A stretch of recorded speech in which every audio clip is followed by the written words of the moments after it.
Hello, good evening. It's a little bit later than I wanted to start, but it's okay. I was cooking.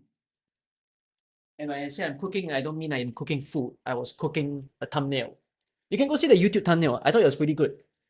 You'll be seeing this thumbnail a lot on YouTube in the future, where like um basically I piece together all the stories because I can't fit the story titles into my stream. So what I kind of did was I did this.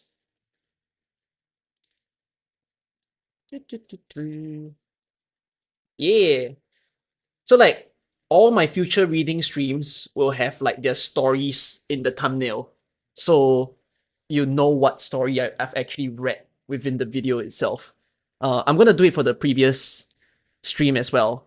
Where I'll put the story in. So the previous stream I did Mariano and Granny. So we're gonna put Granny and Mariano into the thumbnail. Then in the future you're gonna just see like all of the story stuff in each of the stream. So it will be a cleaner way to find the streams. I'll make a playlist also of all my streams where I do the reading. So it's gonna be good. Yes, hi. Originally I wanted this to be IS3. Then I changed my mind and I said that I'll do reading today because I thought it'll be better if I just do reading, game, reading, game, reading, game as a order of like the AK streams. So unless I read the story very fast today, then I have time to do IS3. If I take the amount of time that I thought, then yeah. Near Light will be a separate stream. Yeah, I'll do Near Light after I do today's stream. Because Pinus Sylvestris comes before Near Light anyways. That's why we're gonna do Pinus. And Near Light, I think I'm gonna take like 8 hours, 7 to read the whole thing. So that's why I'm not doing Near Light today. Since Pinus needs some time. So yeah, how's the Bilibili account going? I haven't asked anybody about it yet. I'll settle it either tomorrow or the day after. I'll see if I can ask Dragon GGY for help for how to create a CN account. Then if I'm able to do so, then I'll try to enter CN maybe next week. Let me get some water. Hold on.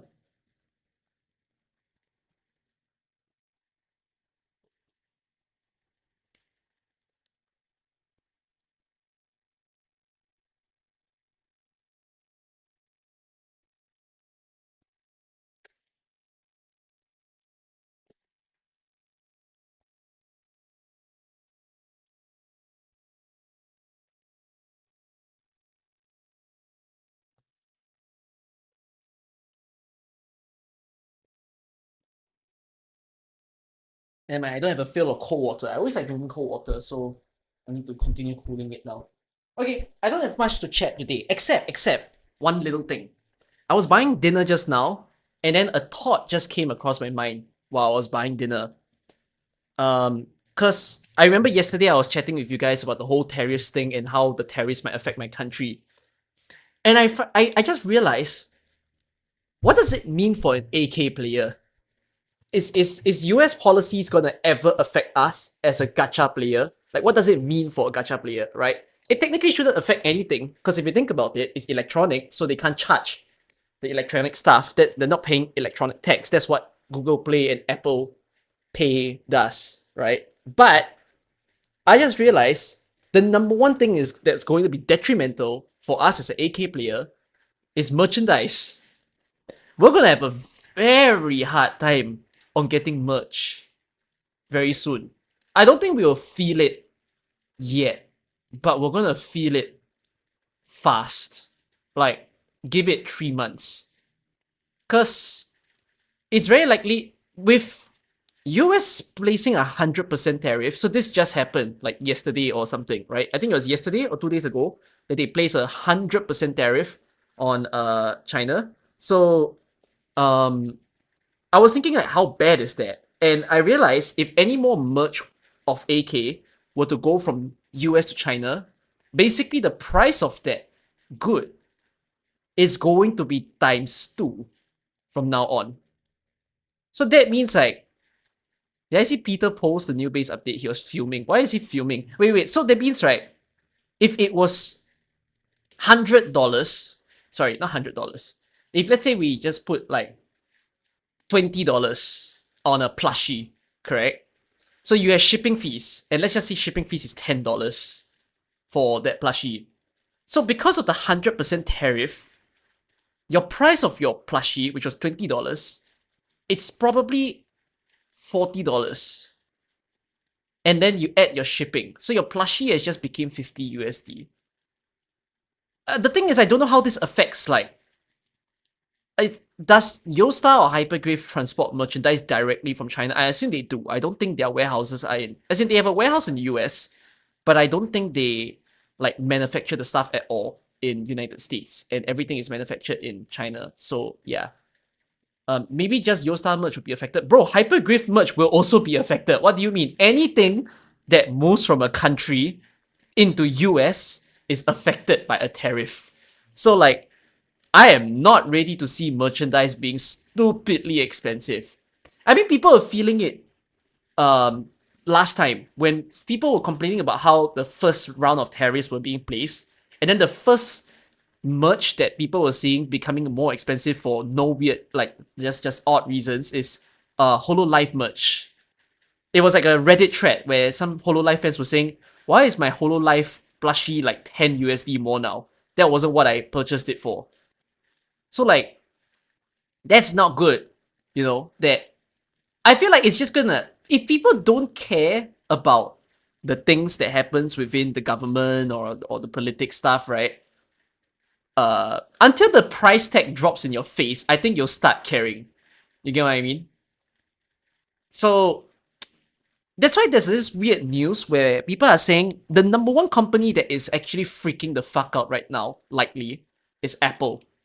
Cause there's this explanation where everything in Apple is not manufactured in America at all. So they do what they call assembly work, meaning they make the parts in other countries, and when it comes to America, they do the assembly work. So like, everything needs to be transported in. So people are saying that there's a chance that Apple's trying to find a loophole in the system, which is they're going to now export the stuff from maybe say China or other countries into India, and then India into US, because the tariff placed on India is the lowest, which is the 10% amount. It's just funny. This whole tariff situation is hilarious because now companies are scrambling trying to save their lives in order to make sure that things can still be cheap for people. So like, yeah, it's utterly stupid. They could bring it into to Singapore. That's good for our trade. Yeah, come to Singapore and then export it out. But yeah, I think India is their approach from here on. So, oh wells.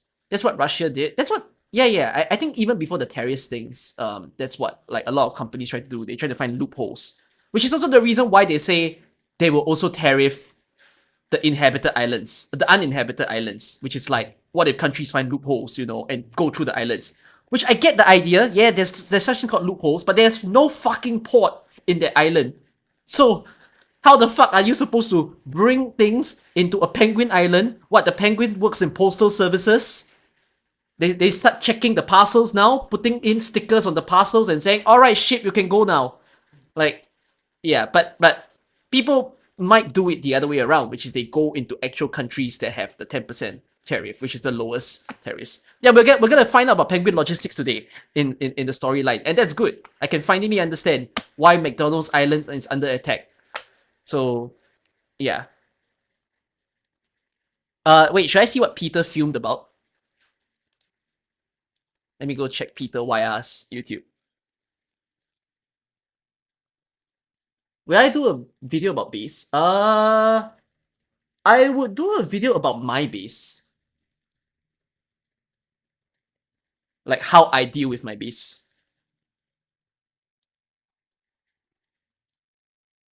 The worst change was removing the operator's filter and replacing it with a class filter. Being unable to filter by not assigned makes putting ops in DOMs much more tedious. Class filter is basically useless. I care about good base skills, not whether my base ops are casters or guards.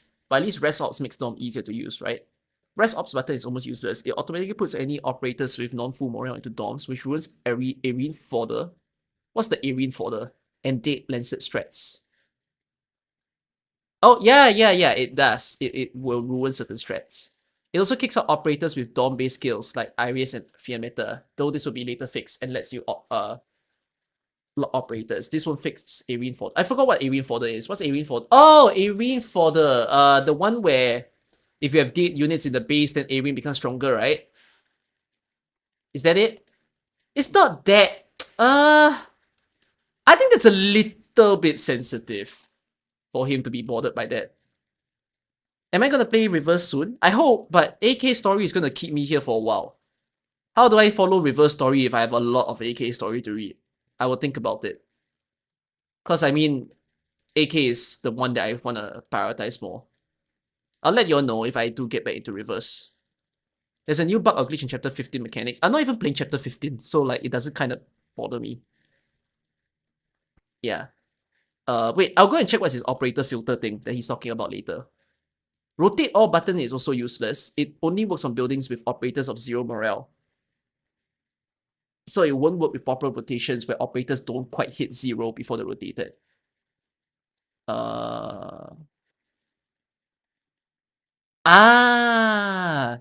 Okay, I see. So if you click rotate and they're not at 0, it doesn't work. Also, this is really the lazy people button. No, that just means it's intentional. I mean, I also understand what he means where he says like, it shouldn't be for just 0 morale. It should be that even when they are nearing 0, you can rotate all.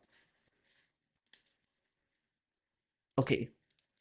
Presets are nice. You can keep track of the rotation plans in the game itself, and swapping between presets is easy and convenient, even if you have to tap once for each facility. Swapping between presets don't work properly if any operators are in multiple presets. It's that the game just ignores all presets that contain currently working ops. In this case, mine refuses to swap. Your control center, Mia select Chongyue Ling does. Actor select Chongyue Ling does. Annoying if you stagger operators within facility, but thankfully you only do that in control center. I don't stagger my ops in control center. Factories are set to stagger the whole teams together, and it works perfectly in those cases. Oh, okay, so only control center might not work. Overall, presets are nice, but removing operators filters make the update a net negative. I don't know if Hypergraph knows how people use the base aside from extreme casuals who don't read base skills. Peter, you're a little bit. It doesn't even take extreme casuals to not read base skills. I think even casuals don't read base skills.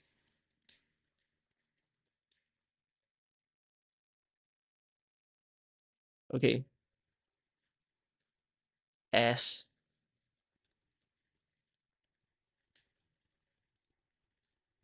Wait, let me check what's this base thing that he's talking about? The one where you cannot rotate by your operators.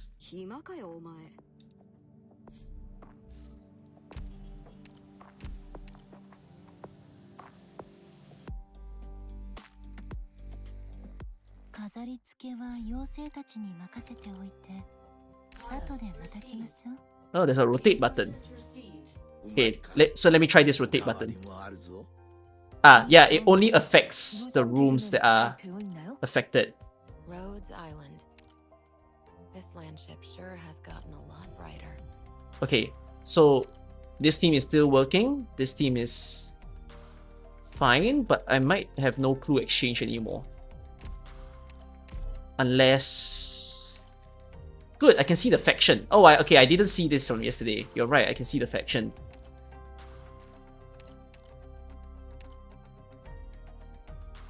Okay, Caper can stay there.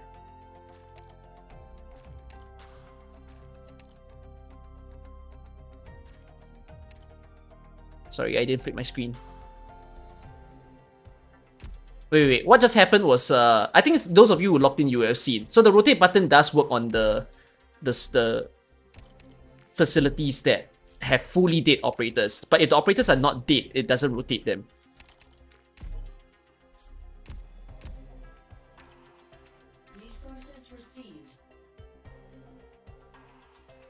Yeah, so this is fine, this is fine, this is fine, this is fine, this is fine, this is fine.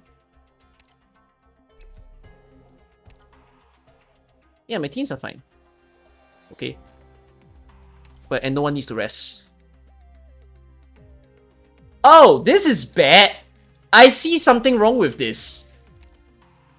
Chongyue's team needs people in the base. So if I put no one in here, that's weird.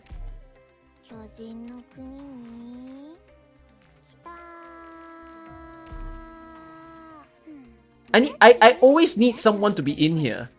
It'll be cozy in no time. Okay, that's weird. There are QOLs, yes, the presets are great, but there are some things are not done correctly. Yeah. Okay. Maybe I want to switch to the other team for now. Then I'll change it back later. Okay, I'll switch to the other team for now. So I'll do this. Switch this. What else do I need to switch? This place hasn't been redecorated. Lovely Miss Closure told me that you need help here. This Okay. place is nothing like stagnant old circle. I'll come back to this later. Okay. Wait, what about the thing where he said that the operators can't be filtered by their branches? What's the branches issue? I'm not very certain.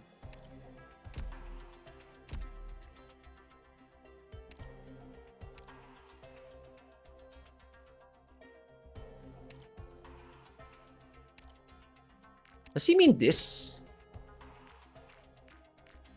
What was it before? There's a filter, but what was the filter before this? It wasn't filtered by skills, right? It's under trust.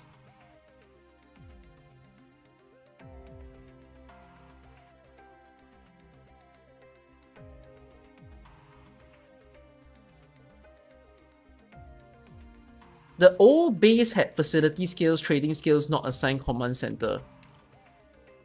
Did it? Where?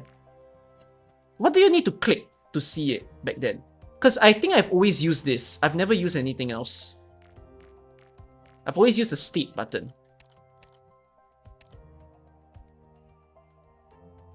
Oh, I need a picture of what it was before to understand what he means. It used to be at the class filter.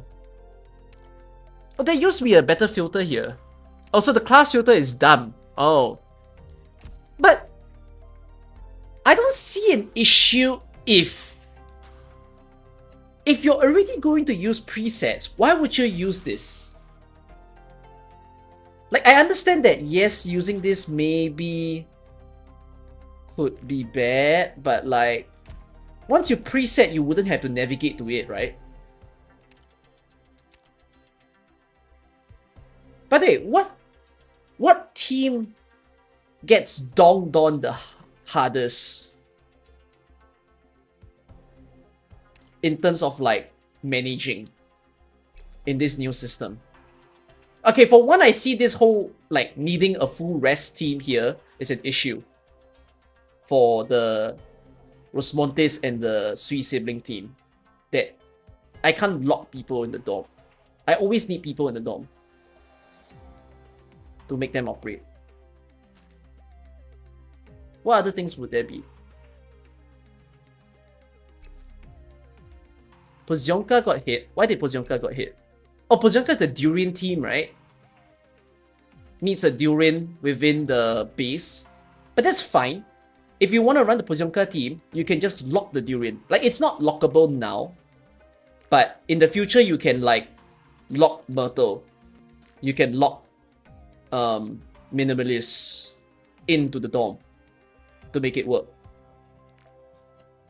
As in, it's a bit weird they don't have the feature now. But wait, can you lock all 5 people in the dorm, or can you only lock 1 in the locking dorm upgrade that they will add later? Any amount? Then that's fine.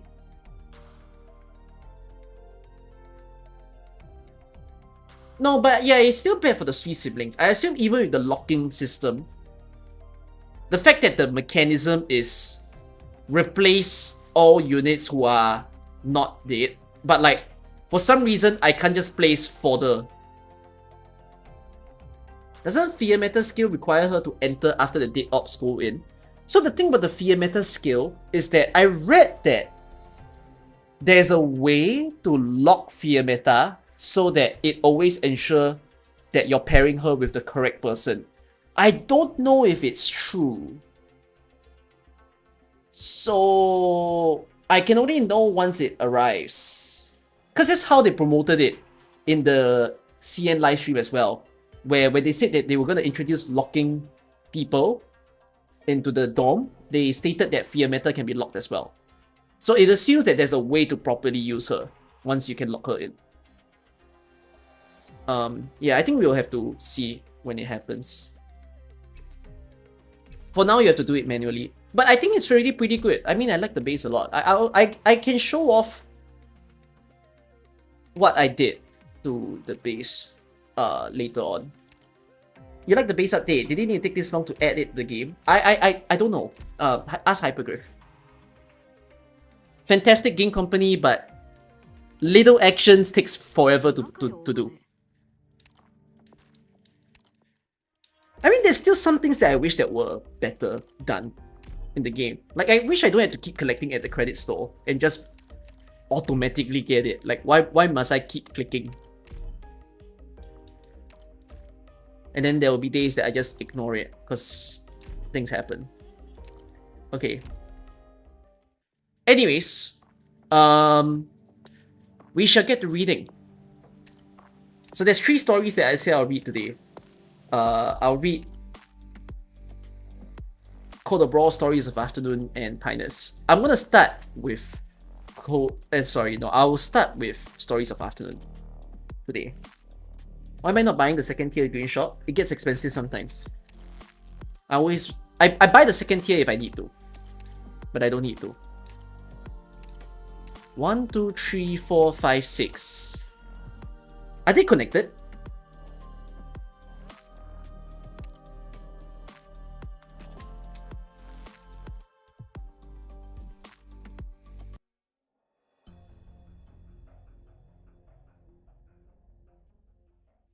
Training ground. Heave! Trust! Swing! That concludes today's training. Have a sports drink. Thanks. Okay, I'm good. But this drink, it really tastes terrible. Dobermann made it very clear I'm supposed to drink this after exercise. And so has Franca, but it really tastes awful. The operator's training here always works so hard. I have to go all out. I can't hold anyone back. Oh, by the way, Doctor, I'm going on a mission with the other Black Steel girls in a couple of days and won't be training here for a while. So thanks so much for everything you've done for me here. You look like you have something to say. Perceptis as always, Doctor. Am I so easy to read? Well, I'm really glad to go on the Black Steel mission. It's just... I have a few pets and I usually take care of them. But when I'm on a mission, I have to ask other people to do it. I usually ask the other Black Steel girls. Liskam and Franca help most of the time, but they're always on missions together and taking R&R together. One-on-one? If one's gone, so is the other. Franca likes to joke around, but she's actually really reliable. Puffball, Tiny, Kuro, and Stout all really love Franca. So they have names. Sometimes Jessica takes care of them, if I can't find those two. But this one time, Kuro kinda startled her, and I think she was going to cry. Can I ask? What exactly are these pets? Huh? Didn't I bring Puffball and gang around to meet you, Doctor? Puffball, Tiny, and Kuro are all original snails, and Stout is a Sargon desert metal crab, and every last one of them is cute as a button. What's wrong, Doctor? Oh no, I know that look in your eyes, doctor. No, no, no, no, no. You can't eat them. Not puffball, not tiny, not kuro, not stout. You can't eat any of them. I know you've been eating all kinds of weird stuff behind Dr. Kelsey's back. I was going to ask you to take care of them, but now... no way. What am I going to do? We're all going out together this time. What's going to happen to my babies? The other operators are all busy with other things. And I can't just go up and ask them out of nowhere, can I? Couldn't hurt to try. Like, try asking the next one who walks by. Hey, take this seriously. You're joking, right, doctor? Who will it be? Oh, I hope it's someone reliable. Someone's coming. Their footsteps are very light, with a steady pace, very steady. It must be a great warrior. What's that fragrance? I remember this scent. It's... Malanta! Yes, it's me. Good afternoon, Doctor Vanilla. So, what can I do for you? Sorry, it's kind of unusual for you to ask me for something. I just... Not at all. You're a big help, Malanta. Thank you so much. It's nothing. And actually, I'm just going to ask Stuart. But really, I'm glad I could help. Oh, she's blushing. Haha, Malanta is so timid off the battlefield. Don't worry, I'll take great care of Vanilla's pets. Thank you so much for your trouble. Thanks, Stuart. Think nothing of it. I really wouldn't have you standing on ceremony. We're friends. How could we be friends? You two have been in Rhodes Island for so long. You're far more senior than me. Does company seniority matter that much? Oh, by the way, is Malanta also going on this mission? None of my superiors mentioned it. Yes, I am. It was decided kind of suddenly. They only just told me. It was Master... Franca, who said that she wanted to see how my swordsmanship was coming along. The timing was right, so she applied to have me to join the team. Oh, Franca! She's been teaching you sword techniques? Yes. Is she actually a good teacher? I know she's really reliable, but I hope she isn't a bad influence on a good girl like Malanta. Oh, no. The more I think about it, the more worried I get. Not at all. Franca likes to play around, but she's very serious when it comes to sword fighting. It's all thanks to Franca that I've come as far as I have. She's a great influence on me. Sorry, I may have gone a bit overboard. You two are actually pretty close. But I'm glad to know that Franca is a good teacher anyways. I won't worry. Franca's a great sword master. I've never seen her lose a sparring match to anyone in Black Steel. Master is amazing. I have a lot more to learn. Oh, right. Sorry, it's time for me to go. I have an appointment with Ansel for a routine checkup today. Routine checkup? Yes, for oropathy. Oh. What? Again? Didn't you just get checked the day before yesterday? And medical gave you a new drug after the last checkup, right? Yes, it's because they want to keep tabs on my new medication. Nothing to worry about. Dr. Warfrin says my infection is under control. I'm glad. You better get going for now. Thanks again. We could get tea when you're done with your checkup, if you have time. Oh, tea? Yes, sounds good. It's a date. Thank you again for your help, Stuart. And thank you, Vanilla. Me? Huh? Nothing. Never mind. Oh. I feel like Malanta changed a lot. She's in such a good mood now. You think so too? Malanta is much more confident now than we have first formed the squad. Confident? Yes, it's confidence. I've always felt that Rhodes Islanders are different from the infected I've met in the past. I think it's because you all live. You keep pushing so hard to live your lives, if that makes sense. Sometimes I forget about the whole infection thing altogether. It's really incredible. Ha! Incredible? No, I don't think so. Rhodes Island has been forced to get involved in a lot of things, but it's still essentially a pharmaceutical company. It's always been mostly about developing medicine and medications for the infected. No, medication, sorry. I think I misread that. What was this word? And treatment, right? Treatments. I read medications. An infected person who would make the effort to come here for treatment. Is she going to be the type who won't give out on life, right? She's going to be the type who won't give out on life, right? It makes sense when you put it that way. That's why we have to work with other organizations to make up for what we don't have. Such is the case, for example, with Black Steel. Thanks to professionals like you, Vanilla, our operators are under less pressure. No, I'm not even a professional yet. I'm still in training. It's the senior operators who are professional mercenaries. Liscam and others don't have to take a test to come here, like I did. A test? Yes, both practical and written exams. I spent a week in the library preparing for that written test. I didn't even sleep. You're a hard worker. That's a bit of a surprise though. Black Steel is more serious about our cooperation agreement than I thought. Why would you say that? Since the opioid crisis began, a lot of Black Steel mercenaries got infected. We're okay though, and neuropathy isn't that scary to us mercenaries. Our work is dangerous enough already. You'll die in the end either way. Right. On the other hand, some clients don't want to hire infected, so we're getting fewer contracts, making less money, and probably causing some headaches for our bosses. I think that's around the time we started cooperating with Rhodes Island. Franca told me about it, but I don't know the details. I see. And I'm very lucky that I got to come here and see so many things and meet so many people I never would have encountered before. Every single day. It's really fulfilling. Not to mention free dessert from the cafeteria once a week. I've probably gained a lot of weight since coming here. Probably not. As long as you keep your nutrition balanced, it's good to eat a little more. Take care not to overeat, but health is what matters. No. Stewart, you don't understand. It's not about what other people think, it's about how it affects your mood. Oh, is that right?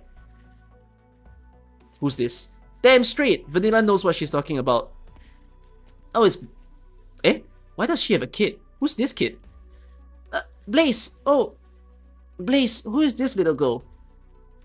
This little rascal? She's Dora, one of my adorable little friends. And please, try to chill out. Vanilla, I don't want you trying to trade business cards with a child. Nice to meet you. Hello. Good afternoon, Miss Dora. Did you take your medicine today? She put a half an hour of storybook time out of me on the account of it tasted too... What? What is this English? She put Wait. She put a half an hour of storybook time out of me on account of it tasted too bitter. This sounds weird. This is weird, right? This phrase is chopping up the sentence a lot. I don't know how to correct it though.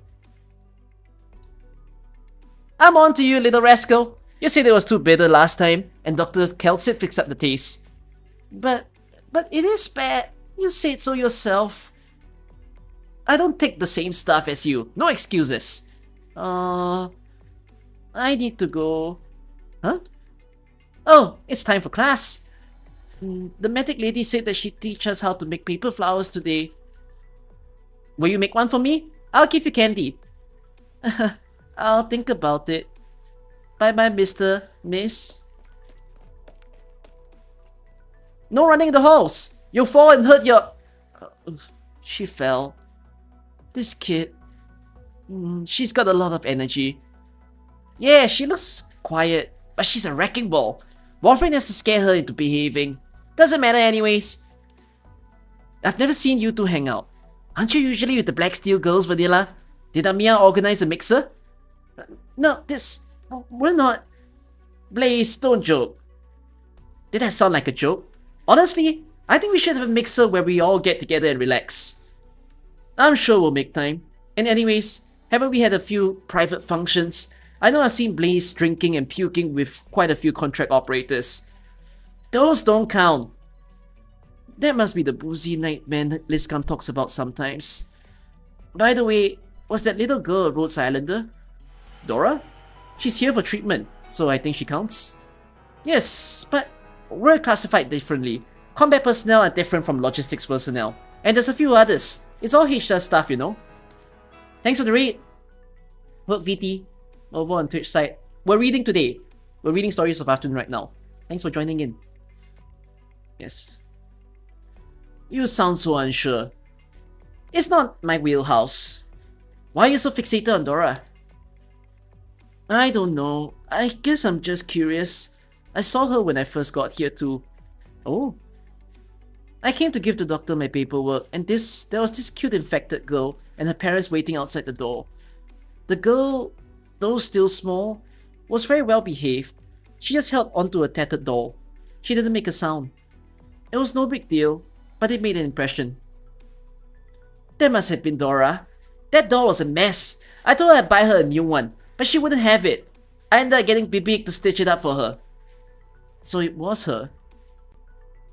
I think I remember she's Victorian, right? I think so. Her medical records say that she was involved in a street fight and inhaled a bunch of original dust. I took a look at it before, when I was helping Hibiscus give her some shots. The children in that ward come from a different background, but they are all in the same place now. Cardigan likes to play with them, and Ansel always likes to stay late after medicating to tell stories and such. They're all very happy kids. Dora is especially optimistic. She always says that she wants to join my squad when she grows up. Where do you think she gets it from? To want to join Blaze's team? She must be a little unhinged. Hey! It's a fairly common story around here. Just pick any medical compartments at random, and you'll find a few people who've been through similar things. Yeah, it's nothing new. The world sucks. Is she very sick? Her family didn't look rich. I don't think they'd be able to afford treatment. Honestly, I kinda didn't expect to see her again. A normal place where the bosses have their heads screwed on right definitely won't take a dying patient with no money. There's a better way to phrase it. But Blaze is right. There is no cure for oropathy, and even an organization like ours have limited resources. And that's why the infected are in such a tough position. But Rhodes Island didn't turn them away.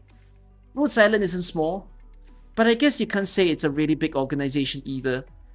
Since coming to Rhodes Island, I've seen a lot of people, a lot of infected people who came here for medical attention, and some of them even came forward and said they were willing to fight. All of us in Reserve Op Team A4 did exactly that. You too, Stuart? Of course. I hadn't even heard of this place before Black Steel Partnership. Who could imagine a company that saves the infected and doesn't even get paid for anything? That's not quite right. It's not? It's not that we don't get paid for anything, we just get paid without money. She's a genius. If one side has to pay too much, that's actually a big burden on both sides. An arrangement like that wouldn't last. No matter how sweet Amiya might be, she wouldn't do something like that. We do provide treatment, but it's definitely not free. Here, we've got a fine example standing right here. Oh, Blaze. You're gonna break my shoulder if you keep patting me like that. You can choose all kinds of different ways to contribute to Rhodes Island in exchange for the treatment we provide. Definitely not just fighting. Us combat operators are actually the rarest bunch. You got logistics to handle the paperwork, engineering is to keep Rhodes Island itself trucking along, envoys to go talk to other organizations, not to mention procurement and cleaning staff. Even if you want to wash dishes in the cafeteria, that's fine. As long as it helps, you can do it. Hearing it again, it does sound pretty idealistic. Is that bad? Not at all. But what can a little kid like Dora do to help Rhodes Island?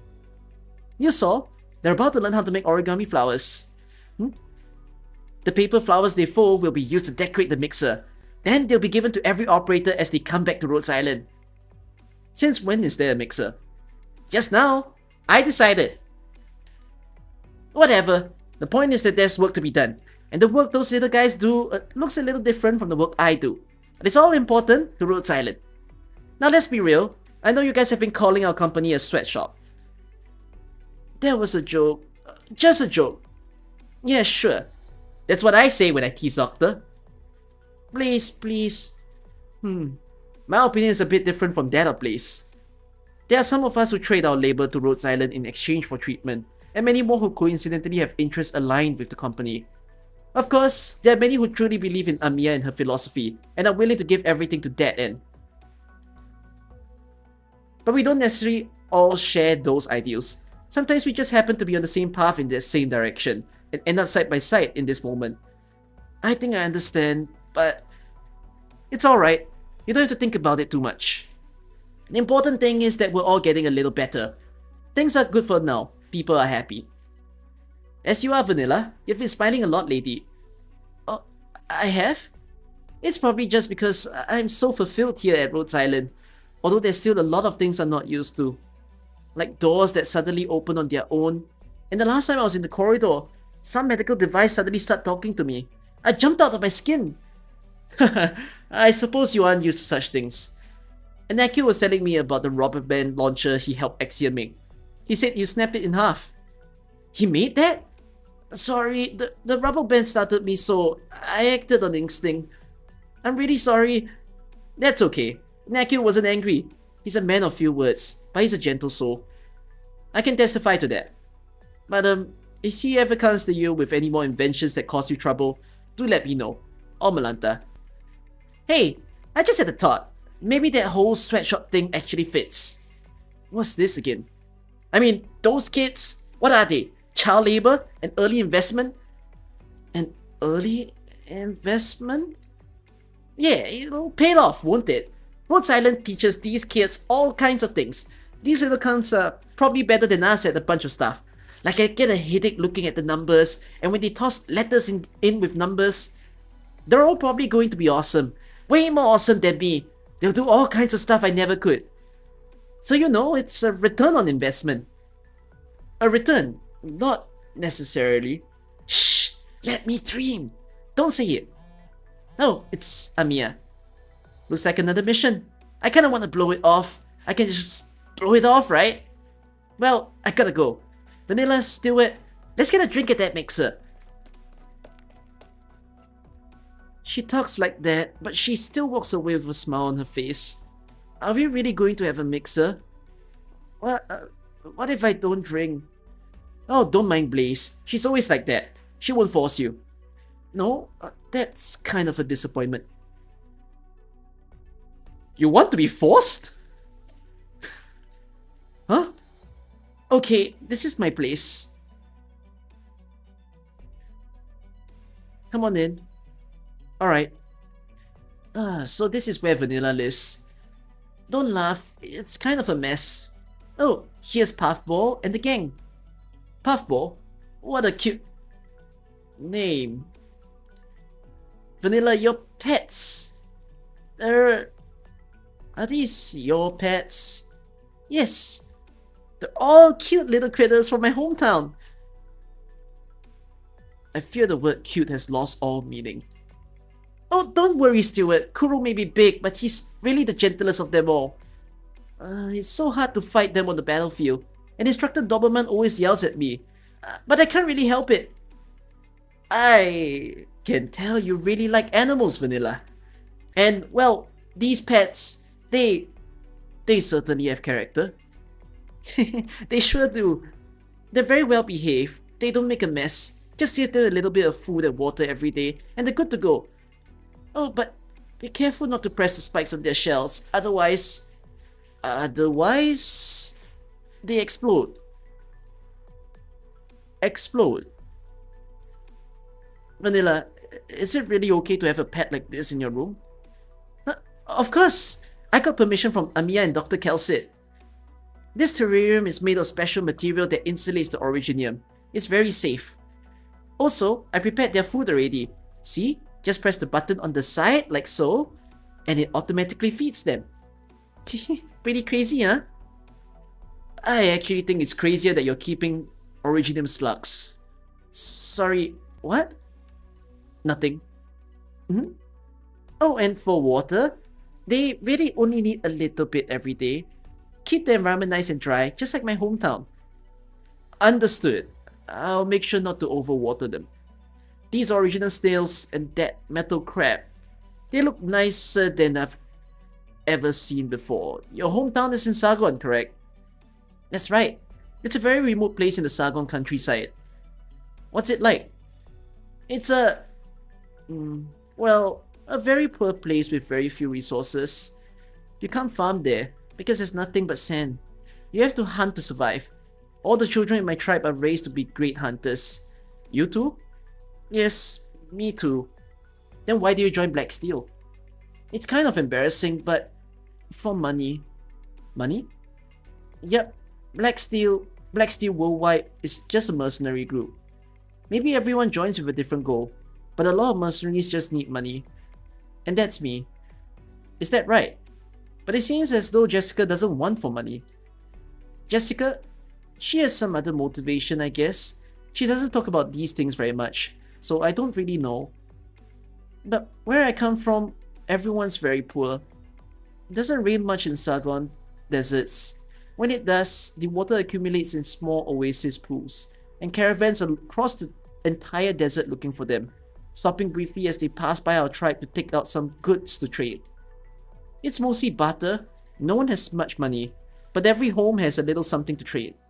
The caravans usually stay for just a day or two, and when it gets very cold at night, so everyone gathers around the fire. We eat a little jerky, the adults drink a couple of sips of wine to ward off the cold, and the kids get a handful of dates to snack on. The traders tell the children about what's going on in the world outside the desert, usually something new and fun. Like how in the far, far east, there are fragrant cities with flowers everywhere, huge metropolises overflowing with wealth and happiness. I could go for some of that, right? But since I've been out here, I haven't had the chance to check and see if the East was really so great. Anyways, having heard stories like that, it's only natural I'd be curious about the outside world. There's no way I could stay in the desert and become a regular old hunter. So I followed the merchants out to a small town on the edge of the desert. And you found things weren't as good as you thought? They're not so good, but also not so bad. At least the food is better back at home. Better than back home, sorry. I didn't have much money on me. Everything my family had still wasn't enough. Even a hostel was too expensive to stay in. It's not like I had a lot of options besides mercenary work. Thanks, Ashad, but I don't regret it. Anyways, that's enough of that.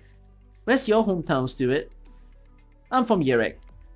Oh, I didn't know that! Now that is a shocker! I thought he was Victorian. Probably just because he's a... I mean, there are cats in Yerek as well, but I thought it was Victorian. Okay. Wow! I heard it snows there all year round. Is that true? I've never seen snow. Huh. And you never will, at Rhodes Island. Really? Well, I'll have to save up. Jessica said those new body insulation suits are really expensive. It might be a bit overkill. Malanta was so happy when you asked her for help, though she may not show it, which is both a strength and weakness of hers. Really, I hope I'm not being a bother. Certainly not. It's no bother to Malanta, or myself for that matter. Now off to your mission, Vanilla, and rest assured, I'll take excellent care of Puffball and the others. Oh, and just a minute, Stuart. Was there something else? Not that I totally understand everything you and Blaze were talking about, but next time, Reserve Op Team A4 visits the kids in the treatment wards, please bring me along. Let's learn how to make paper flowers, so we're ready for that mixer. Okay.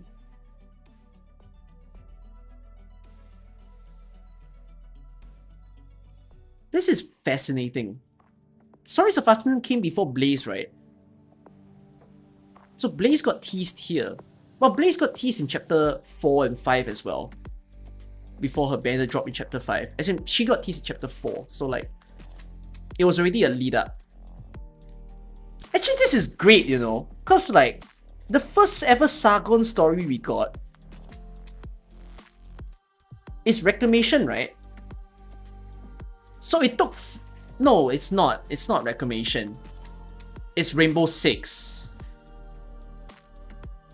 Or is it Gavial? But Gavial is not... But it's like a different part of Sargon, right? Sargon has the deserted land part, and then Sargon has the jungle part. Like in the case of what Vanilla is referring to, she's referring more to the desert area of Sargon. Yeah, so you see like how there's there's two sections of Sargon. So the section that Vanilla is talking about is more explored in the Rainbow Six story. And then later on, I think it's explored again in Reclamation and what's after Reclamation? Oh, Pepe story. Yeah. And if you got a release date, check the Discord. Ah, you're being real while I'm streaming right now.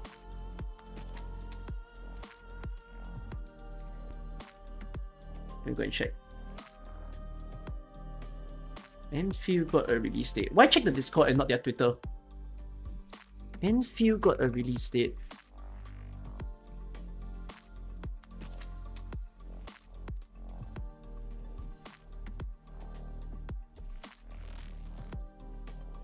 Why is it on their Discord and not their Twitter? No, their Twitter didn't update. Am I even in their Discord? No, I'm not in their Discord. I'm only in their creators Discord. What did their page update? How about that? No.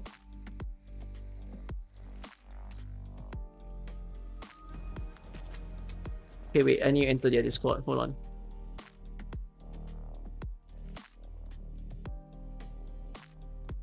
Is this the correct Discord?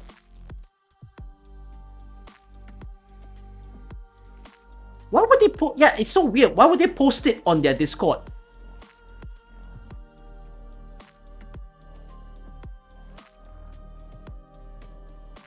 Where?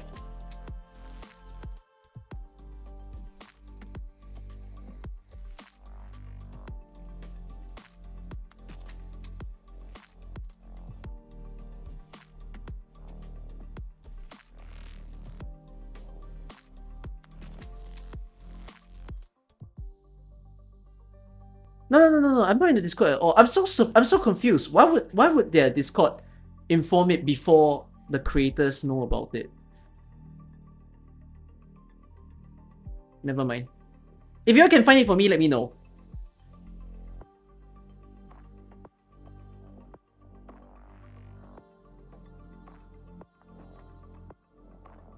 I mean, it's not a bad one, guy. There's no penalty for me going to check whether the news is up or not. But yeah. Okay, anyways, back to the thing about this story. Yeah, it's a very nice, sweet preamble, I think. Because Stories of Afternoon also came after... Oh shit, what was the banner order? Wait, let me check the banner order. I have a recent picture of the list of banners in AK. It came after... Oh, Blaze already released. Wait, it was after Nian?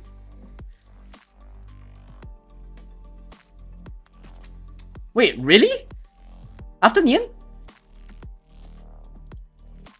So, Code of Brawl already released. Chapter 5 dropped. Operation Intelligence dropped. Obsidian Festival ended. Okay. Yeah, I mean, this story becomes a preamble to things that will happen next time. Even in a singular small chapter, which is pretty great. Actually, that's the thing that I enjoy about Reverse, and I also enjoy a lot about now, AK, because I feel a lot of world building within it.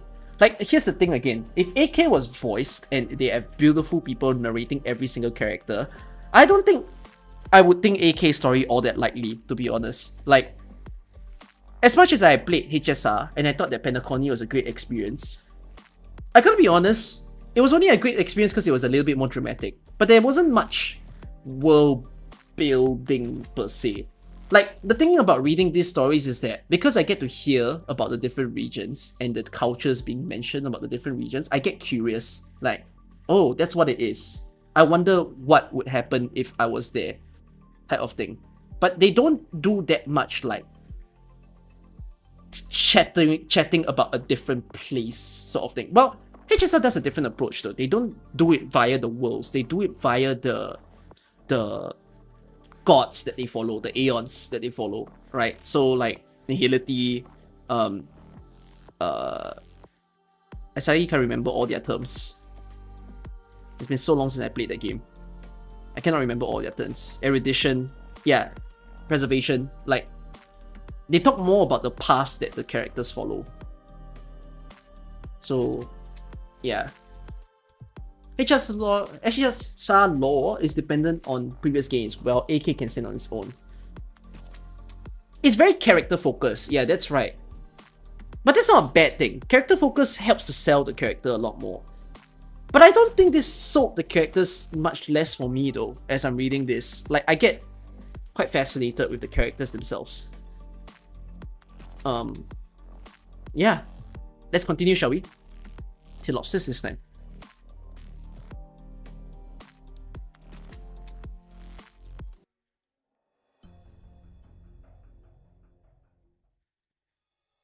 I don't know how to imitate soft-spoken voices. Ptilopsis, you're back. Yes. Thanks for going on that site inspection for me. I'm almost done with this experiment, so I'll be able to do the next one myself. It's okay. I can go next time too. Oh? Did something happen? Yes, I'm going to my room now. Okay. I think it should be in this diary. No, this one was written at Rhine Lab, so it should be this one. Yes, this one. This diary is from after I came to Rhodes Island with Silence. Let me see. Today, 2 new operators came to the island. One named Hang and one named Ark. They seem to be at the same place from the same place as Waifu, sorry. It is significant that Ark, who looks very young, is said to be a very famous back alley doctor in Longman, but it seems he will not join the medical section. April 2. Ever since he found that Warframe is Mr. Blood, he has been visiting the medical section regularly. But most of the medical section does not like him. This is because he does nothing to conceal his disrespect for us as his peers. He is clearly highly skilled at healing arts. Why? April 15. Speaking of Ark, Hang came to take him away after his latest competition with Warframe. He has since curbed his behavior somewhat, and the medical team is growing accustomed to his personality, at least outwardly. This diary must be from the time of his second duel with Warframe.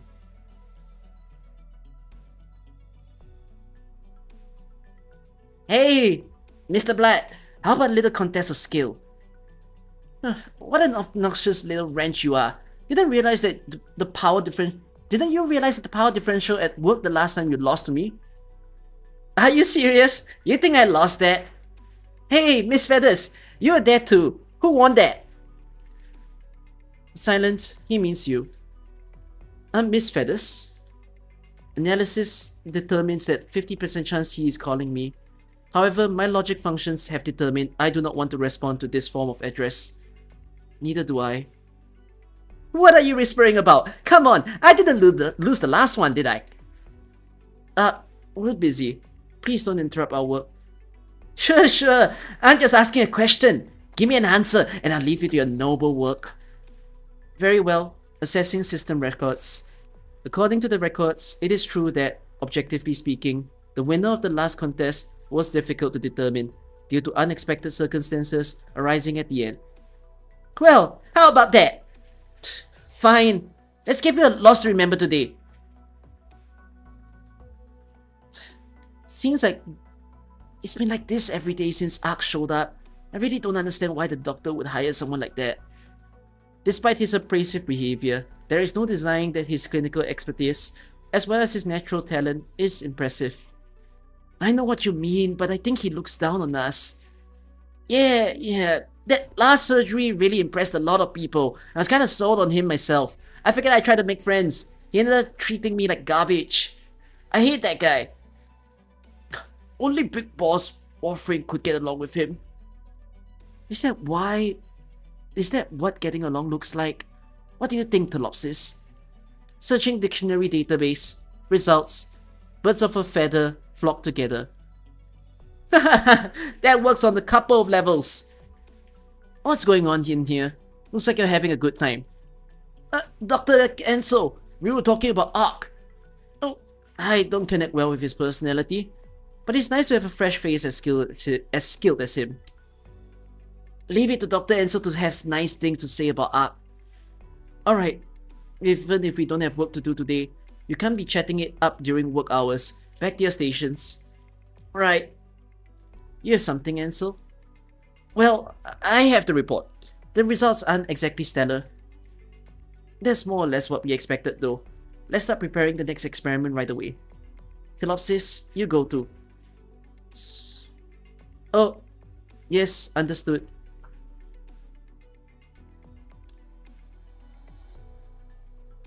Ark joining the medical section was a major upset to the order of things, and while there was some unpleasantness, I somehow did not dislike it.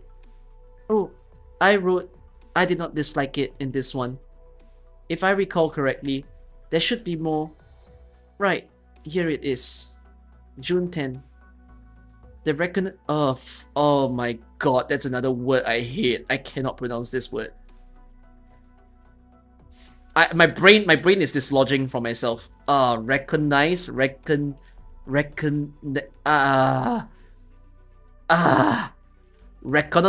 Yes, reconnaissance. Is that it? The reconnaissance operator?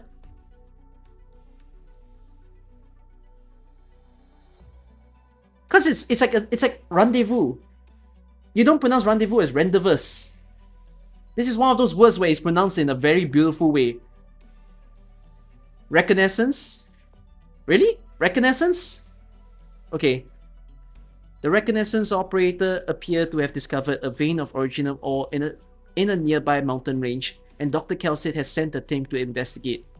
To be safe, Silence and a few medic operators went along. Nothing else to do today but wait for test results. May 15. Oh, why did it jump?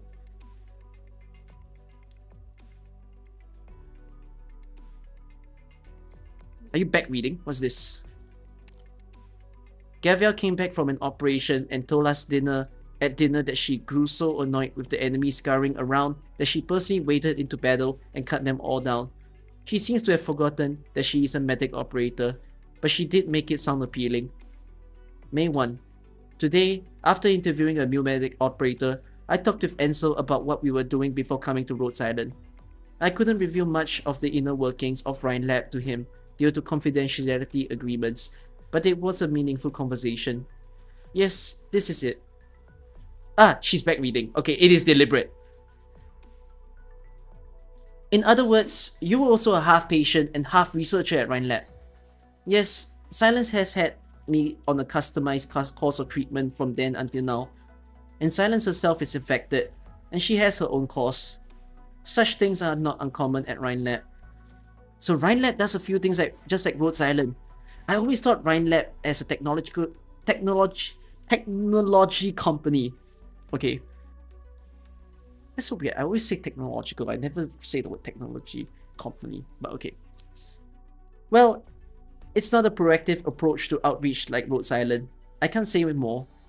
But it is safe to assume that Rhine Lab cooperates with Rhodes Island in this area due to a shared outlook. Indeed. Then I guess it's my turn. There's not much to say. My hometown is in Rimbilliton, and since my family was poor, I never had much access to technology or anything new. After bouncing around a bit, I stumbled on a job listing for Rhodes Island. I put it in the resume just to see what would happen, and here I am. It blew me away when I first got here. I never thought I'd ever get to work in a place like this. Indeed, I did not think of Rhodes Island as a small land cruiser when Silence first discussed the cooperation agreement. But I've certainly learned a lot since coming here, and the remuneration is pretty good. It's a bit of a shame I can't get home to see my family more often though. Family... Did I say something I shouldn't have? No, I'm just recalling my family from the database. Load successful. So that's them. I have forgotten. It's hard not seeing a family. It isn't. What? It's not? It's not. Never mind. Please continue with your story, Ansel. Oh, okay. I guess I can tell you about Rimbilliton. Okay.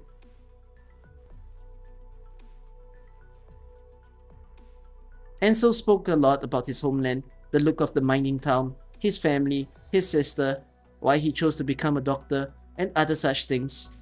I don't know why, but it felt a bit distant to me, like a memory of what my parents looked like.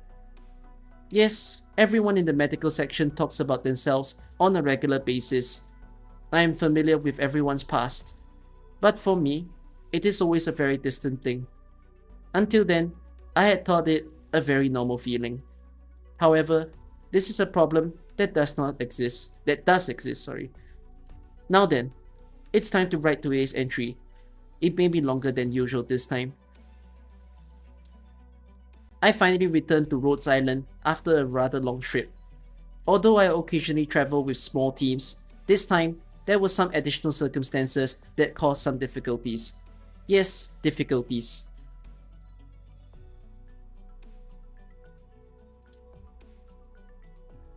Excuse me, ptilopsis? Was I sleeping?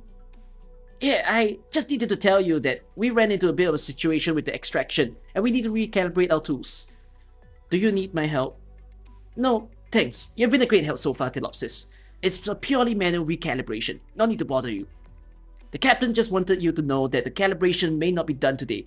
If you're bored, there's a Casimir's village not far from here. You could go for a stroll. It's the only mobile village in that area. It's not that small, and the scouts say that there's a fair on today that might have some fun things. Of course, if you want to keep resting here, that's fine too. Yes, I want to see it. Sure, here's a map and some petty cash for you. Sorry, we didn't really plan for this situation, so that's all the Casimir's coinage we have. Casimir's coinage?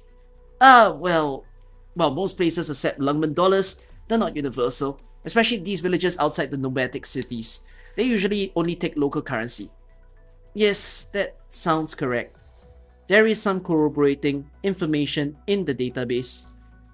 Alright, let's get going. Oh, are you going to?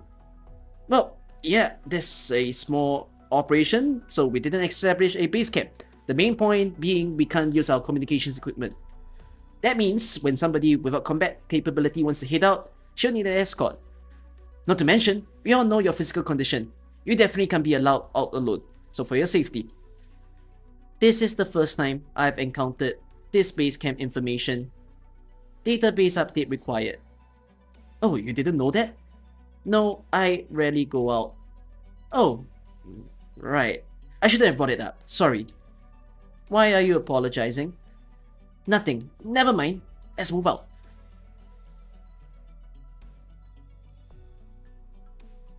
In retrospect, he apologized to me because he felt he hadn't properly considered my health and had said something that could have hurt me.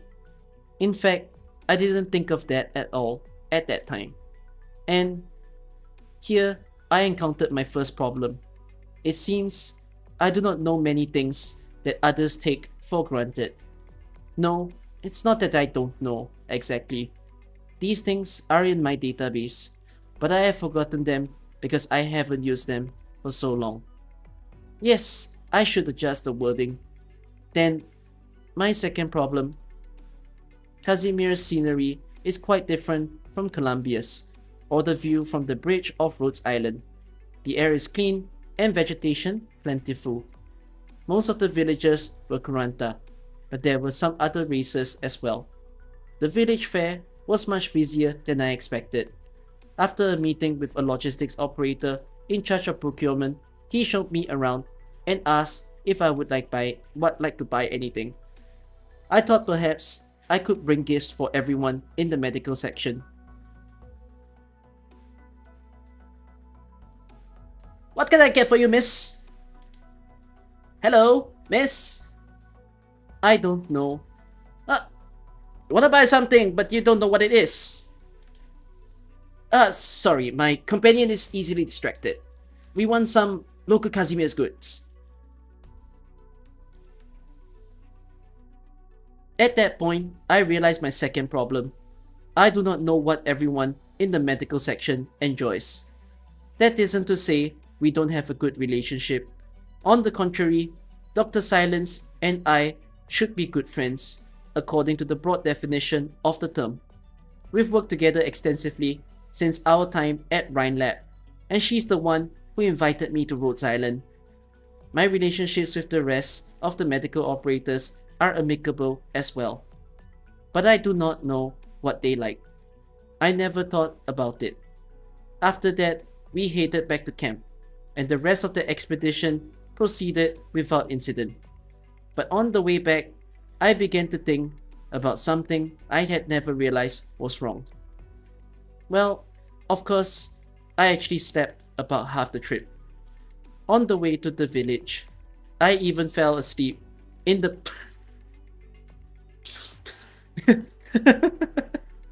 in the middle of the road. But to make for an easier read, I will omit those details. Since joining Rhine Lab and transferring to Rhodes Island. Ptilopsis, open up! I think that's... Oh, it's Ifrit! Ifrit, what are you doing here? Silence is busy in the lab. I heard you were back, so I came to see you.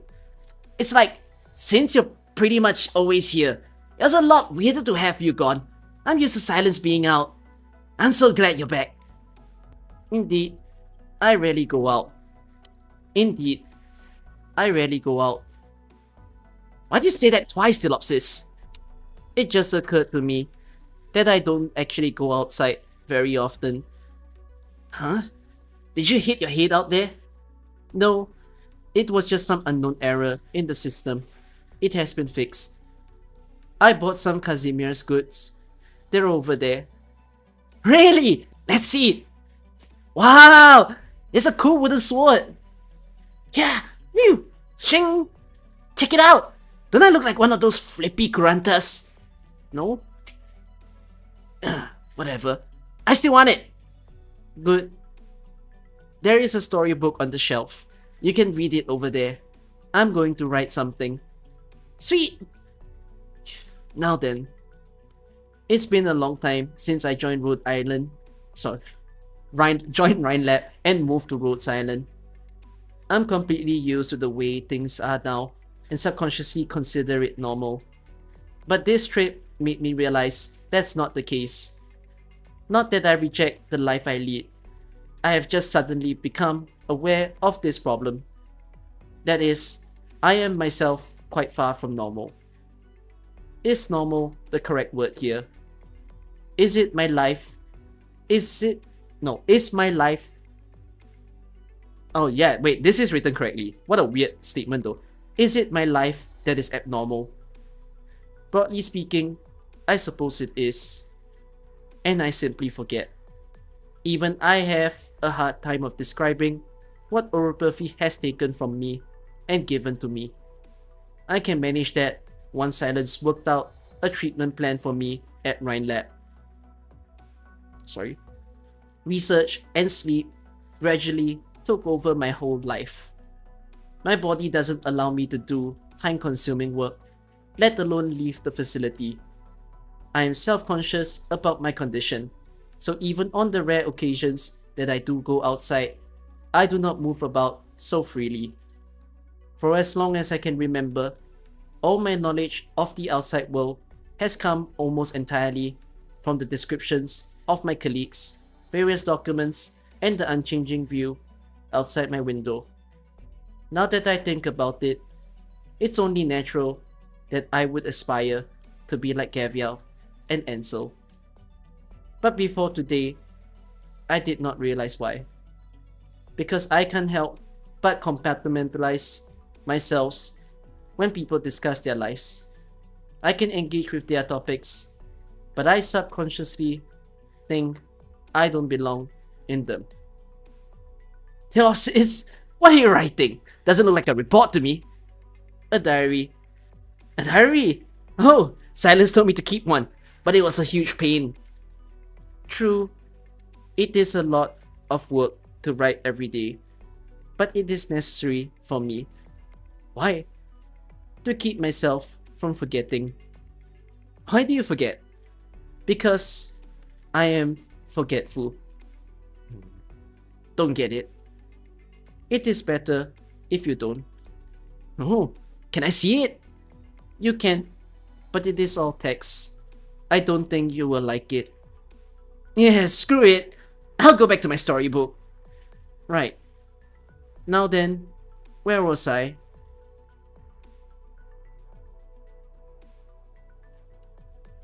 Silence. What's the matter?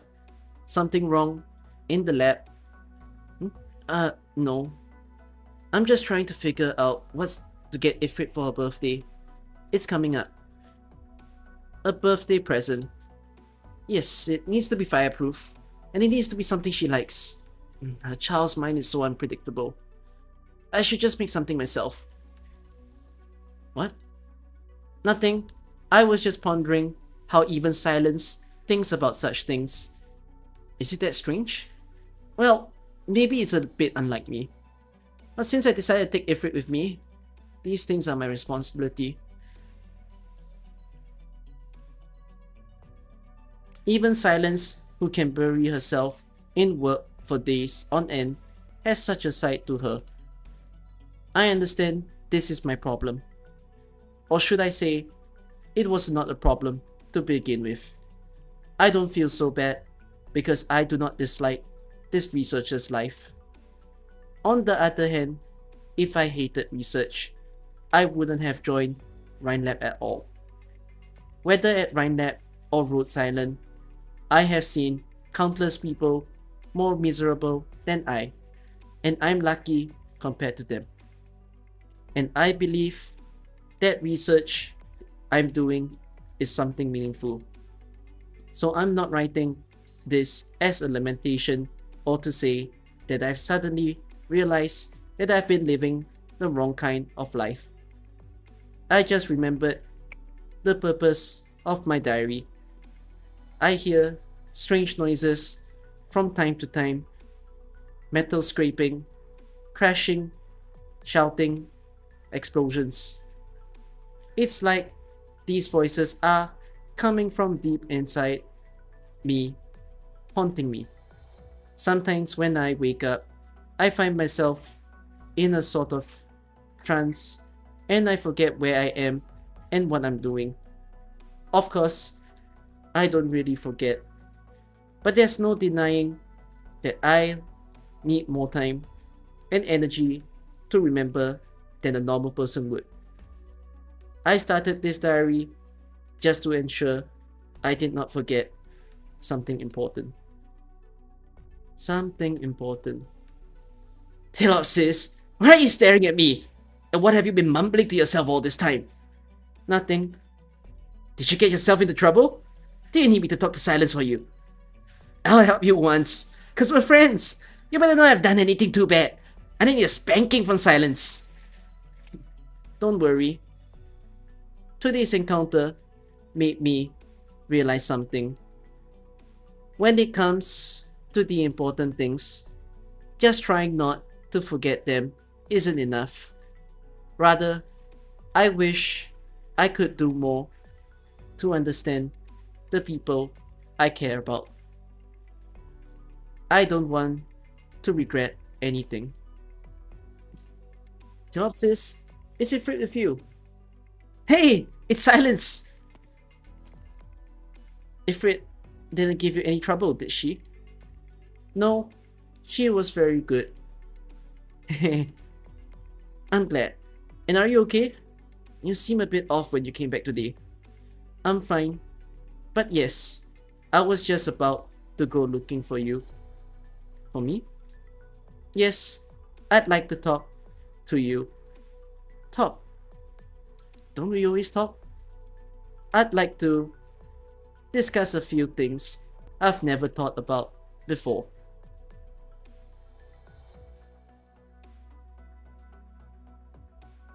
I made this section a lot longer than I should, because I gave her a choppy, computerish voice. I don't know if it's the best way to run through a voice, but I do picture Ptilopsis as someone who would chop out her voice just so that she speaks more code-like. I hope that wasn't too bad. I made it a lot longer than it should, but I like reading that. This is a preface to all the Rhinelab stories that will happen. This is a preface to Sargon. This is a preface to Rhinelab. That's insane.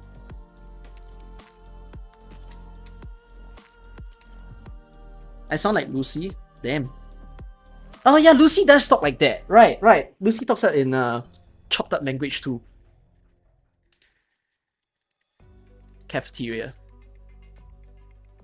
North Yurek style stir-fried greens, sprinkled with a little Rhodes Island special seasoning.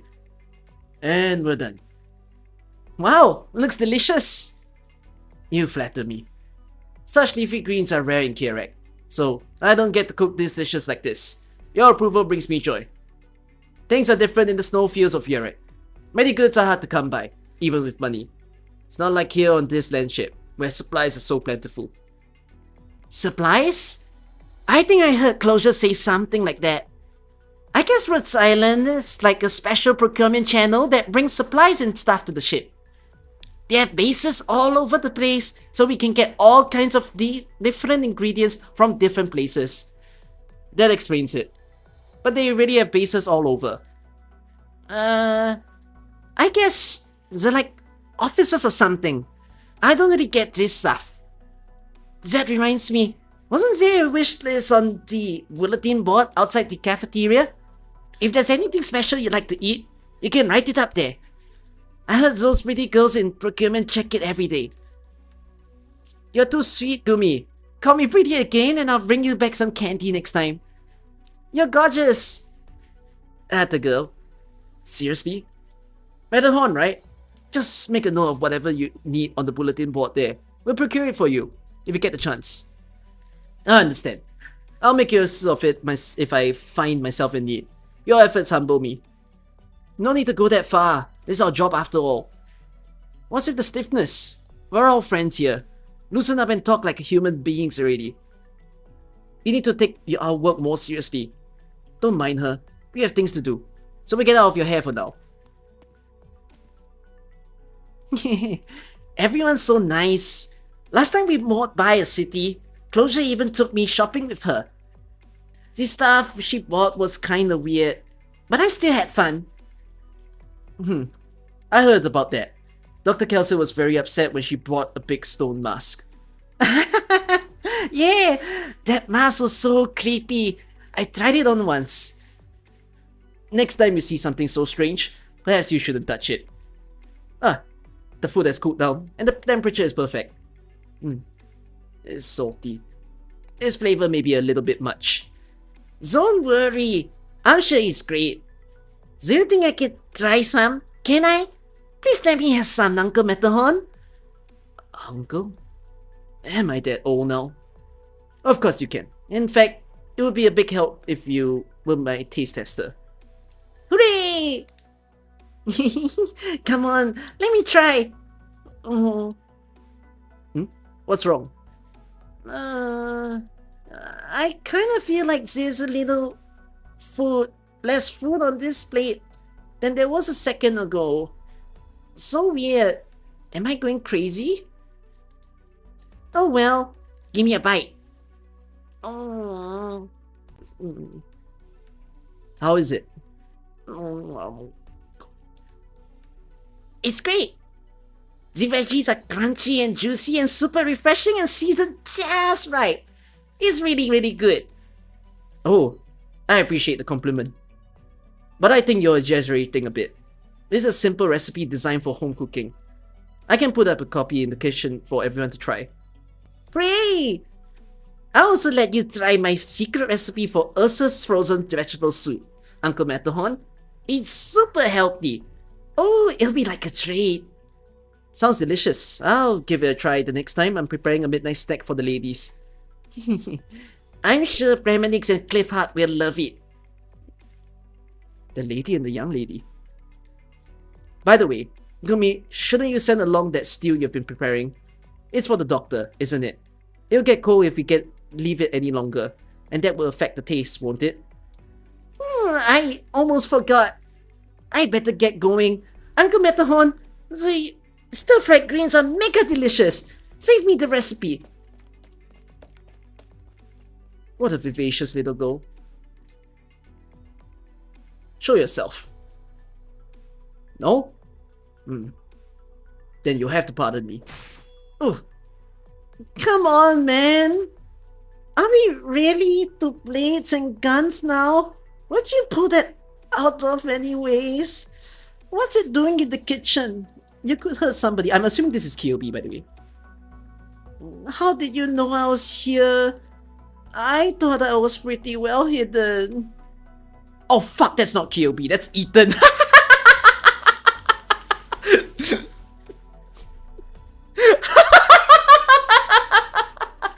I gave him what I think I would make KOB sound like. But he does have a high-pitched voice. Ew. Stealing food from the kitchen again? There's no need for that. If you're hungry, just go to the cafeteria. Did you not learn your lesson last time? I recall a logistic operator telling you that if you were caught using your powers to take food or ingredients without permission again, you will be punished appropriately. Punishment? Oh, you mean the one where they make me wear a sign that says I took food from the kitchen? What kind of punishment is that? I thought they were joking.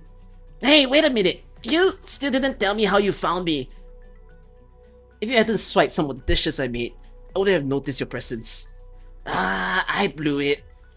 I was going to just see if there were any breakfast left over I could eat. But that stuff you made smelled so good, I couldn't resist it. So sorry. Infinitely sorry. More sorry than can ever be. You don't care that much, do you? I care.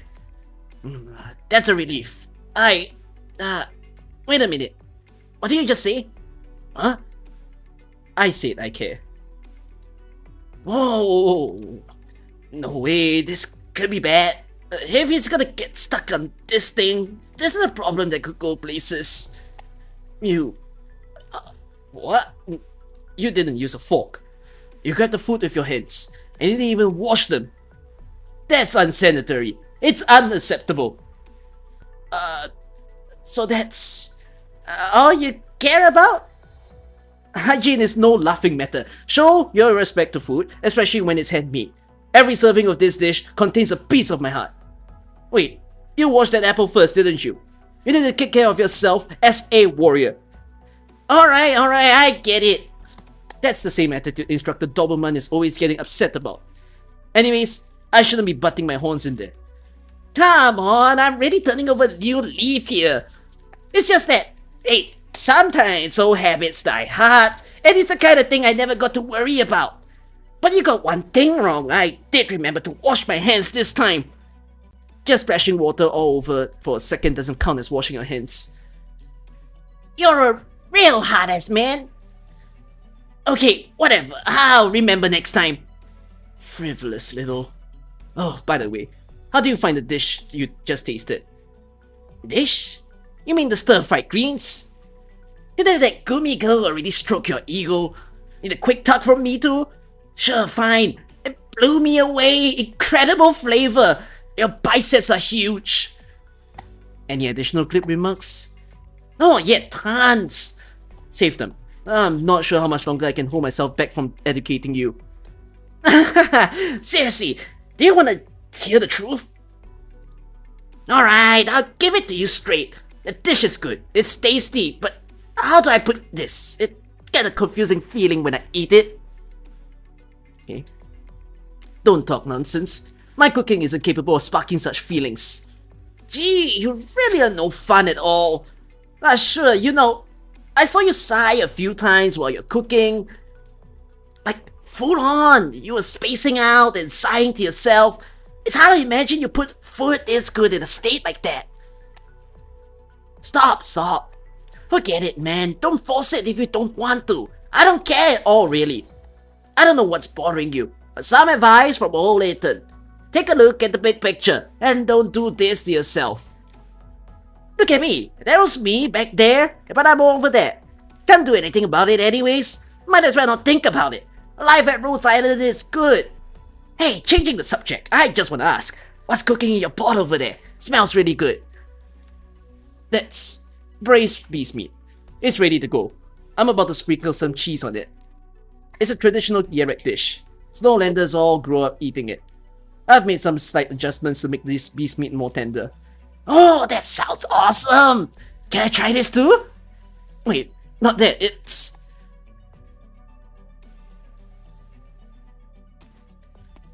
Oh shit. Here you are, Meton. Master, when did you get to Rhodes Island? And why didn't you inform me that you were coming? Just a moment, I'll make you tea. No need. I'm only passing through. It's a matter of talking to the doctor about some Yerek issues. It all came up pretty suddenly, so I didn't have time to tell you. There's a lot of pressure. The master is pushing himself too hard. I see. Setting that aside, Metehan, how is Encia these days? The young lady is in good spirits, and the condition is under control. As you instructed, Korea and I have been keeping up an eye on the lady's health. I prepare a separate lunch for her, to avoid any adverse reactions to Rhodes Island's food. That's good. Heat up another pot of salted milk tea while you're at it. Encia always like that. The tastes haven't changed, nor have hers, Master. As you wish, Master. Well, that's that. Thank you.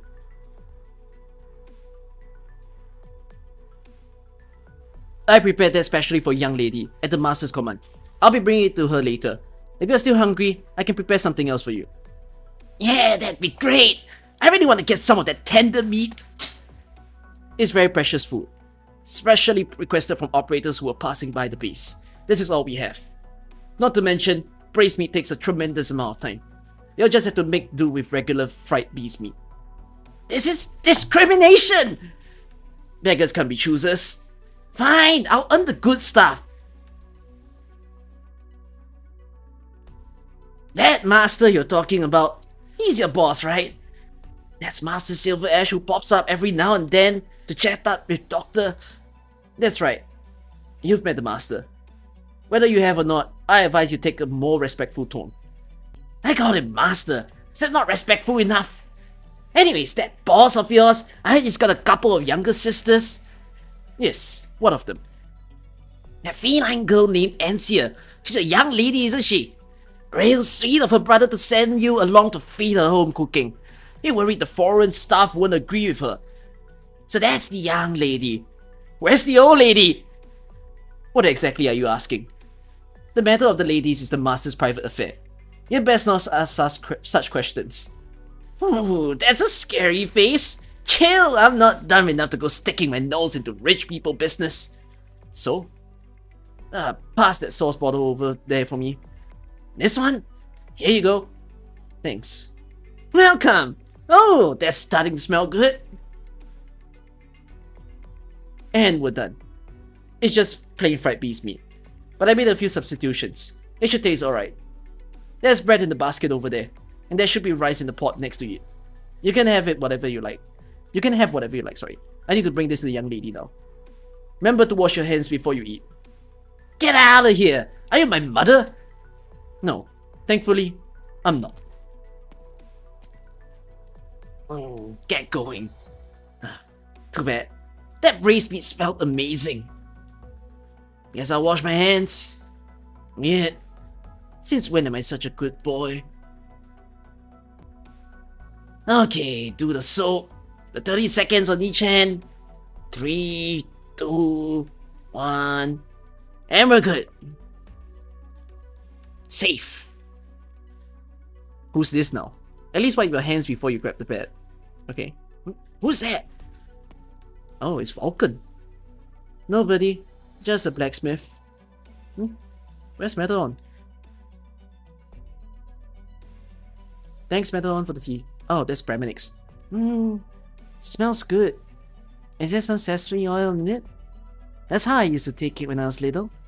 I can't believe you still remember. You humble me, my lady. Now then, I'll leave you to enjoy it. I must be off. It must have been the master who put the sesame oil in the tea for her when she was small. But the master hasn't had salted milk tea like this since he came back from Victoria. He must have forgotten. My lady. The young lady picked out all the peppers again this time. She's been doing all that since she was small. If you keep being so picky with your food, you won't get a balanced diet. things will only get worse. That reminds me, the master would, in such cases, no, don't go down that road. It's too dangerous an issue. Better just forget about it. Hey, big guy. Who's there? It's me! You see something floating down the corridor? Where else could it be? You stupid? Whatever! Here, take this! Don't drop it! What? There you go! I got a thing! Later! Wait. He's gone. What is he doing? There's a sandwich. He burned the bread, didn't cut the edges, and sliced his skelesaw meat too thick. It's... cut him a bread. He worked hard on it, even put some tangerine slices. It should taste fine. Vulcan, you must be here for my shield. I left it with a few other pieces that needs fixing in the kitchen. I'll fetch them for you. It's okay, I'll go with it. That guy was pretty chatty while working on that sandwich. Did Ethan say something unpleasant to you? Let me apologize on his behalf. He speaks without thinking, but there's no malice in him. No, slow down there. It's nothing like that. He said he wanted to give Uncle Matterhorn a taste of aimless youth cuisine as a token of appreciation. I guess he put his heart into it. Oh, and he walked off with 2 plates of food that were sitting in the kitchen. What nonsense. Such hooliganism. It is, but what do I get the sense that you kinda like it? That's ridiculous. Look me in the eye and say that. By the way, how old is Ethan?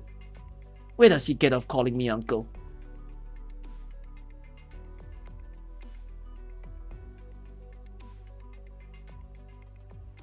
Matterhorn and Ethan has something going for them. Let's not go there. That was a detail I didn't think I would pick up. Okay. We move on.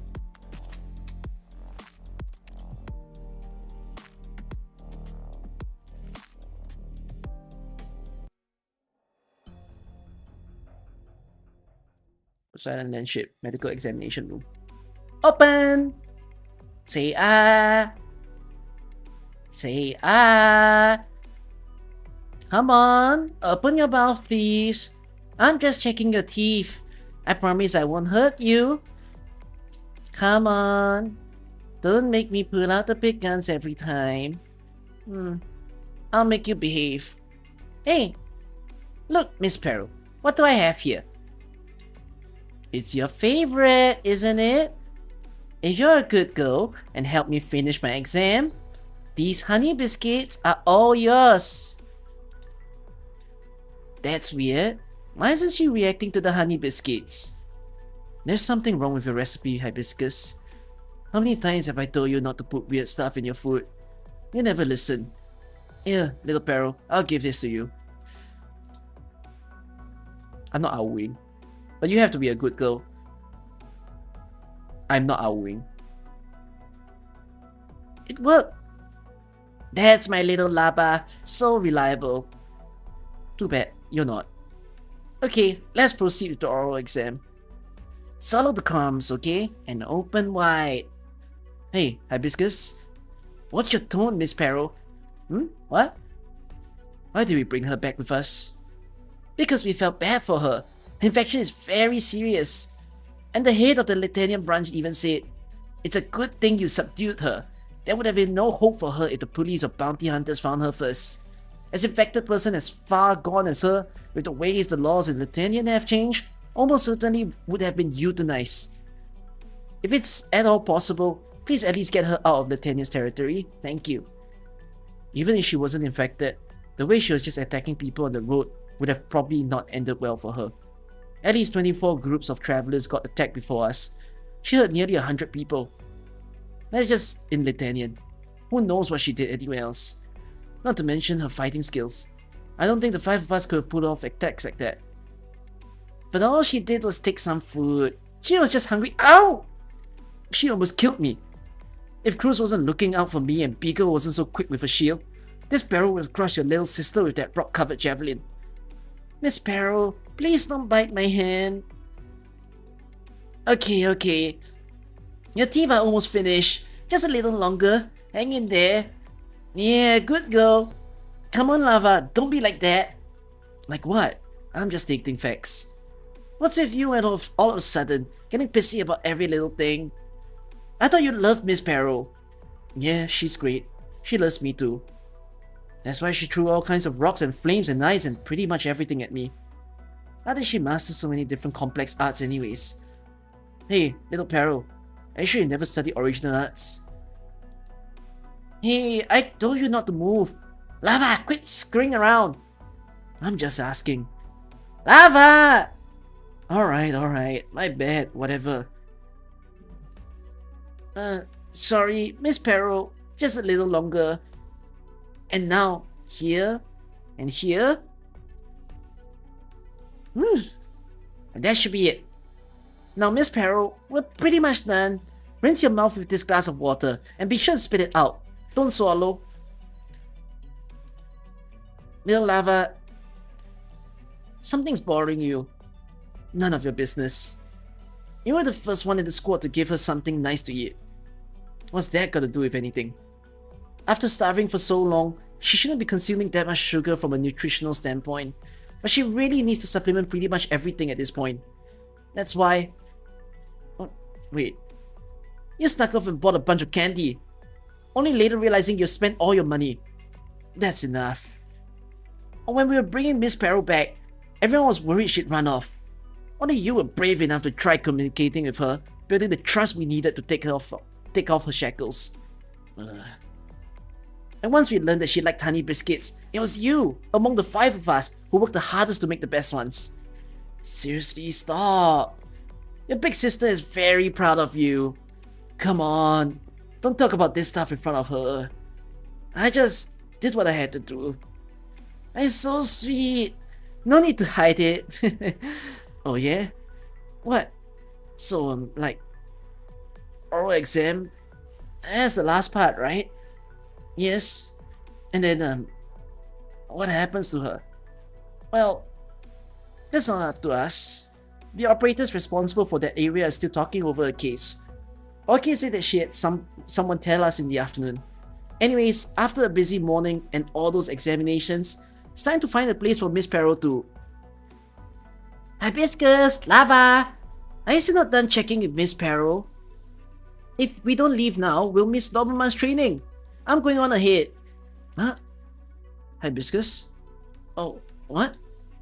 I thought you said you got us out of Dobermann's class. Well, I might have forgot. Why didn't you say so earlier? All I could think about at that time was helping Miss Peril with a checkup. We're dead. Let's go pick a pair of coffins. What are we gonna do? How about we take little Peril out now and give her to the first person who comes along? I just hope we can find them again after training. That plan's a little... Let's see if we can come up with one. I'm not running laps around the bridge again. I bet you don't want to memorize anatomy textbooks while doing jumping jacks either. Who would? Okay, fine. We'll do it your way. I'll get her weapons. You deal with her. But what about her mouthwash? She already swallowed it. Hurry!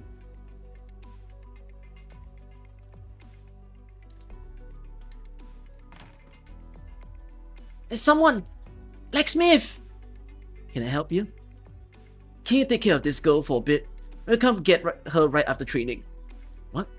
Girl? These honey biscuits are her favorites. If she gets cranky, just give Miss Peril one of these. Huh? And don't let her have her weapons just yet. Thanks! Come on, come on, come on. Wait, I'm sorry, Miss Peril. We'll be right back. Only 3 minutes. She's gonna kill us.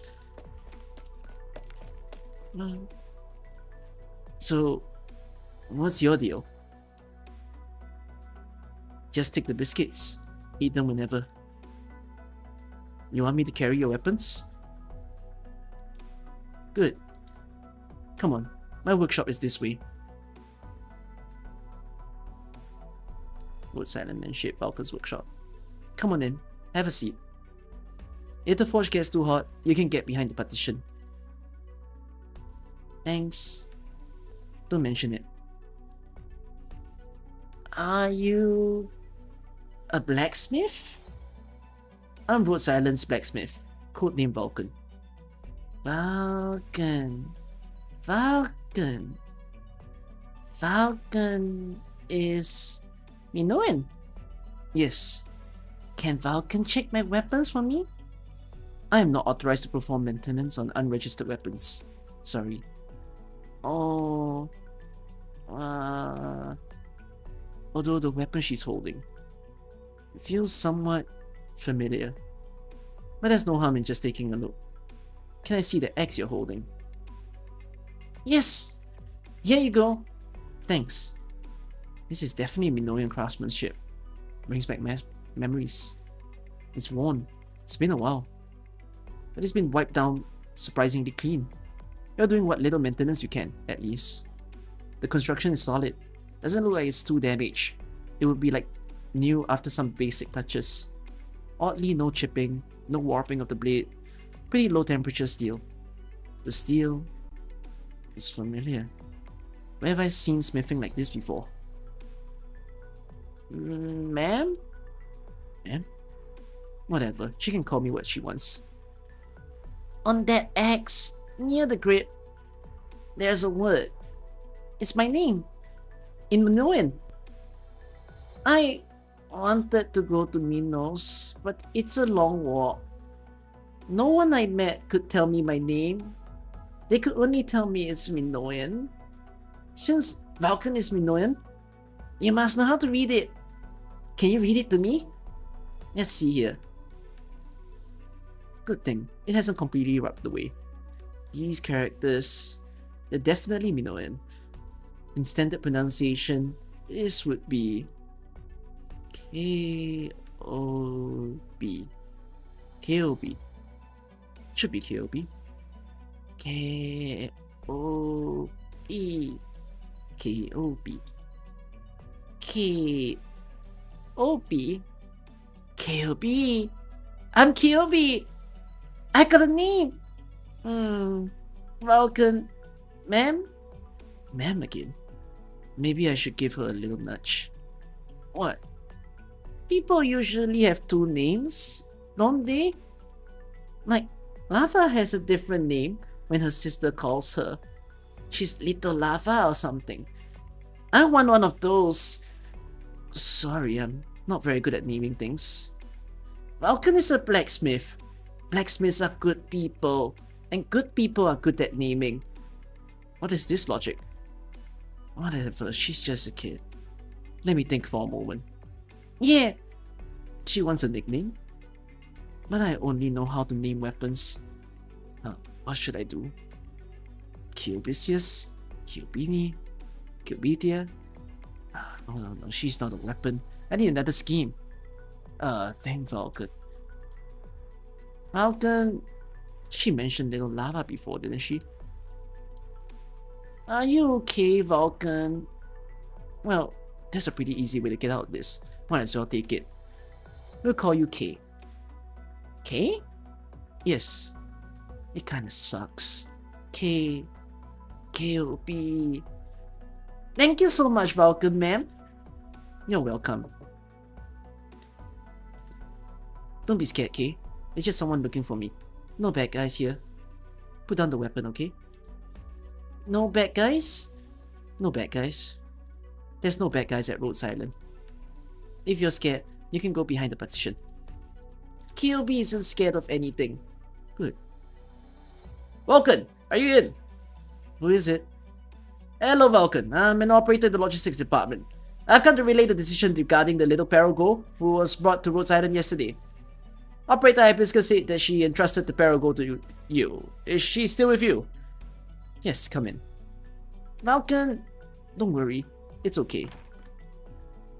Good day, Operator Vulcan. Good day, little Parago. Don't call me Parago. My name is Kyobi. Oh. Alright, Kyobi. Now then, we have been over the details surrounding your rescue. Our determination is as follows. Please listen carefully. Due to the circumstances surrounding your arrival, your personal freedom had been temporarily restricted. We apologize for that. But from this point on, you will enjoy the right to free movement. Effective immediately. Am I not being sufficiently clear? I think she may not be getting some of the legalese here. Legalese. Is legalese a funny way of saying legal language? Is that a proper word? Can someone tell me if that's a proper word? That's an interesting word. If it was a proper word. Legalese? Is a slang? Whoa, that's quite the word. Okay, I gotta take it. Adding to my dictionary. Adding to my database as Ptilopsis says it. Just give me the documents. I'll make sure she gets it. That would be a big help. Okay. Okay. Why were you out on your own back there? I wanted to go to Minos, but I think I went the wrong way.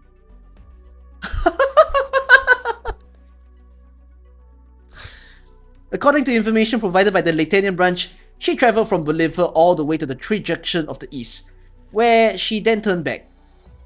At that point, she made a large arc across the north, until finally being rescued by our people in Latanian. This girl can walk. But why do you ask? If you made it to Minos, what were you going to do? Ask my name, and then... I haven't thought that far ahead yet. Operator Vulcan, please inform her of the situation and let her make the decision. So, what would you want to do after that? I don't know. Think about it. It's important. I want to eat until I'm full every day. Operator Vulcan, what are you? Shh, quiet.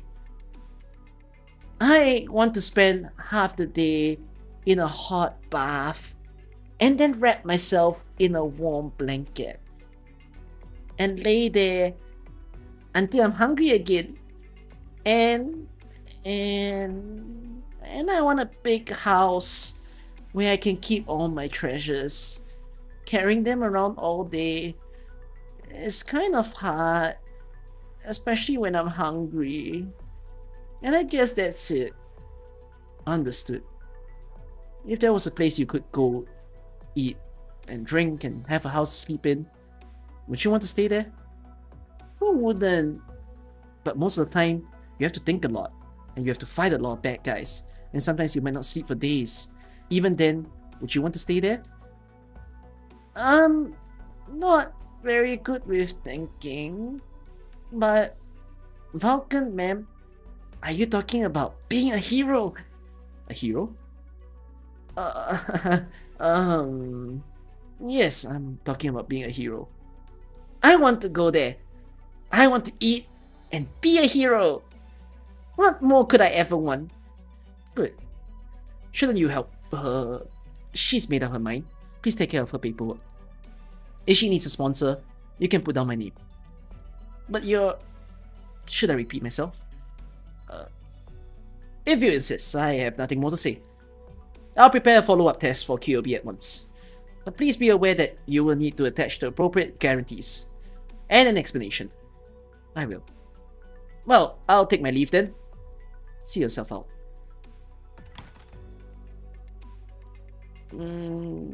What's happening? Nothing. You still have a lot to learn. A lot of fights to fight. It'll be a lot of work. Get some rest while you still can. Oh. Ma'am? Huh? We'll get used to that. You want a honey biscuit? Lava baked them.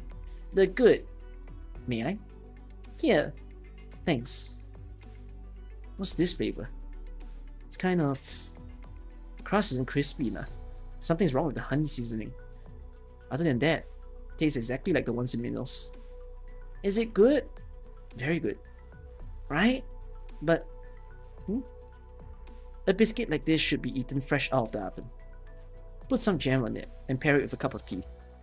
Will it taste better? Yes. I'll ask Matterhorn next door to make some for you when I get the chance. He's great at making these sort of things.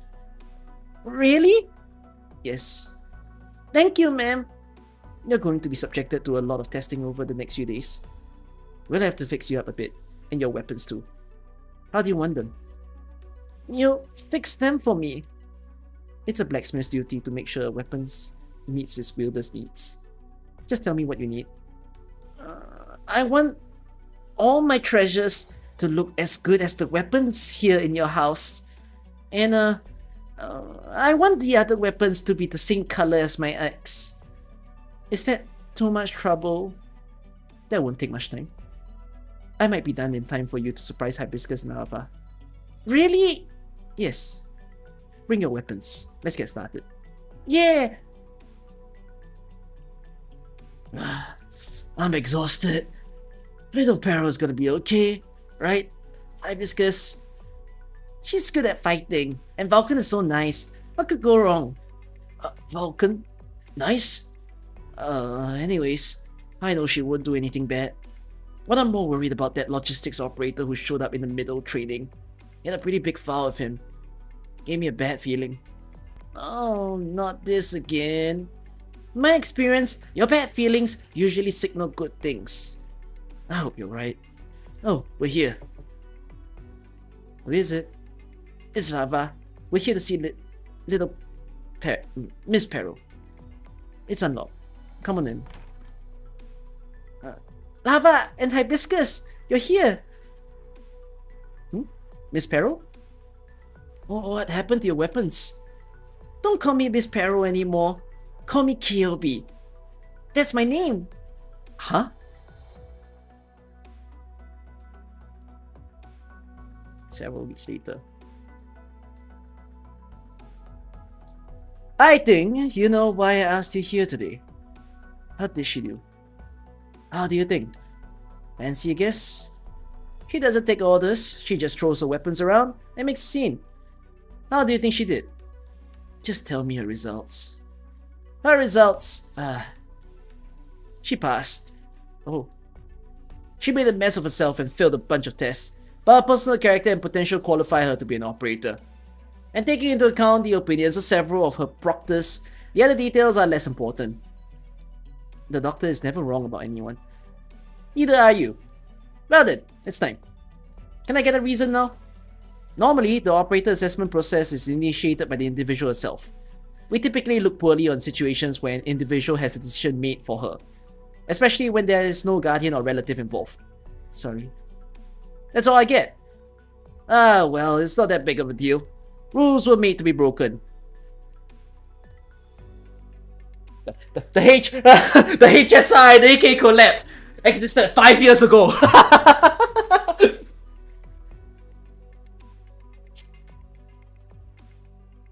Just give me a reason. I have to pass something upstairs. A girl who likes weapons can't be that bad. Alright. Hold on. That's it. Yes. I'm gonna need a little more than that. A few more sentences or there's no way I can finish this report. I have to? It's important. Well, I'm a blacksmith. I don't know people, but I do know weapons. If you have someone with absolutely no knowledge of weapon maintenance and upkeep, her weapons are going to get damaged after a long period of use.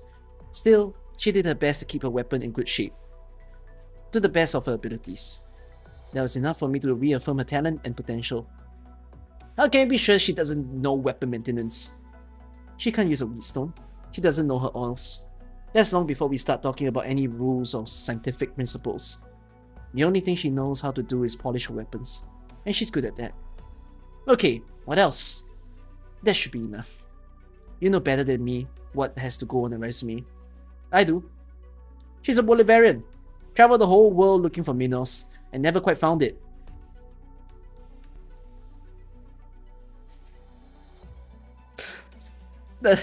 I visualized like a map of Terra where it's Bolivar and it's just Kyobi with a curly line all over Terra and dodging Minos as she goes.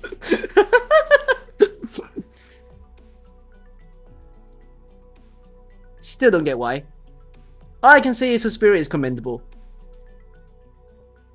It's always good to have faith. That's what I'm curious about. You usually don't pay much attention to people. This Kyobi, is she that special? What is it about her that caught your attention? Her weapons. I'm serious, Vulcan. I'm serious too. How so? Her name was carved into the X. Minos isn't Higashi. We don't tape our names on weapons in case we lose them. If your name is on a weapon, it means something big. Plus, I couldn't forge the X. But that technique, I know I've seen it somewhere. I want to help her solve the mystery of that weapon. Then maybe someday, she'll come back and solve something for me. I guess you could say I'm just a selfish blacksmith. You craftsmen have your secrets. Well, whatever. That's enough for me. Sorry to bother you. Go get some rest. I'm sorry too. No need. I'm just doing my job here. Thanks. Don't thank me either. Next time you're out for a drink, come by while I'm on. I've got a new mix. I'm calling it Casimir's Fury. Give it a try sometimes. Sure. That's why I say HR ain't easy. Kids these days don't know how to write a proper CV. Takes a good chat to dig up all the juicy stuff hidden down there. It's all mysteries wrapped up in enigmas. Damn it, I'm a HR director, not a detective. Short but passionate words in the Victorian dialect. Director? Oh, what is it? Director, we're ready to interview the new operator, if you would. I see. By the way, here's Kirby's contract, all signed and notarized. File it for me and then send it to someone to inform that operator of her formal onboarding. Understood. Just a moment. Be sure Operator Vulcan is there for that. She may be needed to explain some of the formal terms and conditions. Understood. Okay, enough chatter. Back to work. Sure enough. Another one who can't write a CV worth a damn. Looks like I'm in for another long evening.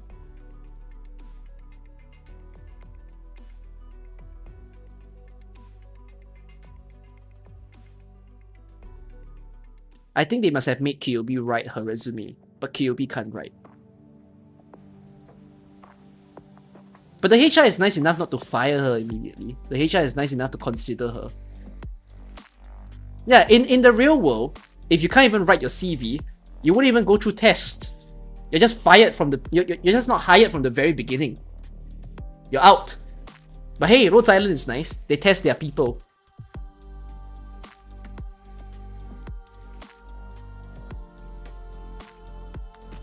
That makes me very curious about Kyobi, but it's quite sad because it goes to say that Kyobi's story did not even appear all that much here. You just understand her as a mysterious girl that just wandered the world. Does that mean Stories of Afternoon is just a story of things that happen on the same day? Is that it? That's the impression I'm getting. That all these happen possibly in the time span of a day.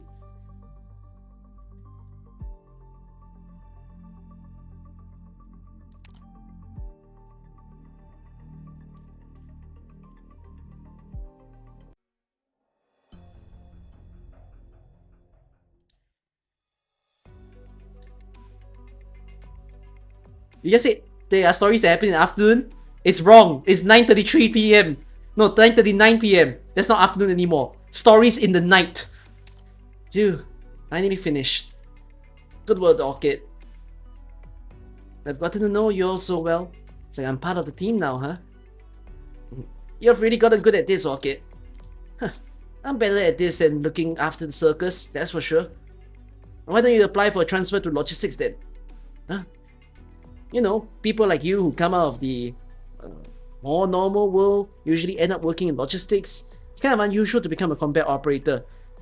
We've all been wondering why you decided to go to the front lines, actually. You wonder why, huh?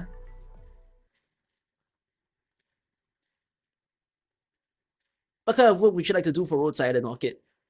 The assessments show that you have an aptitude for original arts. If you're interested, we could put you in the front lines. But since you are a civilian with no relevant combat experience, we still recommend that you join the logistics-related section. Of course, rest assured that even if you go on the combat role, we won't put you in danger. No more than you can handle anyways. What does logistics do? Well, it's a pretty broad department with a lot of functions. But in general, you can think of it as the jobs that keeps Rhodes Island running. Since there are more clerical jobs, it's well suited to people like you. Folks used to city life. He means sitting in an office. I came here for a change. I don't want to spend my life in a cubicle. I want to go to a combat role. Are you sure? Can be tough being a frontline operator.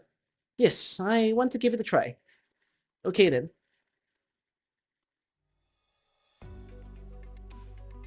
I probably shouldn't tell him I wasn't interested in office work. Let's just say I sort of fell into it. Ah, yeah. That'll happen if you don't know what you're getting yourself into. But I seem to remember we have a way to deal with these sort of things. Let me take a look here. Yep, here we go. Combat operators of civilian origin who, within 1 year of working as a combat operator, find themselves unsuited to the role may apply for reclassification as a logistic operator. It will be unconditionally approved. You haven't been here all that long, so you should be good to go. Actually, everyone in A6 should be good, except Spot, since he was a Sargon soldier. And even with Spot, I bet we can find a little wiggle room. Oh yeah? I never thought about it before. It's not like our work is any easier than that of a combat operator. Rhodes Island depends on us to keep moving. Right. Thanks, I'll think about it. Papuka, are you done yet? I just finished. Okay. Well, if it isn't little Papuka, is she waiting for you? Yes, I bumped into her on the way, she came along. Now that you mention it, I think I remember you applied for a double room to share with her. Yes. That girl's a handful, and who sends a child that small out to war anyways? But the rest of the team is either unreliable or even more trouble than she is. So here we are. Oh kid, are you done yet? Coming. Alright, I'd better go. Don't forget what we talked about. I'll be waiting for your answer. Right.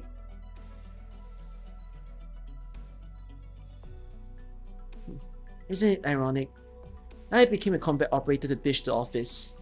And now look at me. I'm doomed to the rat race no matter what path I take. Oh kid, what's a rat race? It's a miserable life.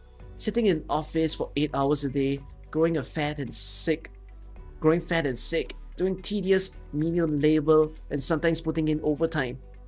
Oh, don't get it. Anyways, Papuka, how did you end up in Rhodes Island? Dr. Kelsit and Dr. Ansel bought me. What? Wait, okay, good. She's asking the same questions. Yeah, I used to work in a lumber yard. One day, Dr. Ansel and Dr. Kelsit were passing by there and saw me. They played with me all day. The next day, I don't know why or how, but Dr. Kelsit bought me. A lumberyard? Yes, my mom and dad sent me to work in the lumberyard when I was very young. The boss was sometimes very mean to me, but at least he fed me. Did you ever see your parents again? No, my boss said my mom and dad went very far away and couldn't come to see me. So I just had to wait. Then Dr. Ansel said that if I was good, Rhodes Island would help me find my mom and dad, and I might see them again someday. Hey Orchid, why are you hugging me all of a sudden? What's wrong? Nothing. Sometimes a girl needs hugs, is all. How would you like to be like those boys and girls back there? Doing things in the chair, not needing to run around all the time. Dr. Ansel asked me the same question. But I don't really understand that kind of stuff. I just know I'm pretty strong. But I've been trying really hard to learn to read. Then I can help you, and all those boys and girls in the office. Of course. Yeah, okay. What happened? You look really sad. Did I say something bad? Not at all. It's my fault. I shouldn't have asked about that. You're always so nice to me, Orchid. You can ask me anything. Okay. Orchid, why are you hugging Papuka in the middle of the corridor? People might get the wrong idea. Don't worry about it. Hi, Catapult. Oh, hi, Papuka. Are you guys going home? Yes. Now, why are you all sweaty? You better not be running off to get yourself and by extension me into trouble. Come on! Okay, give me a little credit. I just finished a session with Midnight. What with Midnight? Huh? Don't tell me you didn't know. Unless it's a mission, Midnight works out in the training room every day about this time. I didn't have anything to do today, so he wrote me in. Worked my tail off. Finally let me go. Suppose they're giving him a bit of business now. Why? How should I know? I figured you'd be up on it. I just need to steer clear of Midnight around 10 o'clock. I knew it.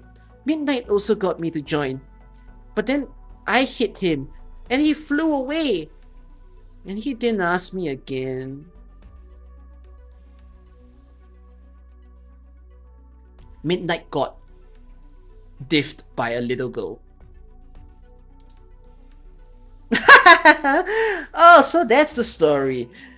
No wonder he dodged the question when I asked him if he told you. My sights. Alright, as long as you're not making trouble. Why do you always come back like that? This is discrimination, Orchid. You're always so nice to Popoka, even when she makes trouble. I'd be so nice to you if you'd also go and sweetly apologize every time you did something bad. That's beyond me. If I have to apologize for stirring things up, then where's the fun in it?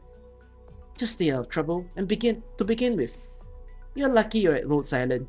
Anyways, anywhere else would have. Never mind, forget it. Come on, Orchid, just come out with it. Nowhere else can handle my personality, and I don't want to change. Only Rhodes Island would want a freak like me. But everybody here is talkative and awesome, and the work is good and it pays well. I love it here. Great, as long as you're happy. Anyways, hurry back and take a shower. A girl shouldn't be walking around all sweaty. Sure. Hey Orchid, the dorms are the other way. I'm going to check out the training room. Oh, Popoka, why don't you come to my room tonight? I'll tell you a story. Okay.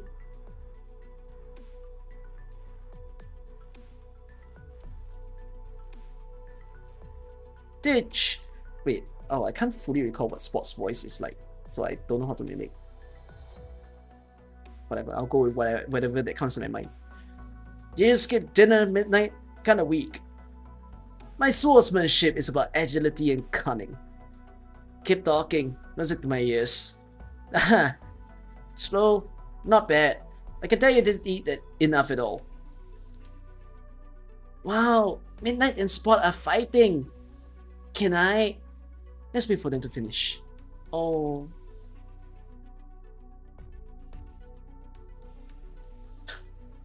Water! Please! Here. Here. Thanks. Your military lineage shows, Spot. You're usually so lethargic, but you're clearly much better than me at this. You got something to be proud of? If we don't have the basics, I'd have my comics in one hand while I fought you with the other. Am I so weak? How can I get my point across without hurting your feelings? No need. But I'm actually curious. You're an escort before, right? You got the fundamentals, I can tell. Couple years of practice. That's not up to military standard, but for a civilian, you can fight. Can I take that as a compliment? I'm mostly trying to convince myself that the most useless guy on our team actually has something to offer. Haha, actually. Midnight, Spot. Huh? Orchid's here. Your bone. Why is that? I don't know, but she looks like my mom whenever things were about to get real bad for me. No, you're wrong about that. And it's my turn to teach you some tricks with dealing with women.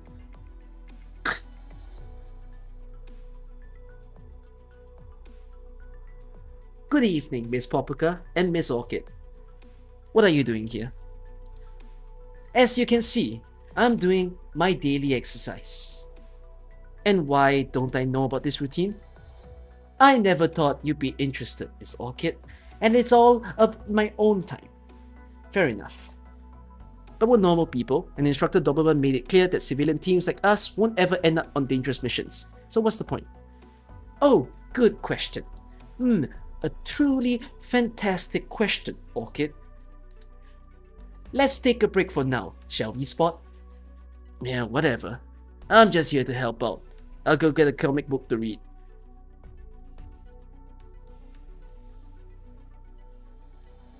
Orchid, do you know what the secret to success is in my line of work? What are you talking about? That's a rhetorical question to start things off.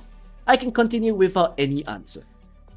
I'd guess the trick is to be handsome, first and foremost, and then be a decent talker. No, no, and no.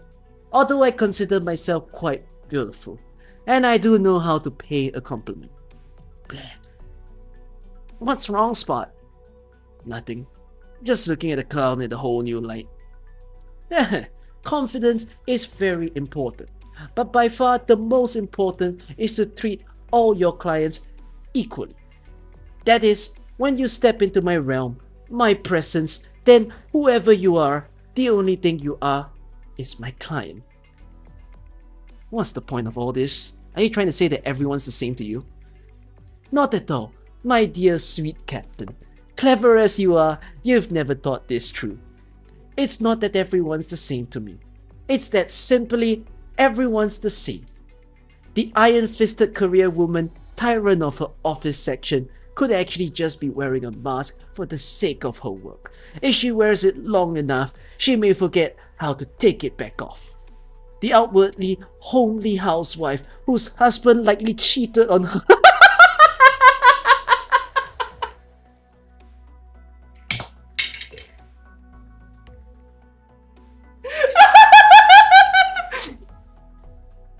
Oh, fuck me. Oh, something broke. What the hell? Where did my case go? Oh, that's where it went. Wait, something of my house broke. Give me a while.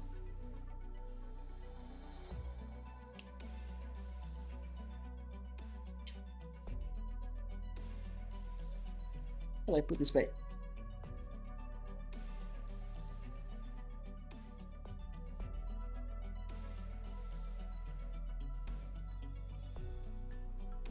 Okay, I'll be back. Hold on, I pulled a wire in the moment. Okay, I'm back.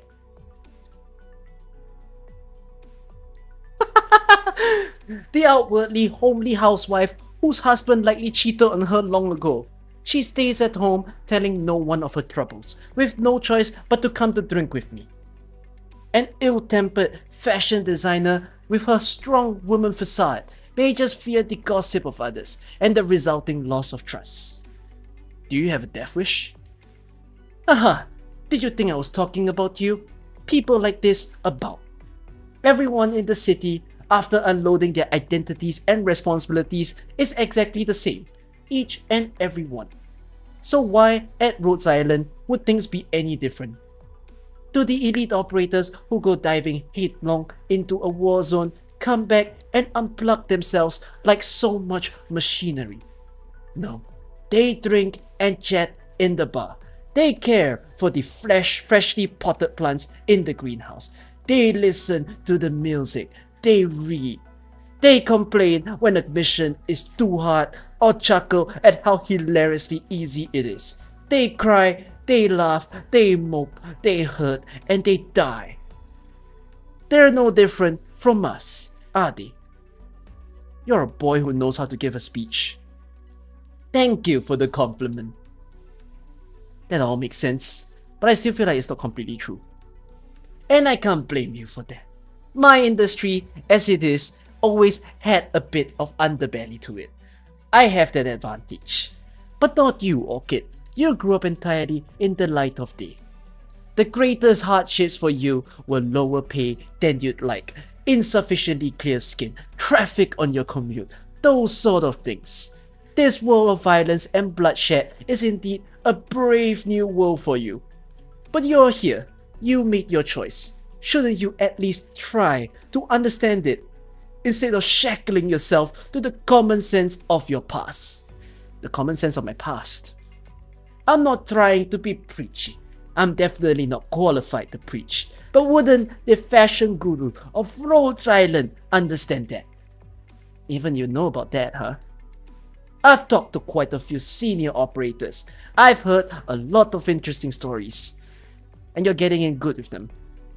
I get in good with anyone, as long as they understand my language. This is my special power as the devil of the Eastern Night. He is so fucking chunibil and lost it. Right. So you know perfectly well that the people who ask you to design their outfits and give fashion tips are ordinary people like us, don't you? By the way, Spot, you asked me why I knew how to fight when I was just an escort. Huh? Oh yeah, I forgot. You warned me. This is a bit of a story, so let's take it to the cafeteria. My treat. Sounds like a pain in the ass. Can I pass? I don't really care. I'm afraid not. Damn, I blew it. Should have slipped out halfway through.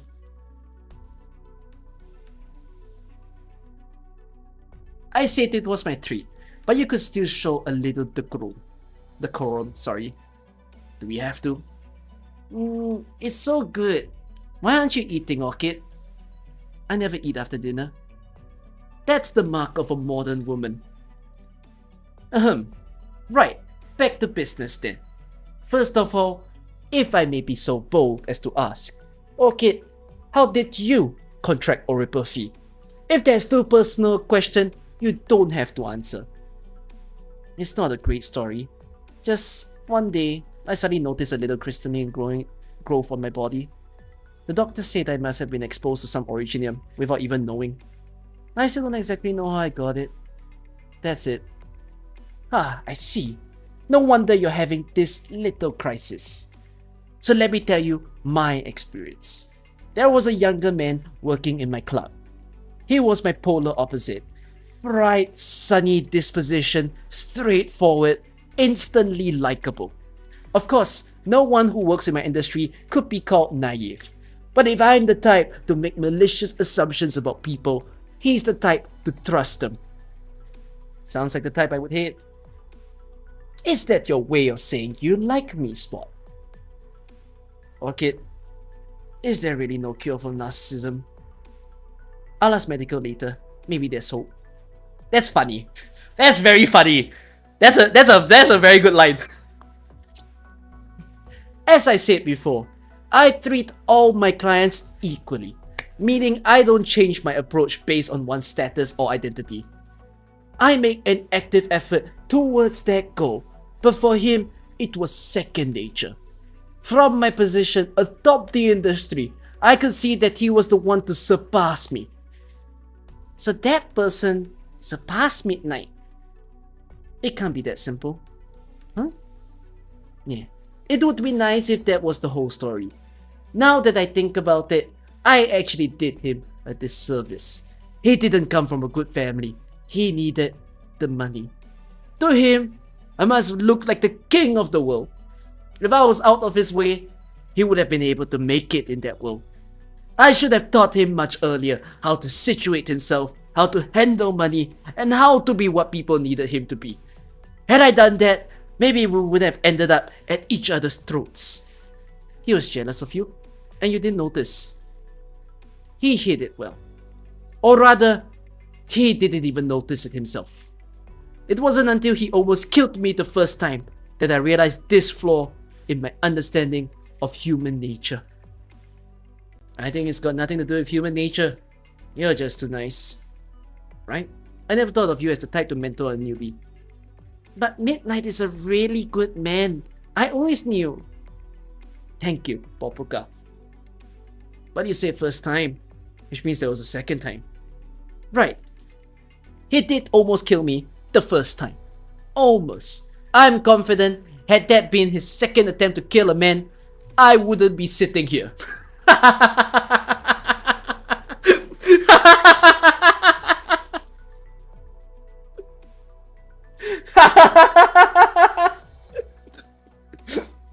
Okay. But I am. I bet $5 million you bitched out. No, I didn't. It's just, I couldn't have expected what happened next. At the time, I saw the world as Orchid does. I never thought of it as a place of malice and bloodshed. I muscled him out of the industry and learned how to handle a sword. I thought that would be enough. I really did. Until one day, I discovered a health problem. Neuropathy? He paid my agent to infect me somehow. The second time he came looking for me, he was infected himself, and he brought his friends with him. I had seen a lot of hate in my work. I thought I'd understood it, but it was actually directed at me. I felt it burning in a way I had never imagined before. But you won. I did. Even if I can't go toe to toe with you, I can fight off a dozen thugs and walk away with my life. It was then, with my own hands, I took his. Wah! What's wrong, Papuka? Poor Midnight. Don't cry, Papuka. Honestly, I should thank him for showing me how immature I was. After that, I learned about a place called Rhodes Island and made up my mind to leave the industry and come all the way here after registering with the office in Higashi. Along the way, I saw a lot and thought a lot more. I came to Rhodes Island with a deep understanding of this one thing. What are you looking at?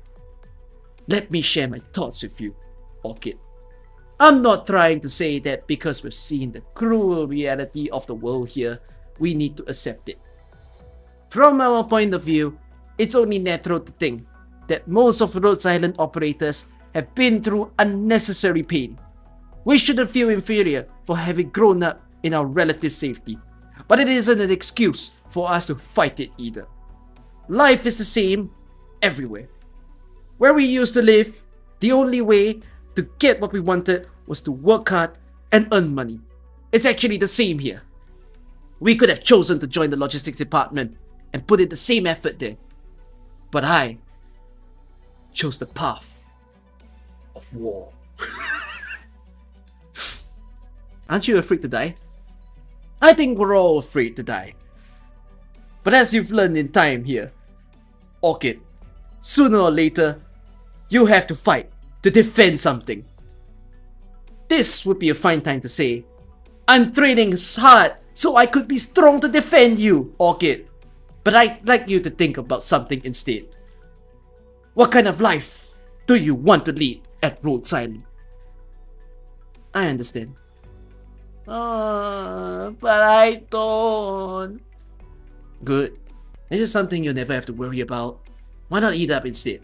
Here, you can have mine. Wow, thanks, Spot. He's right. You don't have to worry about this stuff, Popoka. And forgive me for dumping all this on you, Orchid. But the question you asked me is one I've been asking myself a lot since I came to Rhodes Island.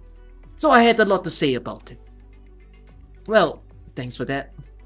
Oh, wonder of wonders, miracle of miracles, the blessed savior Orchid has finally shown me gratitude. Brother Spot, Sister Papuka, such luck you have brought me. You're a dead man. Papuka, we need to get to bed. We have a big day tomorrow. Oh, we're done? We're done. Okay. Good night, Spot. Good night, Midnight. Good night. Sweet dreams to the two beautiful ladies.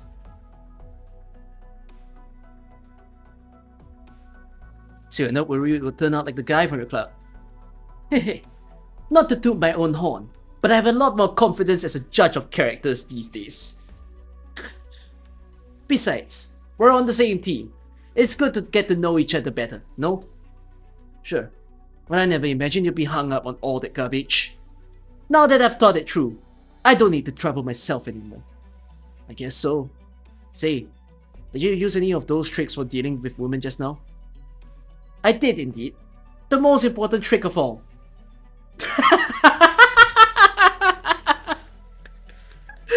Telling Telling the truth. Sounds pretty easy to me.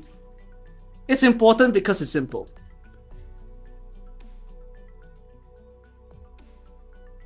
Okay, when we get back, can Catapult tell me a story? Not tonight. Midnight kept us out too late. Oh, okay. I'm just glad to see you happy, Orchid. Oh? Have I been unhappy lately? I don't know how to say this, but you seem very upset after we left the logistics department. Not now though. Now you look happy. Did I? I guess I did. Thank you, Popuka. Did I do something? You just don't know it yet. Excuse me, are you Orchid? Oh, you are?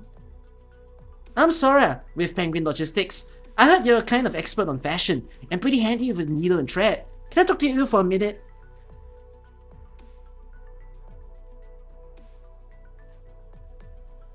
So you decided to carry on as a combat operator.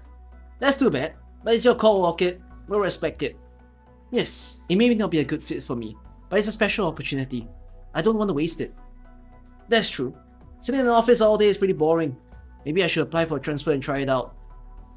You're dreaming! You wouldn't last 2 seconds with Dobermann. Oh yeah? I've heard about that one. It's pretty cool if you made it through her training, Orchid. You get used to it. Anyways, that's all for today. Heading back so early. Yeah, I have a thing. Okay, see you tomorrow. See you tomorrow.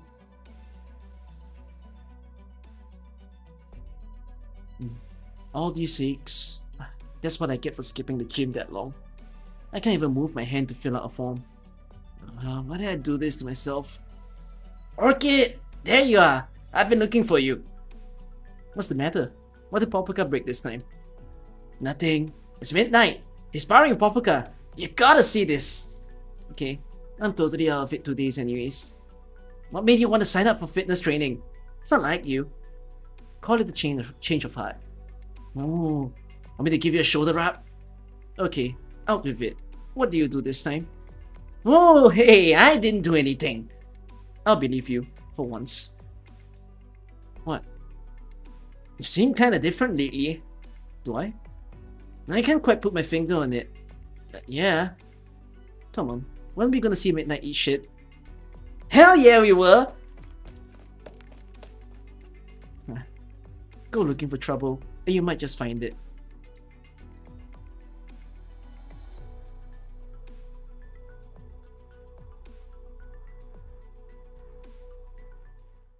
Actually, I am slightly confused. So Midnight shared his story on him working as a host in a club. And basically his job seems to be aligned to women. And that's why he speaks in this annoying manner. But like, he angered someone and the person really wanted to kill him. And then as a result, he didn't die. You know, he fought the guy off. But then later on, the guy got infected and decided to pass the infection to Midnight. And that's why Midnight... No, wait, the person that he fought with, was it... I didn't quite catch this detail. Was it a guest or was it his colleague? Less angered, more jealous. Oh, it was a host. A host infected him. Yeah, I should read his operator records. I think it will answer... Wait. This one I want to see the operator record.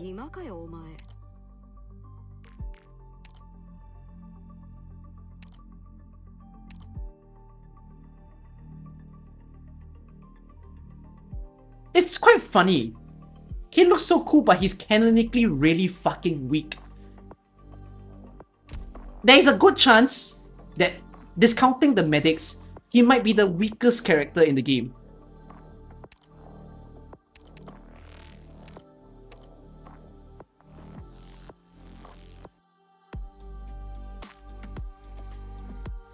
Former host now assigned to Reserve Op Team A6. Midnight was the most popular producer at a prominent host card in the Far East. He broke earnings records several years in a row. Was known as Devil of the Eastern Night. Like, this Devil of the Eastern Night thing is not like an operator name. It was just his host name. Even claiming that he's here as God's gift to women.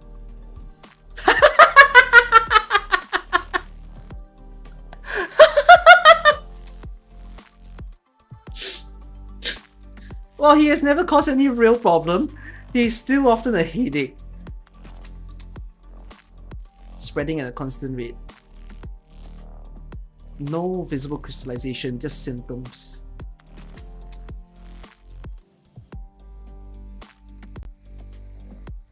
Oh, he's fucking tall. What the fuck? Well, I guess that's a bonus. God damn, he's stupidly tall.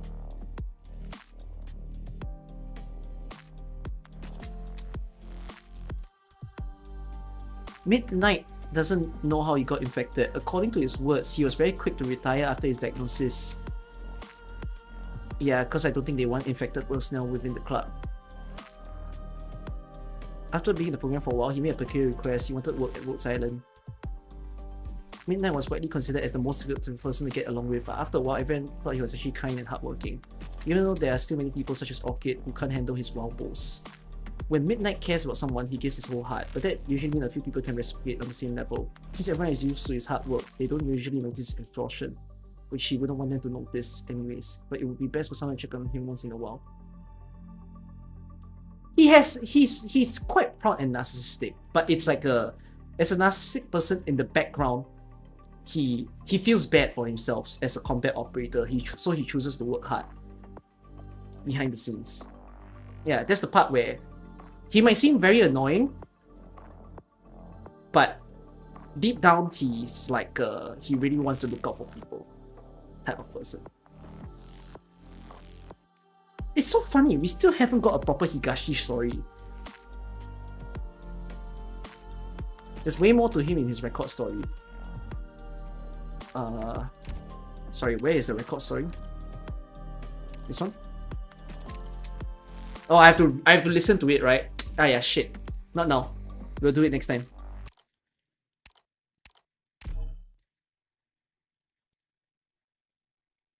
Right, Operator Records is a story in itself as well. There's so much story in this game! Oh wow! I still have to do a reading of every character as well. Actually, making videos out of these stories really isn't such a bad thing. There's so many people who wouldn't want to read. And I think there's, even for older stories, right? I don't even think people have summarized the older stories for people to appreciate. I was thinking, an idea I might have is that when I finish one, like, faction story, up to whatever is the last story, I should make a summary out of that. Would that be a good idea? Like, if I do the entire Casimir's, just do that Casimirian section, like just do a whole summary of from Mariano and all the way to the end. And then like, if Ursus has a long story, do one for Ursus as well. If Yerek has a long story, do a full timeline of Yerek. Yeah, Operator Records will also be good to talk about. Actually, this makes me love the characters a lot more. Okay, but I am correct to rank Midnight on the bottom tier. I think I ranked him on the bottom tier. It was correct.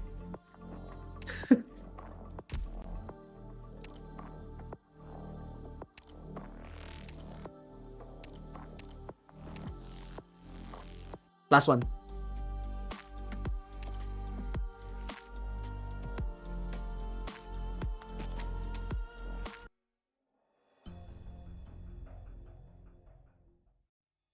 This is it. Too slow. Shit. But that's enough for today. Not bad, Fang. You blocked it this time. I'm glad to see you getting more flexible. Yeah, it's what the instructor Dobermann taught me. Not just about footwork, but about adjusting my speed. I think I'm getting the hang of it. Right, you have natural current speed. It's good for quick attacks, but those aren't worth anything if the enemies blocks them and you have no counter. Anyways, you passed this field exercise. Thanks, Instructor Grace. The next one will be even harder. I'll be ready. That's the spirit. Fang! Beagle, did you finish your test? How did it go? I didn't pass. Instructor Fallon has some real sneaky tricks. Don't get discouraged. You'll get them next time. How about you? Did you pass? Yeah. Nice. Oh, my butt. Cruz, are you okay? Instructor test shot my patootie. The test was a sniper war between me and Instructor Tess. We had to hide and find each other. I still don't know how she got behind me. Don't laugh at me, Uncle Grace. I'll tell you, you got really unlucky. The other sniping instructors just happened to be out for a few days and you just got stuck with tests. Even I can't keep track of that phantom. My advice is that you put the same effort into finding a sniper nest that you do into finding places to nap. Yeah, laugh it up. I just checked on Hibiscus and Lava. Lava passed, but Hibiscus didn't. They went home already. How did you... Fang passed. Oh, Fang, you traitor. Why am I a traitor? I failed again. What's wrong with me?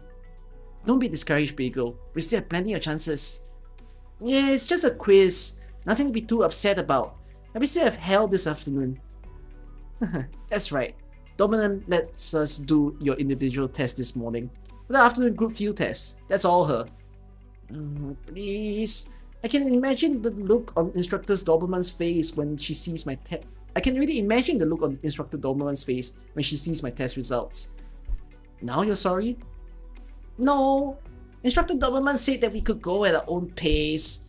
I'm just a late bloomer. Haha. But I'm also worried she'll be disappointed in us. Beagle, Cruz. Okay, seriously, don't be too hard on yourselves. We didn't make these tests so you could pass them. They're there to tell us what to work on. Well, it feels awful when a guy tells you straight to your face that he's better than you. You can't even do anything about it. It's the truth. There's a huge skill gap between you trainees and us instructors. That's why we're your teachers. That's what we're here for. And even if you haven't noticed it yourself, you've made huge strides since you came to Rhodes Island. He's right. Yeah, I guess he is. And really, you girls are doing great. The uncles you... Uncles? Why did I say uncles? The instructors you went up against are all experts in your respective fields. Do you have any idea how we got where we are? What we've been through? No way. Yes, Dobermann alone trained us. Hard to believe as it may, Dobermann today is 100 times softer than she used to be. Are we talking about the same Dobermann? She's soft. That's not funny, Uncle Grace. I'm not kidding. Grace, what the hell is this word? My Abuela runs up the mountain with a pack twice that size. You really can't handle some light jogging?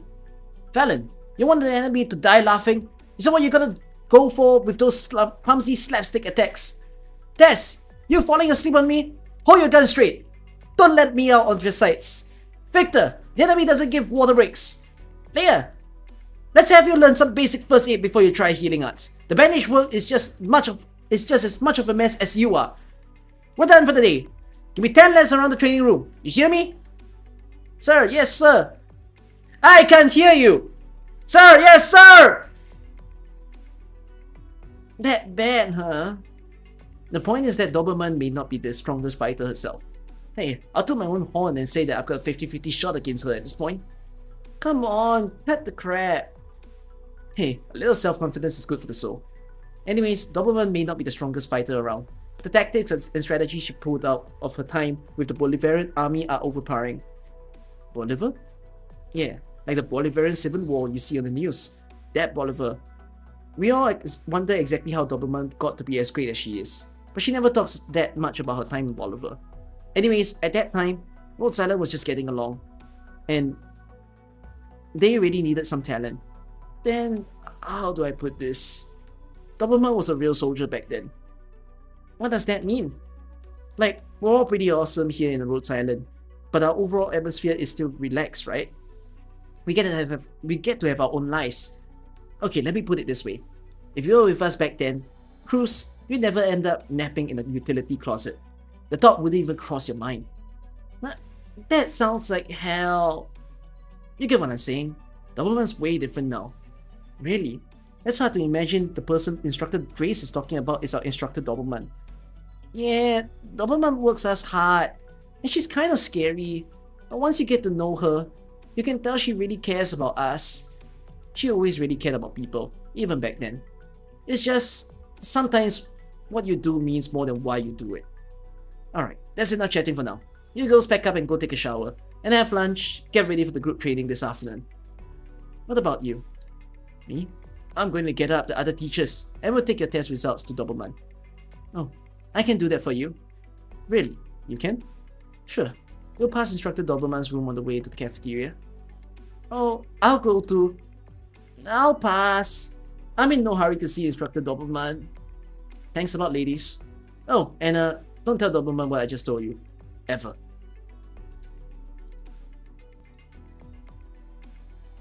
Instructor Dobermann! Oh, what are you two doing here? We're bringing you the test results, and I get some other information from Instructor Grace. I passed. Let's see here. Good. The others, Cruz, Beagle, and Hibiscus didn't pass. Did Lava? Sorry. It's okay. You're making progress. Go on back and tell Cruz to be ready for this afternoon. Go on, let's start. Okay. Hey, Instructor Dobermann, are you cleaning your room? Yes, I do so regularly. Can I help you? Why? Sometimes you want to give back to your teacher, you know? Oh, I'll help too.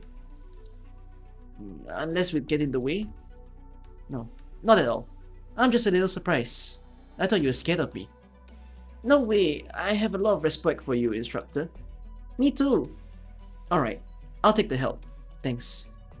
Okay.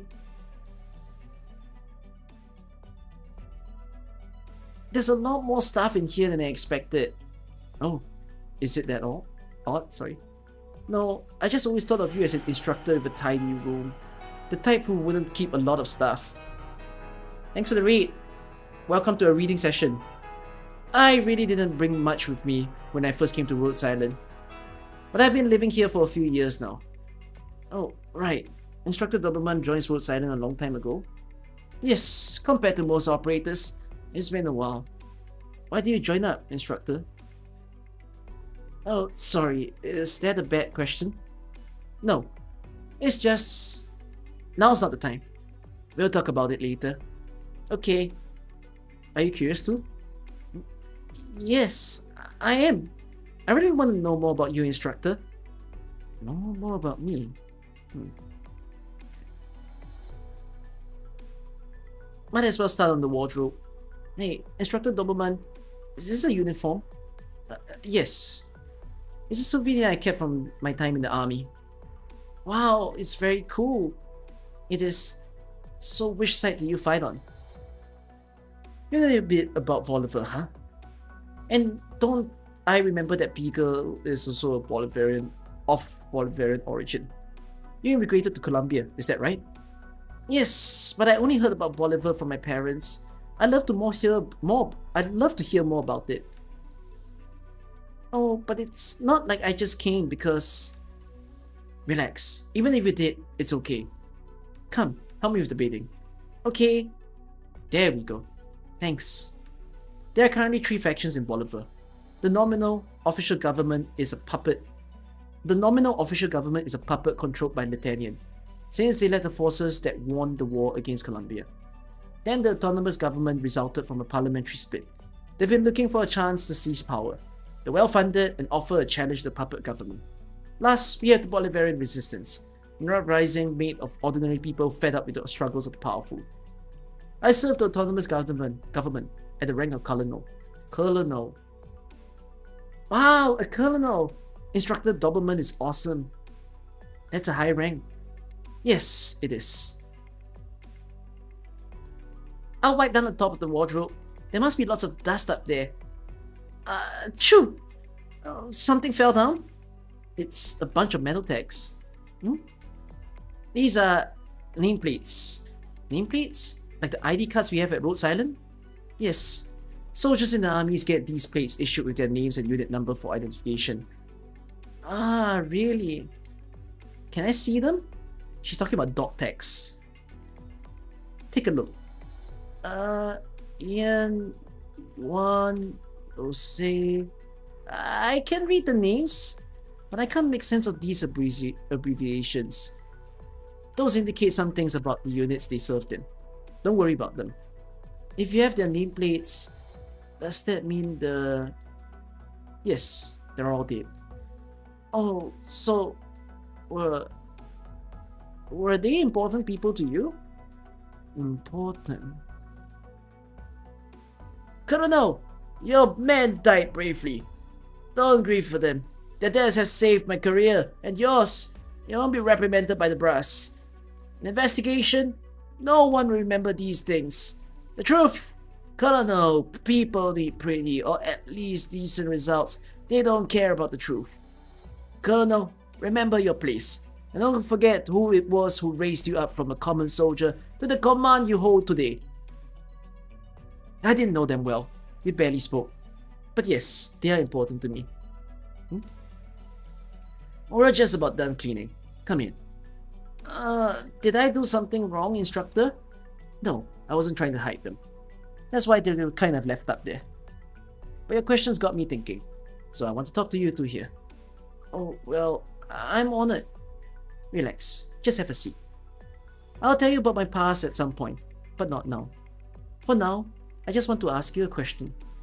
What do you think is a defining characteristic of a soldier? Is this a test? No, there are no wrong answers. Phew. Let's see. Combat proficiency? Most people learn to fight. The operators here all do, and you too will. It's not something unique. Is it being able to use some kind of awesome weapon? It's true that many manufactured weapons are readily accessible to the military. But as you've seen here at Rhodes Island, there's always people who have other ways of acquiring such things. There's a lot of them. Yes, that is a big one. The military usually have a numerical advantage unmatched by civilian organizations. Rhodes Island today can only compare to the standing army of maybe a backwater nomadic city in a small country.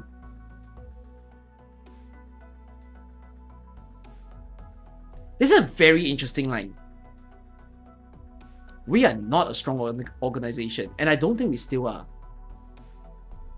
Like, Rhodes Island seems like a massive ship and whatnot, but I think in truth, we might still not match to some of the civilization. But yeah, RI did get stronger over time. But it's nice to see the evolution of Rhodes Island as it started out. We are still seeing the early days of Rhodes Island. Well, I thought Rhodes Island was really powerful. For a non-governmental organization, Rhodes Island has done itself very well. But we couldn't dream of challenging a steed. But we are such amazing operators. Like Skyfire, she goes swoosh with her staff and everything goes boom. But there's only so much you can do in the face of an overwhelming number. Do you remember Gus from the garrison? He was the toughest guy there by far. But if a dozen men ganged up on him... Exactly. Numbers changed the calculation even for a mediocre combatant. One beagle couldn't take on a Skyfire. But what about 10? Or 100 beagles? Think about it. And that's why we have the auto chess mode? 100 means we could crush Skyfire. Sorry, Skyfire. Exactly. The number of times a lone individual has used her individual strength to influence warfare on the national scale is zero. In an entire recorded history of human conflict. You see. I like her theory. You know what this means? You know, Rosmontes can't kill bosses, but what if we had 100 Rosmontes? It makes sense. You know, I just need 100 Rosmontes in my account. Anyways, to digress a little, there's a reason I haven't been systematically explaining the army to you in prep courses. There's just no value to it. But the boss flies, oh, never mind. My greatest hope is that you'll never have a chance to apply any of this knowledge. This little lesson here is completely voluntary. So numbers aren't the answer either? Well, it's an answer, but it's more of a descriptor of the military itself, rather than the soldier. Is this following orders? Is it following orders, sorry? What makes you say that? I just thought back to our time at the garrison. The captain said that as a soldier, you have to follow orders no matter what. Correct. I got it right! You did. The defining characteristic of a soldier is obedience to the chain of command. Okay, this is not wrong. The number one defining characteristic of a soldier versus any job in the world is You shut up. You cannot defy orders. All you do is follow what people say. I think it's one of the saddest jobs to ever have, where you are just a tool. There's a saying, as in, well, I don't think of it as a sad job, as in like, I get that there's a patriotism towards it, you know, to defend your country. And I think it's good to have that nationalistic characteristic in yourself. But I think the bad thing is the idea of, why are we fighting in the first place? That's the sad part to me. That it's like, if it can be peace, why don't we go for peace? Type of thing. Won't you as a soldier still need to think of yourself and your team? Sometimes you even need to break the orders. Yes, you do. It's just that most often you wouldn't. That's why soldiers are thought of to be like, the more you're a soldier and the more you think like a soldier, the more you no longer think for yourself. The more you just say, I'll do whatever people tell me to.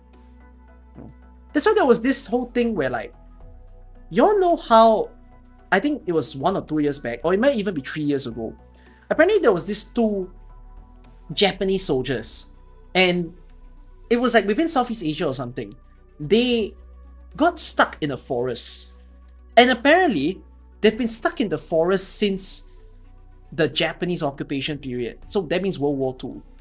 So they're very young, and like, by now they're like very old or something. It was like 50 or 60, and they stayed in the forest. And apparently it's because the last orders they got was to remain there to protect the place.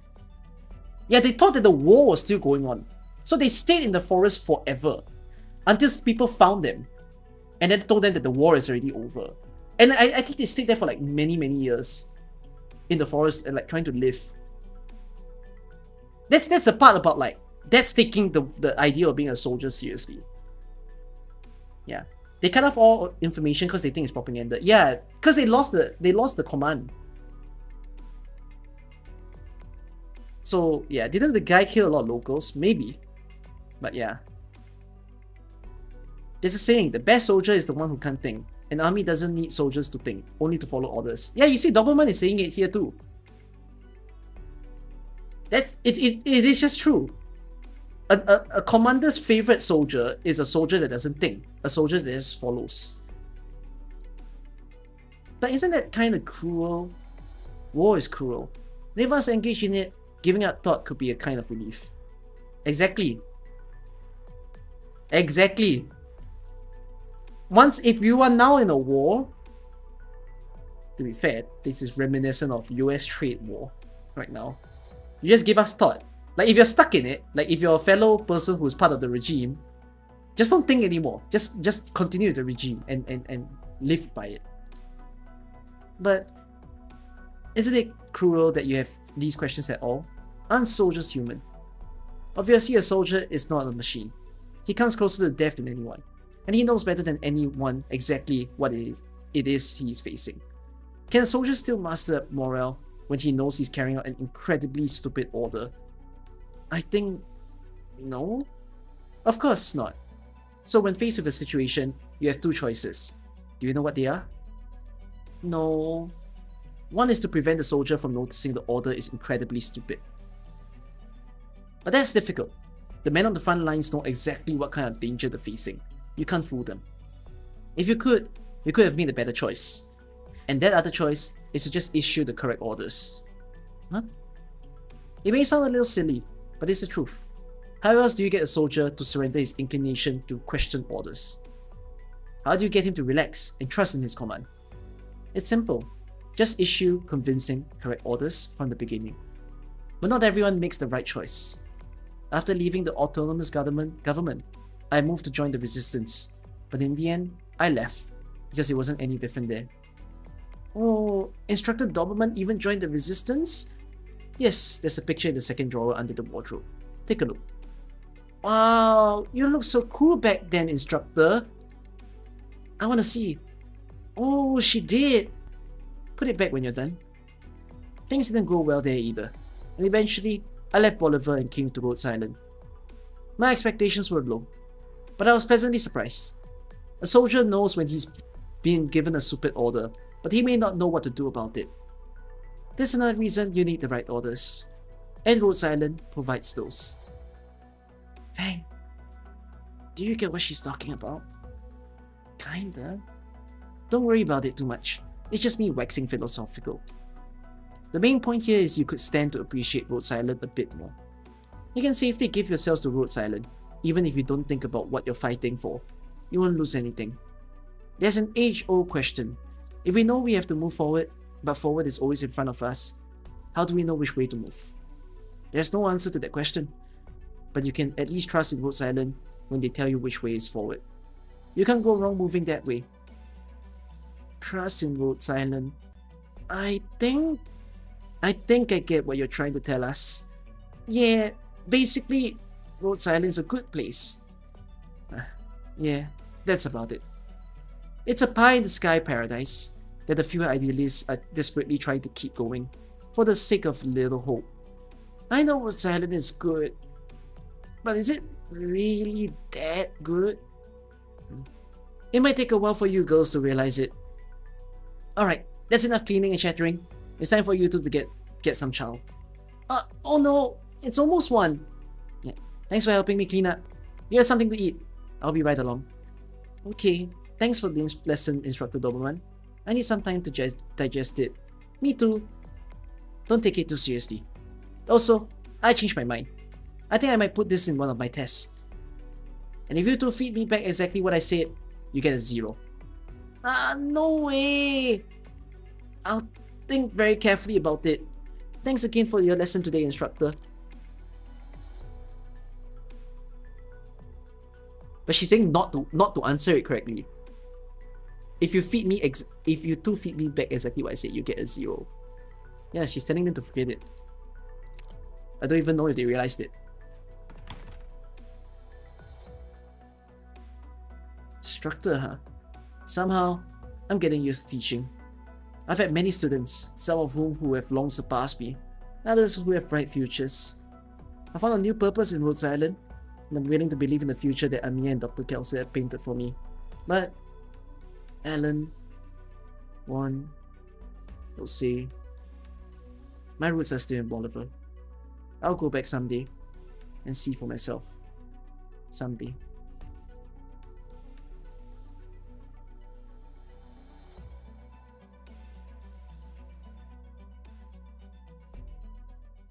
Wow.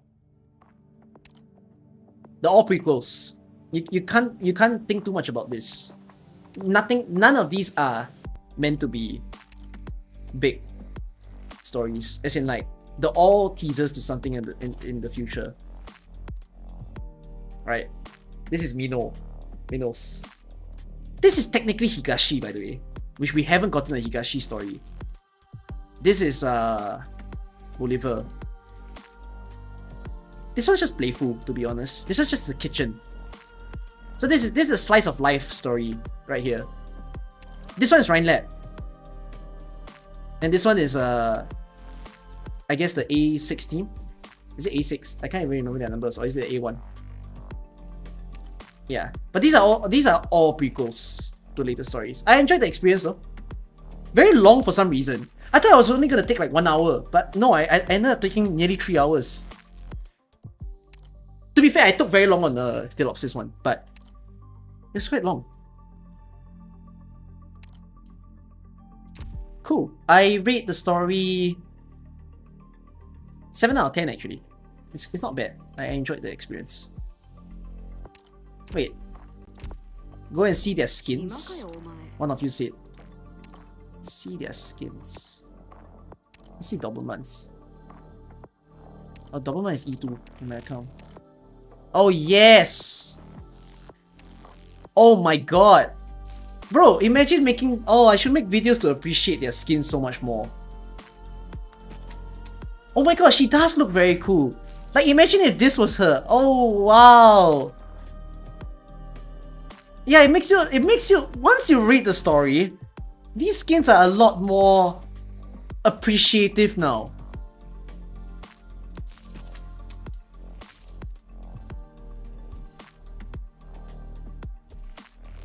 Dobermann's probably very old now too.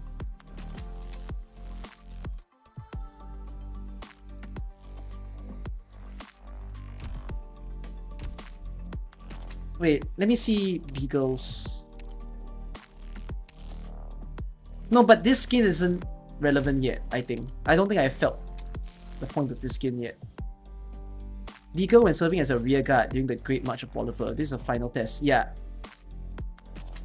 This is a final test. God. That's very ominous.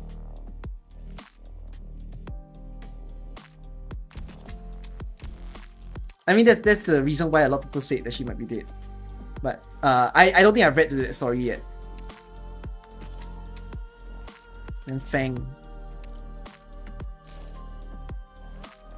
Waterproof handmade details. It includes these. Oh, this is the very first skin in the game. So there's kind of no thoughts towards this skin at all.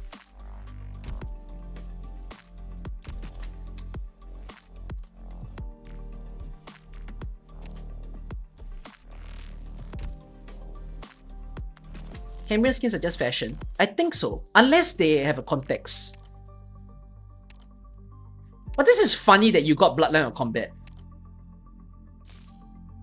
An outfit worn by midnight during the promotional video of an annihilation operation. Though it was undeniably effective, everyone agreed it was a bit over the top. See, this is not Bloodline of Combat. This was for fashion that he wore like this.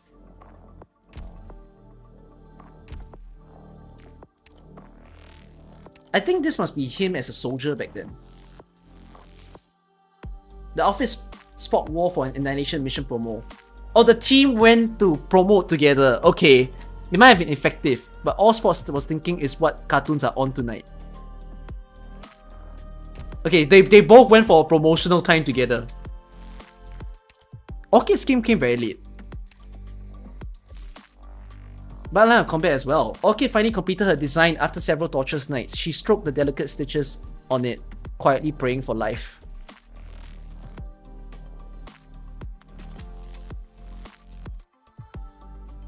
Does that mean the design does not refer to what she's wearing? It's referring to the dress that she's doing behind.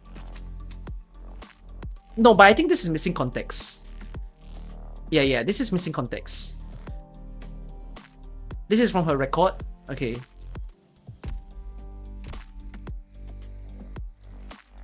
Yeah, I think there has to be more background from the fashion side of her story. Okay, cool. That was a nice experience to have read that. Okay, now I've run into a problem because I've underestimated how long Stories of Afternoon can be. Would that mean that Stories of Afternoon is about the same length as Pinus Sylvestris? It could mean I can't get to read Code of Brawl today because I did say that I want to read Near Light in the next stream.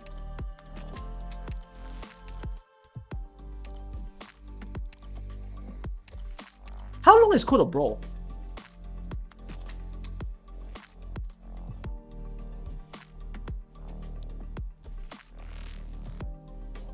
I haven't even touched longer ones. Longer ones will become split streams.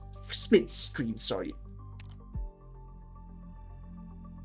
No, I've read Children of Ursus before.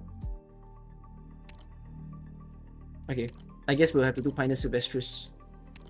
1, 2, 3, 4, 5, 6, 7. By word count, almost as much as Maya, no. Okay, then. Okay, I'm not gonna do Code of Brawl today, I think. I think let's do Pinus today. Shall we? Whew. Brace.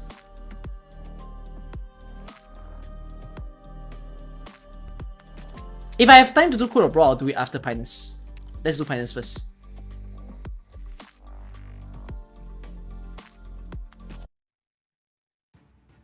Am I gonna take a break from this whole thing? I'll take breaks when I want to. 15 nights, 15 chances to take the first prize. Who's the knight tonight? Who's are you betting on? And who's going to walk out of the bloodbath with a handful of gold? Who will strike through the storm to win our admiration? We're 10 minutes away from the official start of the match. Don't miss this chance to get filthy rich overnight. You'd only end up kicking yourself. Now let's witness the birth of a rising star. What's your name? Do you need something? Come on, drop the egg for a minute. It's not every day that you see a Zalak Knight around here, so I'm just popping over to say hi, that's all. Nervous? Are you infected too? I mean, who wouldn't be? Only infected would fight a match like this. Our lives are a goddamn game here. What you staring at me for? Spooky. It's just, you seem a little familiar. Trying to cozy up to me? No, maybe you're right about Zalak Knights being pretty uncommon. Well, since lies bundled us together, how about we team up? Quit playing around. I'm in this to give the knight nobility a little hands-on knock-knock. How do you got it in your eyes? It's too obvious. There's disdain, there's anger, and they've been your bywords for a little too long. These couple of big shot knights up in the stands, they're beginning to notice you, you know? This place isn't worth that. Don't jump to conclusions, okay? Take a look around. What are the different kinds of infected knights around here? Some brought up at the big shots as a little gambling pastime. There's a share to it for them if they make it. And if they lose, oh boy, let's not get into that. Of course, you've got some anonymous nobodies, thirsty for a real-ass, high-riding knight or some merchant to pick them out, thirsty to become a tool. They've got no other way. Infected never get any other way. What are you getting at? Come on, let's team up, okay? Your chances in the melee sea, they're always better with a little personal alliancing, you know? So what do you want to win then? For the prize money? No, because I can't let anyone else win. The hell?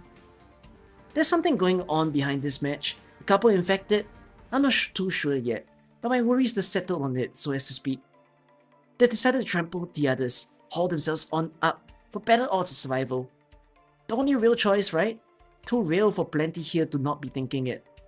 That's why I can't let them win. If someone wins, someone loses. Big whoop!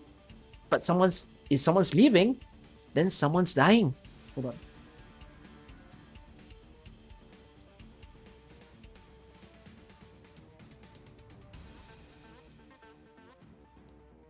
Go on.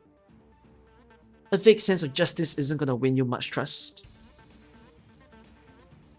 But sure, right now is make or break for us Knights Association, for our Knights Association approval. I'm in. Zalak and Zalak. Beast teaming with some rando any day. Eh? For real? If you just came over to school with me, then I'm gonna start with you. Whoa, whoa, whoa, whoa. No, I'm real. Let's take this melee together, Ashley. Grey Nutty Kaliska. Kaliska? Joke of a surname. Just pretend you don't know, even if you've heard it before.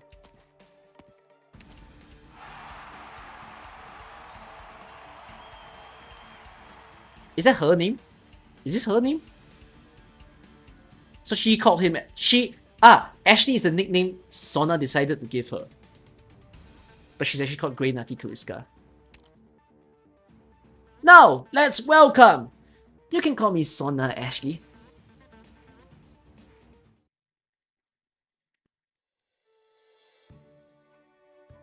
Sona? What's up? Back then, at the end, you took out my points out of nowhere, didn't you? Ashley, come on, that was come on, are you still not over that? Don't you think I might be a little stuck on it? Well, but not because you stole the crown from me. You said you couldn't let anyone else win, and it was just the same. What are you overreacting for? We've only just met then. It's normal not to trust. No, well, actually, yeah. Look, when are we gonna see how the infected ghetto is doing? Let's move. Allow me to come up with excuse. To restore our bonds of nightclub trust. Since when were we in a nightclub? Since sooner or later, Ashley. You mean that nightclub for infected? Pinus Sylvestris. I came from around Victoria, if you're curious. Plenty of that sort of pine tree around, back when I was young.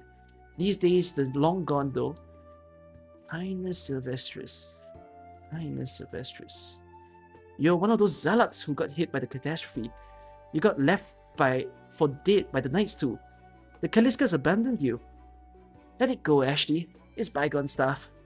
But then your infection was my family's fault? Didn't you already break from your family? They don't count as family anymore. You're not feeling any guilt for me. Not on my watch. Alright, weren't you just talking about how I stole your championship? We're even.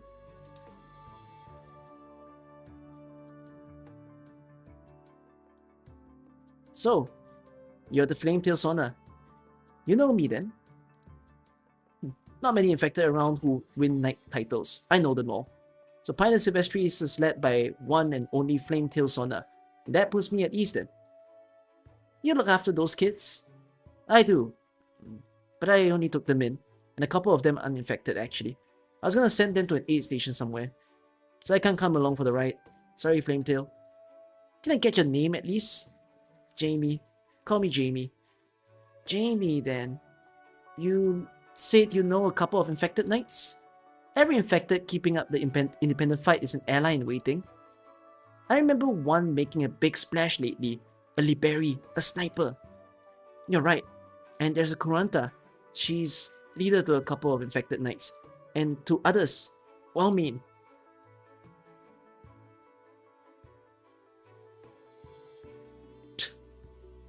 Yo, Iwona. Tired? Hey there, Sona. You seem pretty smooth rolling still. Strong stuff. Not really. Just always gotta keep up with some lax act. You tired too? Didn't know you felt it. Figured you were always like that, on the forward march. That proves you trust me though. Looking that beat in front of me. So this Armorless Union biz, how do we deal with them? Do everything we can to keep them from knowing where exactly the infected are settled. So long as they hide in the city, and infected's got nowhere to go. We'll get found sooner or later, Sona. This isn't gonna solve anything. You need to think of some way. Nah, maybe ought to dump everything on your back. Oh wait, this is a tough slang. Not dump everything on your back. I'm sorry, yeah, it's tough. Yeah, chewing over stuff like this isn't my style, but ought not to run around load too heavy, Sona. We're here for you.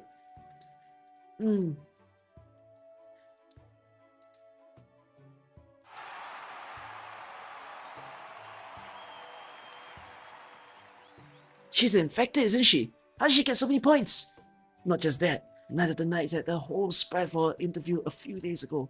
They either take underground fights for money or uncompensated battles just to get a title from association. How the infected like her even survive?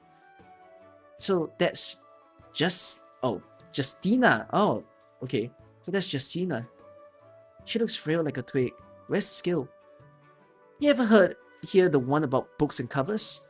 But the papers haven't been duly proper to her lately. How many times have they ever been proper to infected? Actually, forget infected. Where have the media ever cared about being fair to anyone? Can we believe anything that Armorless Gun said? It's something to go off. Beats having no ideas at all. What's our plan? That's what I'm talking about, Justina. Get that feather knight! To the life! Bet! Behind the stone bunker! Yeah! That's it! No! No! Don't pick out! You'll be clocked! No! She's pretty popular, huh? Might not want to join us. If she keeps doing what she's doing, she'll be titled sooner or later. Make a killing riding the wave of popularity, and maybe she can go somewhere quiet to live out her days. If she's that kind of infected, can we really talk them into helping us? We can't talk anyone over. But this city forces infected to make a choice in the end. Honestly, it might just force everyone. I hardly ever see you this pessimistic. You're the one to ask. I'm here hoping the Flametail Knight declare me no problem. It's all under control. Haha. No problem. It's all under control.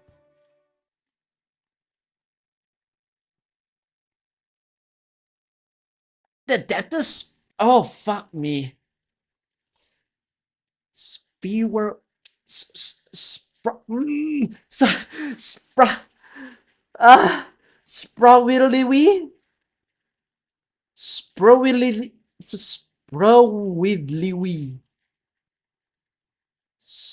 Sprawidly.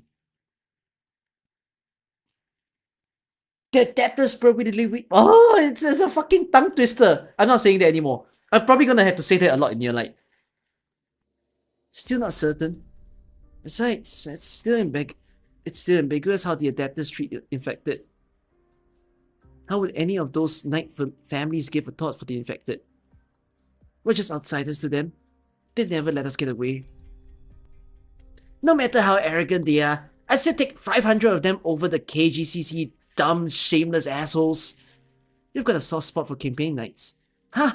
They're the knights who fought Ursus off the grasslands. Top clowns on the stage winning points with the audience any day. Ursus? All I know of them is the news I saw when I was young. Ursus lost their war with Higashi. Of course the knights cranked up the publicity machine. You know about the war between Ursus and Higashi too? Hey, they forced me to read a dead tree or two when I was young. It was all stuff of the modern history of the campaign knights. I can't imagine it. Iona sitting at the table holding a book. It's too far-fetched. Inconceivable. What? You're from the campaign knight family, I think? Studying's not out of the question for you, I guess. Is it how you see me? 10 years after the 10th Casimir's Ursus War, the Emperor of Ursus got seriously sick, and everything annexed from Casimir's fell into the nobles' hands. The Crown Prince picked up on the corruption inside the military even before succession, goading 2 armies to rise up as his distraction. No way the Ursus nobles could ever agree on one plan, but they were all born and raised in the nations of chaos. They sent their own forces out against Higashi without any argument, so they could cover up their own crimes, which led to Higashi launching an attack of their own on Ursus far beyond anyone expected. And in the end, the decisive battle took place inside Ursus territory. Geez, didn't know you had straight history lectures on you, Iwona. No clarification on those bits that obviously got mixed in. At that point in Casimir's, a good deal of knights thought that they could strike while Ursus was up to their ears in it, and in all that unrest, they take back the cities they lost 10 years ago. Iwona? And that was 25 years ago. My grandparents were there with the scouts who resisted Ursus, only to get strangled by the army before they could really rise up. I wish I got to know them. Hey, don't take it so hard. That's the past. I'm not a campaign knight anymore, so just jump when you say jump, Sona. Enough about me. Let's talk about your plans now. This morning, Jamie got 3, maybe 4 new infected in on his end. Miners infected in a small industrial accident, but the contractor declined to reimburse their medical fees. So with nowhere to go, they end up with the police out for them. And that's not the end. We've had over 10 noble infected join us this month already, right? They live in the darkest, dankest corners of the Grand Knight territory. We've got no way to settle them. Sona, we've still got time. We've got power. We'll find a way. But I won't let any of the innocent infected end up risking themselves with us. If the adapters really will let us have all legal identities again, live on Casimir's, then we have no other choice. Man, this is some party. Flametail Knight, Sona. You're suspected of illegally harboring infected, publicly violating the Knights Association Code of Conduct. Put an end to your resistance. Hand over the illegal infected, and we'll report your case to the Knights Association. Master Mistress, Armless have authority to help settle bills for the police and knights now. Let's all be honest. Don't you guys feel ashamed when you use the law as this big, pompous excuse? Your provocations will get you nowhere, Flametail Knight. You have already overstepped the mark. Here in the Grand Knight territory, drawing the Chamber's gaze is tantamount to death. Death? There's some scary stuff there. A biological death is not death's only sense, Flametail. The more chances for survival Casimir's accords us, the more deaths it creates for us down the line. All hands, take aim! Shelling from the rear. Sona, I'm here. It's backup from Pinus Sylvestris nightclub. Surround them! Justina! Roger that. Laying cover fire. Sorry, Sona, I'm going in.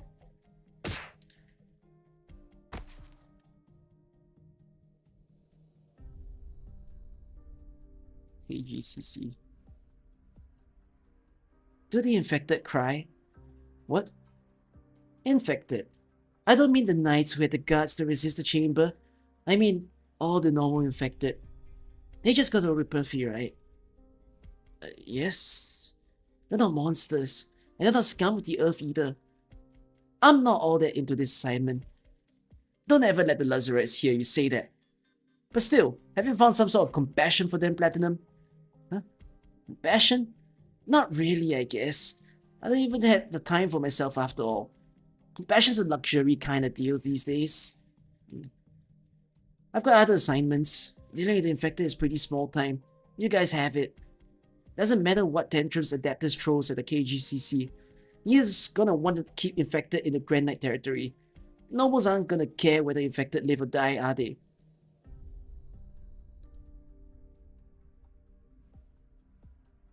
How do you... Pinktail. It's the Harmless Union. The Harmless Army attacked us. Stay calm.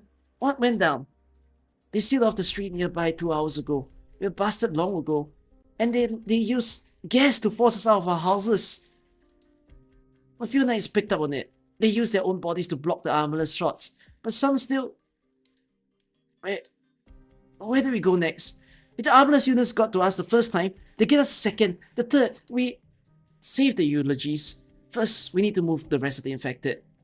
Should we get out of the Grand Knight territory? Go somewhere in the countryside? At least get the infected civilians out of here. We've been leaning on our knighthood so hard to give them some kind of cover. When there's no knighthood involved, when they're out of the Grand Knight territory, it's only gonna get worse for them. So we just... take it? We give up and accept this? The Adapters... We still have that on the table, don't we? Sona, I'm back. How was it? I was dealing with an old knight. Definitely one of the Adapters' highest ups, no doubt about it. Best we don't trust the Grand Knight territory nobles too hard, Sona. It was Damien, Vice President of the Knights Association. Huh? There's a big guy for you. VP Damien, the renowned campaign knight. I remember him. He was ruckus for the news when he was discharged and came back to the territory to do boring old civil service. Descendant of the heroes like that one Maria girl. And the conditions? If you're back here, that means there's been actual headway, correct? What conditions did the Adapters... What? A separation. A great separation. He wants to borrow our efforts to put this city to sleep. What's that mean? That's how the plan goes, roughly. We can do this, right? Are you asking me? Maybe. I'm not giving up until I see those dumb knight nobles bowing to me. You guys? A real simple plan. We'll fail if we're not strong enough. We get even stronger next time. We're good. Long as we don't die, yeah? Relax. Uncle. Don't get nervous. Pinus Sylvestris just needs to stay Pinus Sylvestris, and we'll be fine. Whether or not we succeed, we only have one way open to us. There's no difference, really. Difference? Sona? You've been zoning out a lot lately. What's wrong? Nah, nothing really. Let's go. We gotta find a place for the infected still. Oh no. Away from the sawdust, fire everywhere. Chokes with silences, the soil's too hot to touch. Or originium gashing. The Kaliskas abandoned their subjects.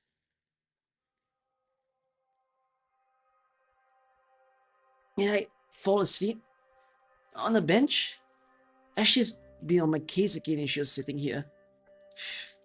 A lot of people out on the street. Infected under the Knights Association supervision aren't allowed to walk freely. If all these pedestrians knew there was an infected out in broad moonlight here, I wonder what they'd think. Without knowing why, a thought flies through Sona's mind. They wouldn't think much. Pedestrians bustle, coming and going as life demands, melting together under the rainbow lights.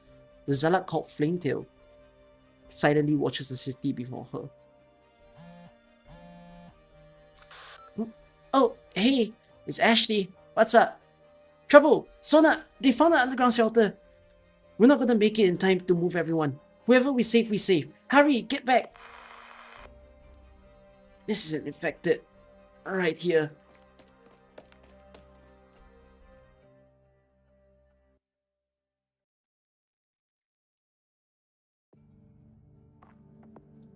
This story is gonna be hard. I'm feeling it already. I think this story is gonna be hard to read. Oh no. I don't mean hard as in like to verbalize. I mean to take emotionally. Oh no. It's only the first part. Spravedliwi. It's not hard to digest, it's hard to go through. As in, it's hard. Like, I feel like it's going to be emotional by the end of this. Like, and y'all know I crumble to emotional stuff very easily.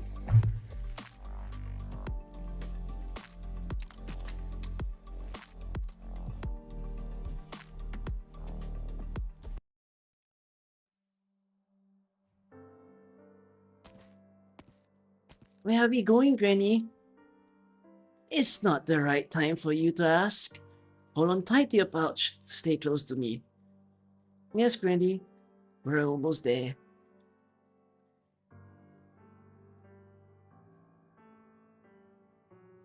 What's that there? An arena built by the bastards from the Grand Knight territory. Ad time. Do I have it on? I do. Are we going to see a match? A match? No. I'm taking you for training. Do you still remember the things I taught you? Yes, Granny. I haven't forgot any. It's shield up, cannon up, and bombard. Eyes on the enemy. Watch your elimination. Don't let your cannon go. And when the cannon fire rings through the air, victory is already within sight. Very good. You're a lot more dependable than your father. At least someone else will remember these before I close my eyes for good. Please don't be so gloomy, Granny. A tree may be a century old, but its roots will all be rotten. Better to be fertilizer for the new buds than to wither away like this.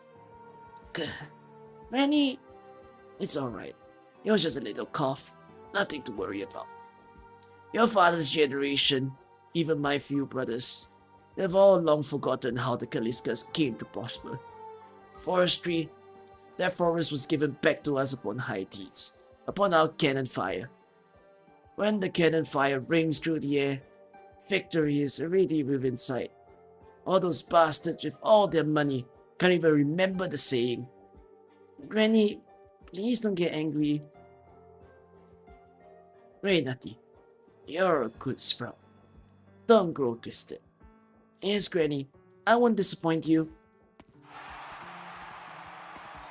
The blood-boiled nightclubs butcher the field back after... Oh wait, yeah, this is an announcer, right? Back after nursing those injuries as ruthless as ever. And on the other side, once the foresting magnate of the south, a name out of the Kaliska group, but now an infected part of the Pinus Sylvestris nightclub. Let's give a big warm welcome to... Granny? Relax, Granny. Already taught me this. I can do this. I'm ready. The Arknights, Great Dirty Kaliska!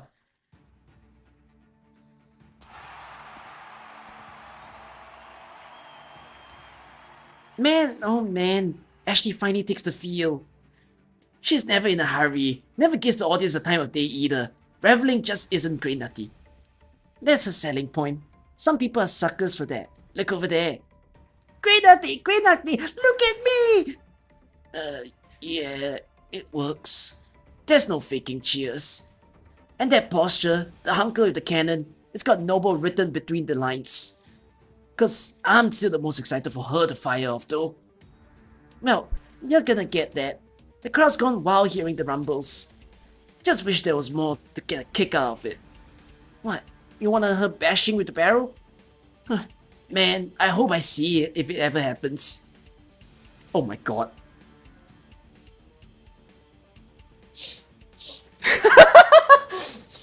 Humongous hatchet meets sturdy shield. Who'll come out on top? We'll just have to wait and see. Switch your terminals on, make your choice, and give your competitor your support. And before we forget, the most important part, grab that chance to stuff your wallet full. Let the match begin! You best hope for that hunk of plastic holds out. Or a perfect filth.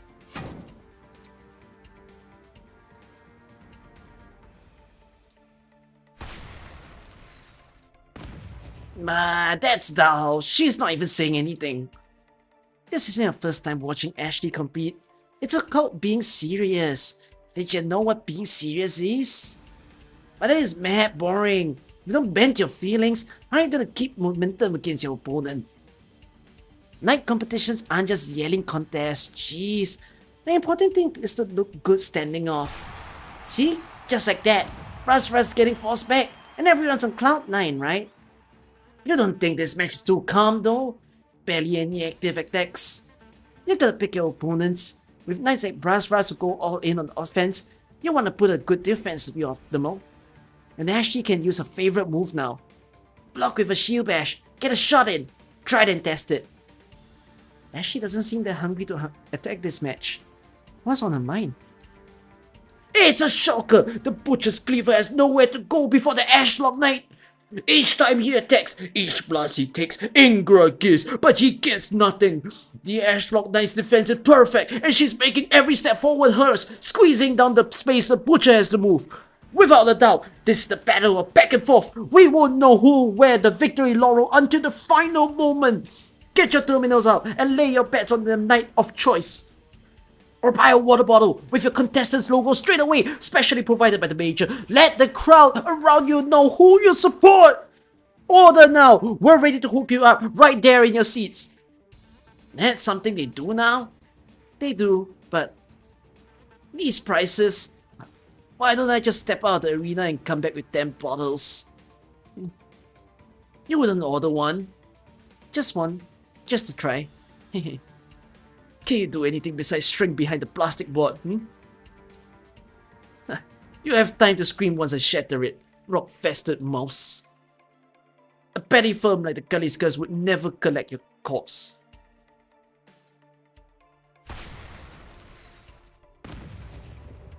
Ooh, Ashley's pissed now. Ingra's been being too cruel though. What does he keep yanking her sore spots for? Gulliskers forestry used to be pretty well known, but you don't hear much about it in the news lately. Can't be something to do with Grey Nutty. If they hadn't had her doing things, they might still be as big as ever. Doing piss poor management yourself, taking it out on others, what a recipe for company success.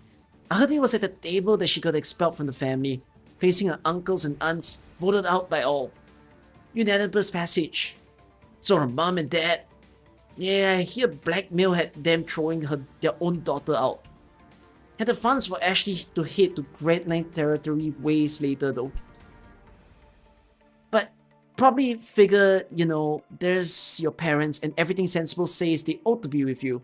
And they put their hands up too. This just gotta hurt. Good thing Ashley's strong enough stuff. Especially strong. She can't be pissed for real. Let me look. We're good. It's normal enough to be mad at a time like this, right?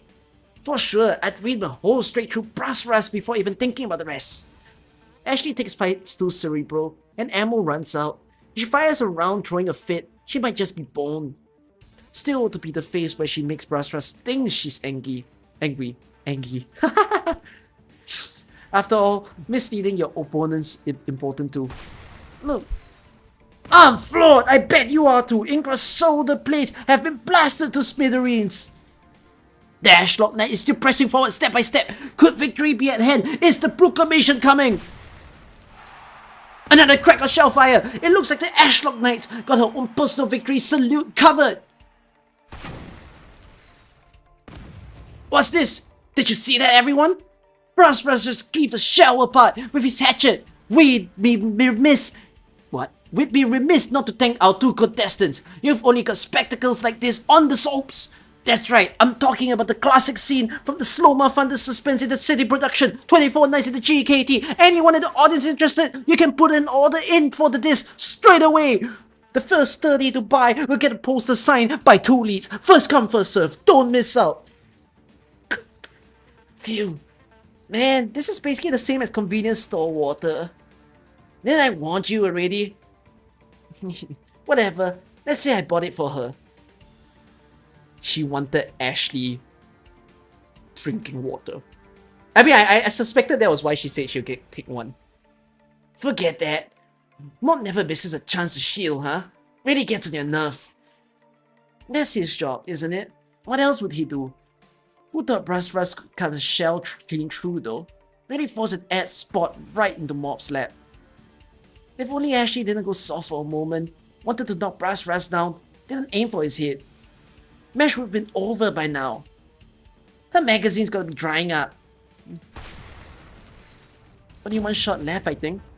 Time to swap mags. Here's hoping Ingra doesn't give our Ashley any trouble then.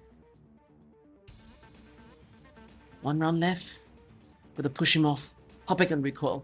But that should give me enough time. With Ingra's competition style, he shouldn't have any out. This is the moment. Is that all you can do? He sped up? Shit. Is that a thruster on Brassras' roots? Shoes. There's a wrench in the plan. You've got this, Ashley. You're out of shells. What else can you do?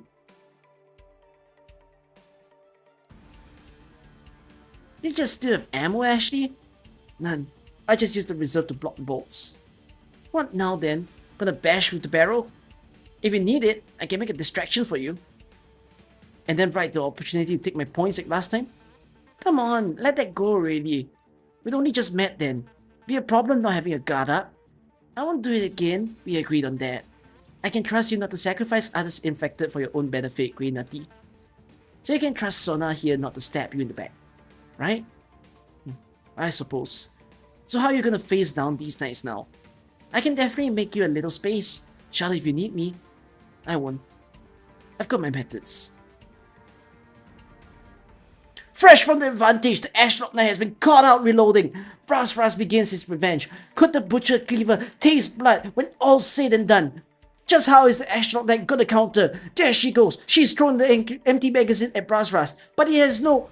Oh, wait a moment! Sister, she's thrown her cannon down too! And is charging Brassras! What is she up to? Ingra's got his weapon up, and the Ashlock Knight only has a shield to her name! Ashlock! Ashlock has blocked the battle axe, and oh, she's clocked him straight in the head! I heard that all the way from here! Oh, back to back and hand to hand! It's a barrage! Ingra's on the retreat! Grey Nutty's rolled right back into her weapon, swapped and loaded. Not a beat miss. Is Ingra in for another artillery lockdown? Oh, we're once again treated to the sound of the cannon fire. The Ashlock that has the situation back under control. Might be a little ugly, but that's a pretty practical way to disengage. Never dreamt she'd go so fast once she dropped the cannon though.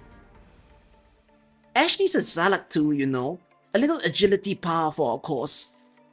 So why don't she use a little light weapon like yours? Personal preference, I guess. I suggest she could switch to a more arena-friendly long-ranger javelins, crossbows, slings, stuff like that. She's just not a fan of any of them. Just like using that old family cannon. She can't even put it to full use sometimes. And the maintenance is a pain. That's stubborn, alright? You get used to it, you know. I think she's down to her last 8 rounds. If she runs clean out, what happens? I got no idea. What does happen? I've never seen Ashley use up all her reserve ammo before. Are you toying with me, Ashlock? Say something, you damn rock.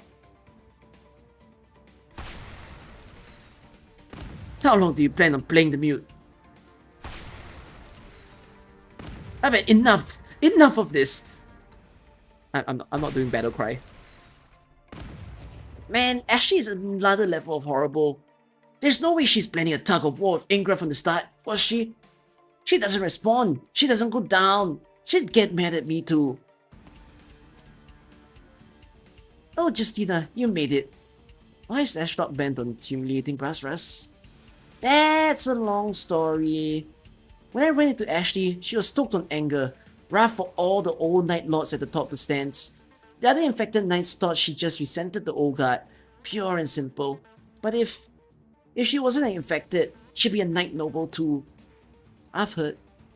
Post-infection, no one her generation or above in her Knight family showed her any sympathy. Everyone put the blame for the family's slow fall on her. Normal people would know that's nothing to do with getting ill. But that's what they did. The family, every Kaliska Zalak agreed to strip Ashley of her position and put her out of the lineage. She's used to trust all the family so much. She's loved sharing fun stories with them, comparing techniques with them. But in the end, no one she thought a friend reached out a hand to help. I heard some were looking to have her disappear altogether. It can't be that bad. One day I was there, helped keep them off Ashley. So you can guess why Ashley has such a bitter hatred for the old Knight Lords. As for Brasras Ingra, every single thing he does is a deep sting on Ashley's heart.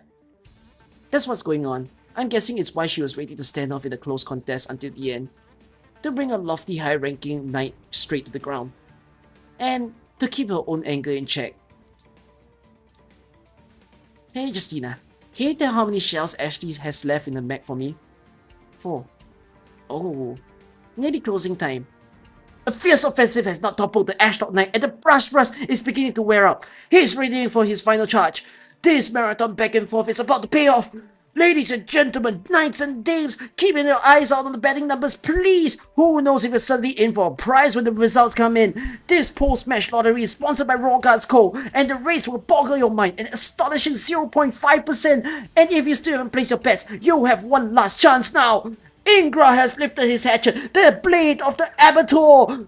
Grey Nutty assumes a defensive position. We're about to see who wins and who loses. Jeez Louise, when Ashley make off with my moves.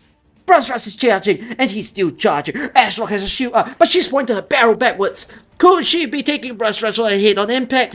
Both are coming in hot. Red, yellow, white, hot. What? Ashlock's accelerated with her shelling and has sailed right by Brasras' hatchet. Too fast, way too fast. She snitched her shield, her barrels against Ingra's back. She's pulled the trigger. The Brasras Knight is down! The Ashlot Knight has taken the win! Hold on! Now Ashlot is aiming the barrel at Brasras again. Could it be the day the Tyrannical Ingra is humiliated himself? A Zalak shrunken in a shell. Ashlot Renati, I'll remember you. When I'm healed, you infected, will not live to tell one tale. You... Oh, aims barrel at the sky. This show is an offering to the spectators. You don't deserve it. You...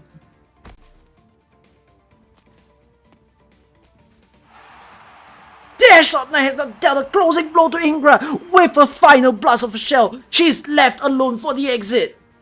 Renati! Renati! This match, lottery prize! How do you feel on that run? Not that good. Go.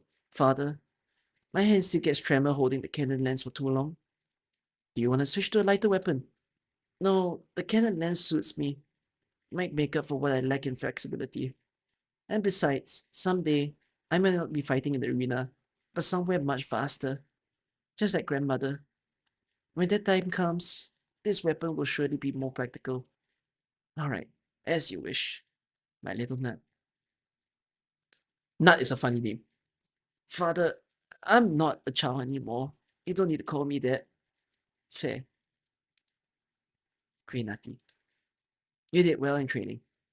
If Grandma could see the strides you've made, I'm sure she'd be delighted. Grandmother. Before Grandma left, she made an agreement with some of the uncles. As long as you're willing to learn, they'll continue to pay your fees. So you don't need to worry about money. Whether or not you become a knight in the end, or inherit the family business, keep practicing, and there'll be a day that you become a famed cannon lancer of Casimirs. How many generations it's been since the Kaliskas last had a true cannon lancer? All your ancestors would be so proud of you. Don't let them down.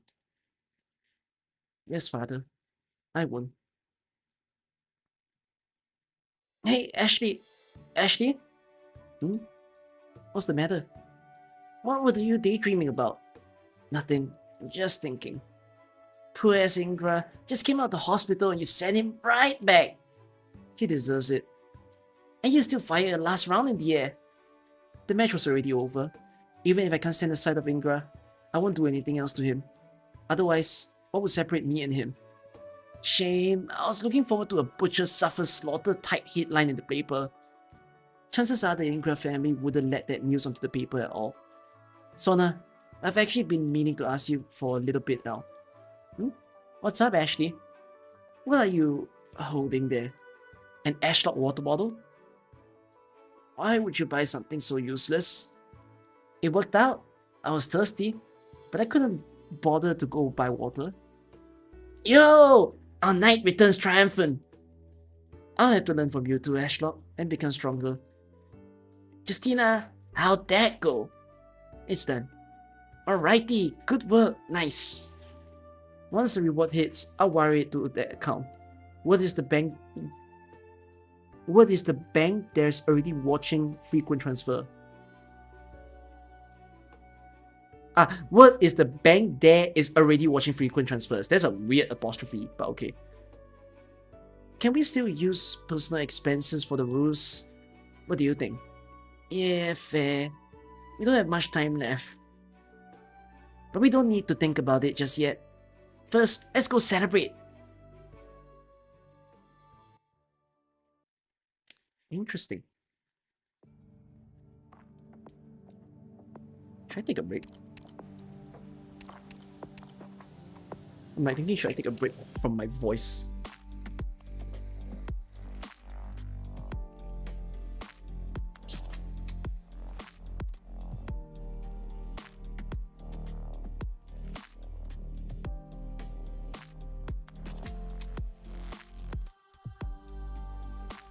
Wow.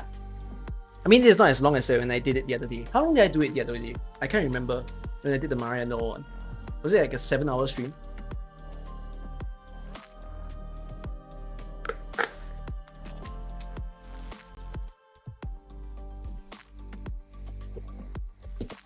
You know, this makes the characters so much more lovable for me. Like, I want to use them more now.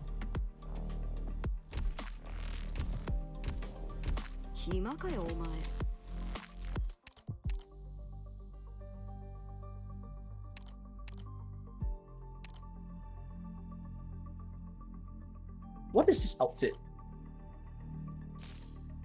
Series lens, Ashlock's formal wear, worn when her family banished her. Traditional dress worthy of a Casimir's knight, not entirely inappropriate on her. Worn when her family banished her.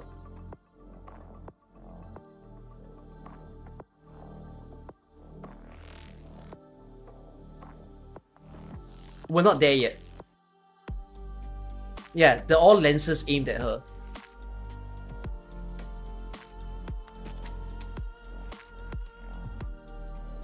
So it's more so the dress is what it is.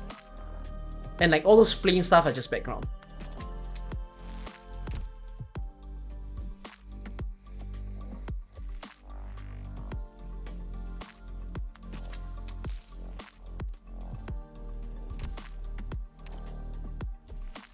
She's not an ammo character though. Cannot block enemies, only carry out range attack. Attack interval reduces. Attack up.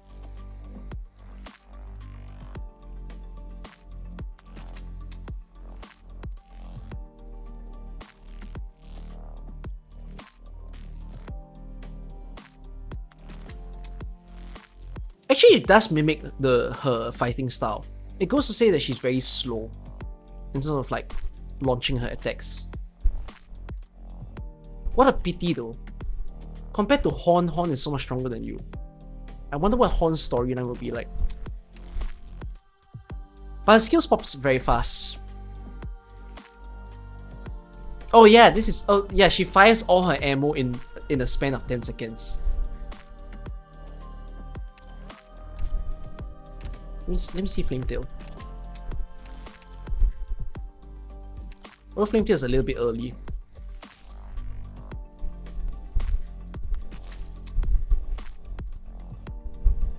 Flametail 1 is not about her past.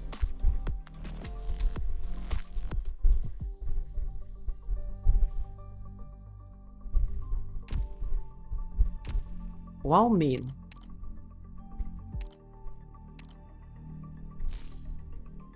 Attire of wild main during repairs of Justice Knight. Cozy and breathable. While wear and stain resistant, detailing and accessories in contrasting colors coordinated to embody that sense of planning. Oh, I just realized we don't even know who Justice Knight is yet. I think that's in Yearlight. And then we have Fartooth.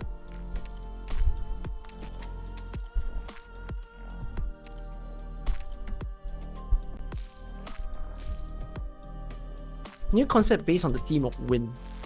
A collaborative work between multiple designers, the ever-present floating ribbons capture the shape of the wind. I guess this has no significance. This is just a nice artwork.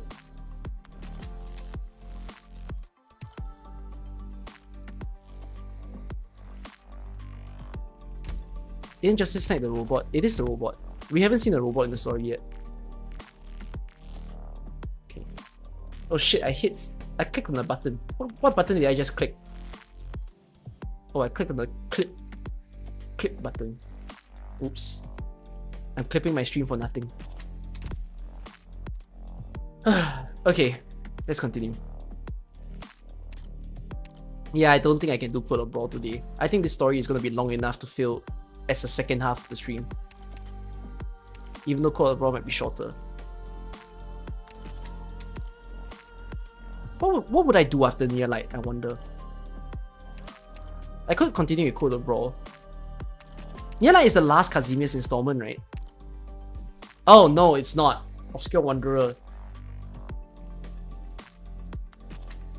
Next stream I'm doing Nearlight, yeah. I'm not gonna go for main story. I'm pushing back main story a bit.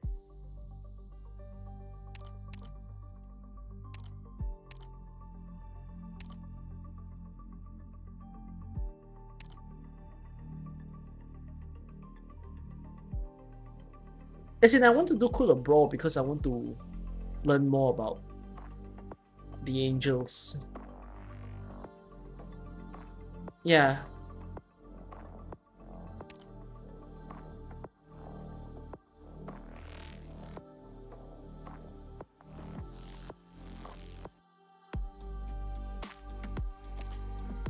What does this... Beyond here, what is this story meant for?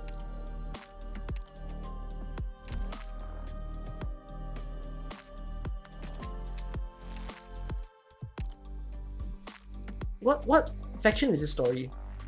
Veterano.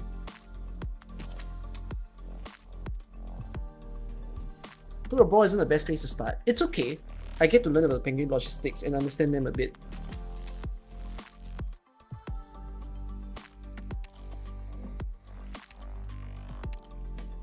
I think I'll decide next stream. What's the next one that I want to read? So many to read though.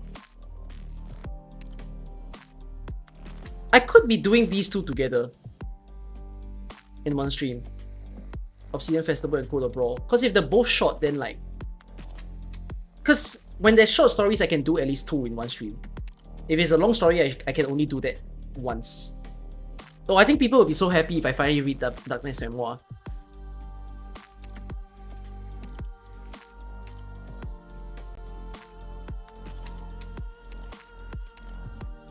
Can I read Darkness Memoir without any main story? I could, right?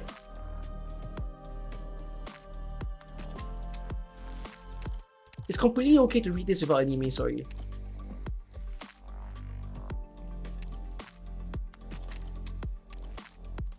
It's just that if I read the main story after this, I will just appreciate the details. It's like, the details will probably link, but like, it's just which one you read first. Then you'll be like, oh wait, I saw that, type of thing. Yeah, it's like how you watch Better Call Saul and Breaking Bad. Like if you watch Better Call Saul before Breaking Bad, you see it in a different light. And if you watch Breaking Bad before Better Call Saul, you also see that in a different light.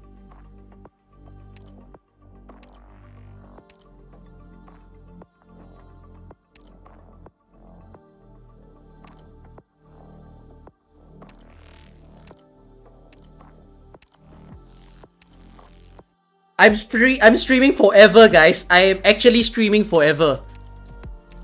Dragging this frightened me.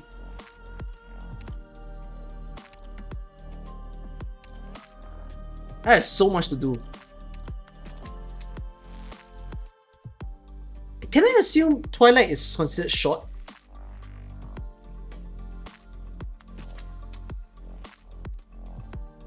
Twilight is short, right?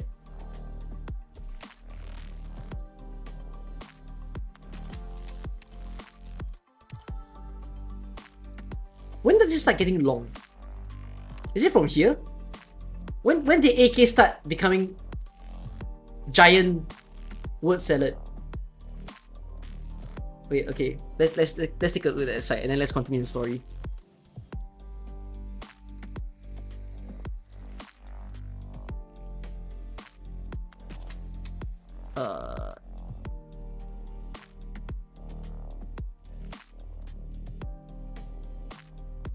What?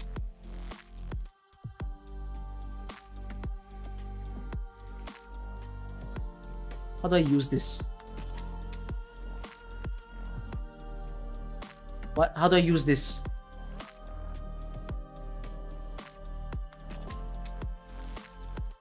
Can you translate this? Can you translate this? Can this be translated?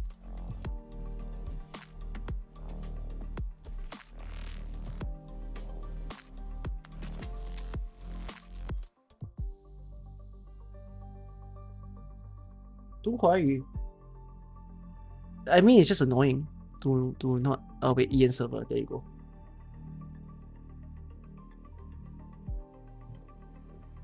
So where am I? Pinus Sylvestris. 20,000. Which is the same as Stories of Afternoon. So that means, yeah, this stream will be just as long. This stream will go on for about another 2 hours, I think. Oh, Dark Knight's memoir is short. Wait, I could do that.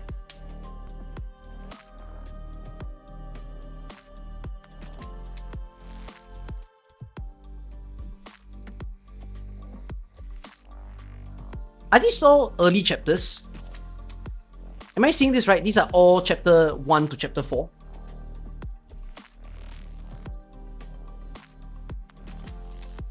Wait, let me drag my screen.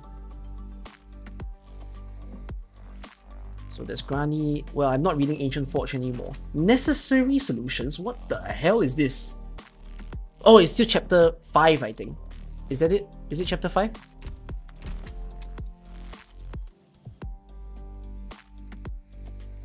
Okay. Operational Intelligence. Oh my god, it starts getting long after this. It's been a while.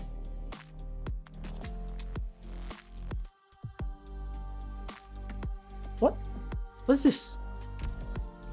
It's been a while? Xiao Hei. Oh, I have not read that one.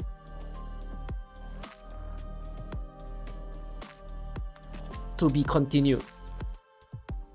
To be continued was the one where you can only read it after you've read every event. Because it's meant to close up. It's like a little addition to each of the stories that has happened so far.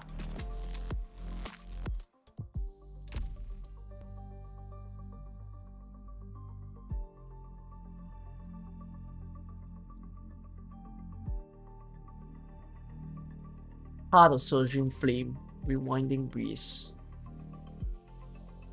My god, Code of Brawl is here! That will... Okay. I need Code of Brawl to merge with someone else well. God.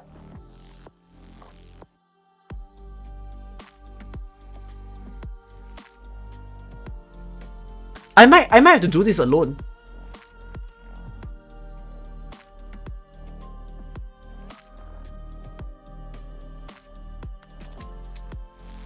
So yeah, I could combine some of these stories, I think. Yeah, Code of Brawl might deserve to be alone. Maybe. Anything that is like approaching 30k and up, I think should be its own stream. Where's Nia Light? Should I really do Nia Light next stream? Or should I be like part 1, part 2 this? Maybe part 1, part 2 it might be more realistic.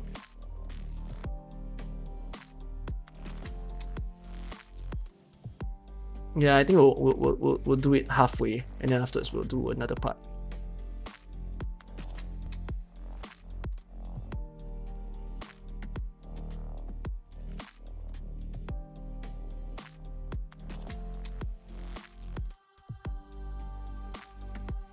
Do the fool. Why is box 2 here? Why the fuck is box 2 being in here?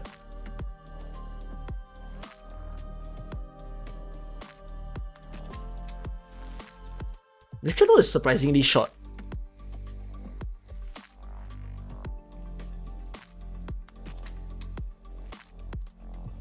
He's running AK routes. Box 2, you know you missed the best AK event for you.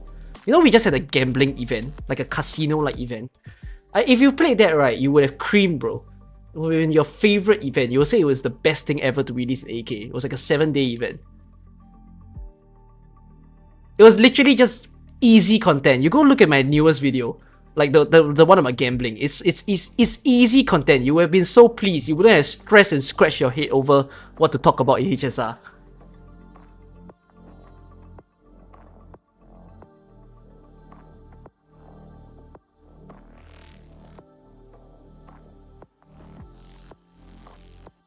Okay, I mean, having 50k words in the stream is okay. That would be about 7 hours, I think, to run through 50k.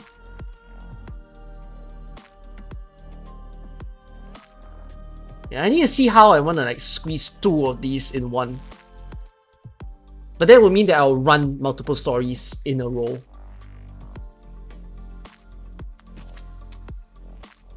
You're returning for Lapland Outer. Good choice.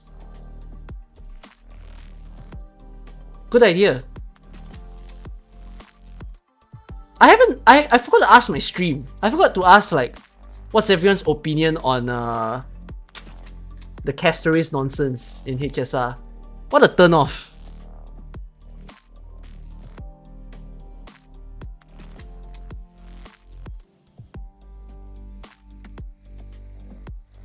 When is Lapland Outer? 24th April.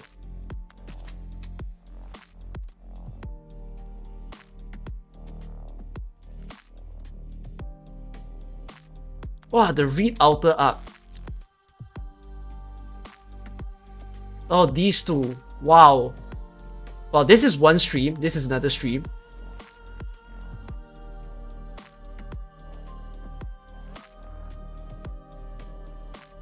I don't get it. I have to spend more. What do you mean? For Castoris, I'm spending nothing, bro. I'm out of that game. When we doing the Lone Trail 12-hour stream. What is this, by the way? Absolves will be the Seeker. Chapter 14? That's not even part. That's not even 2 parts anymore. That's 3 fucking parts. Even Zwillingstrom. What the hell is wrong with Zwillingstrom? Why is Zwillingstrom so long?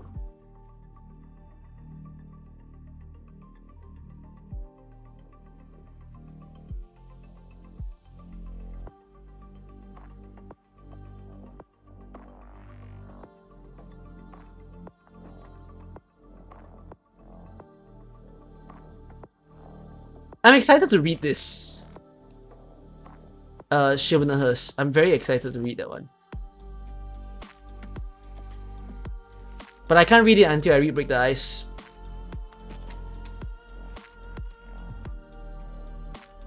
I'm also excited to read So Long Adele, actually.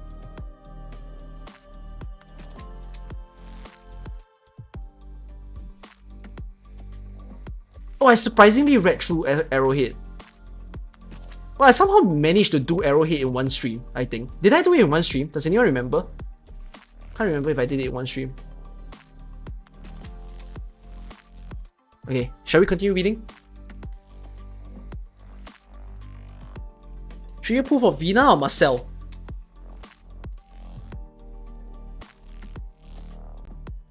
Should you pull for Vina or Marcel? What? Huh? What does your question mean?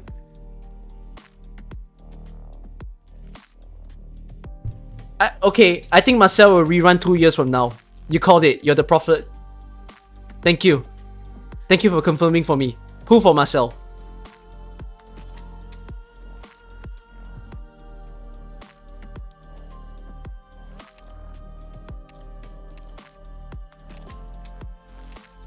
Alright, 5 more.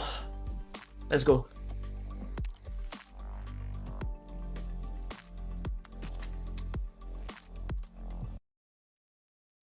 Summer events are not connected. I can read it whenever they like.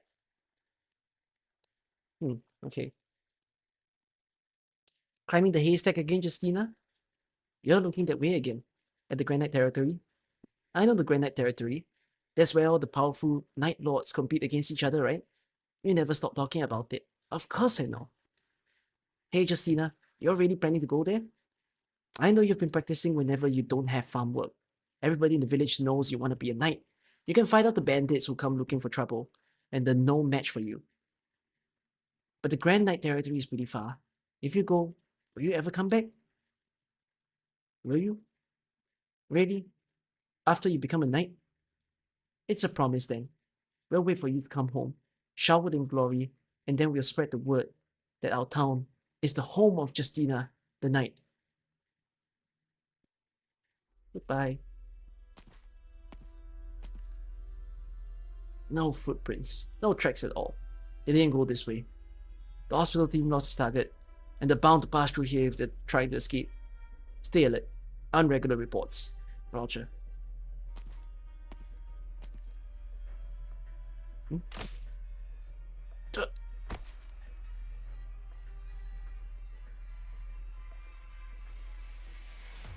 They're going to know something's wrong.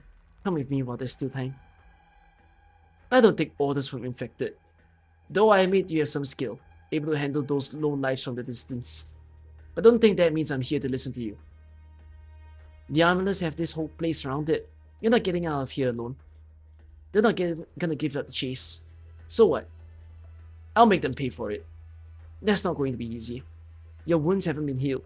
How can you hide from them like this? Damn Armless. I'll go along with you for now, but only because we share a common enemy. I'll make those murderers pay for what they did. We'll talk about that later. We're still in danger here. Don't think I have anything else to say to you later. Listen, girlie. You've got a certain champion to thank for the fact that you're standing here, speaking to me in that armor. You're not wrong.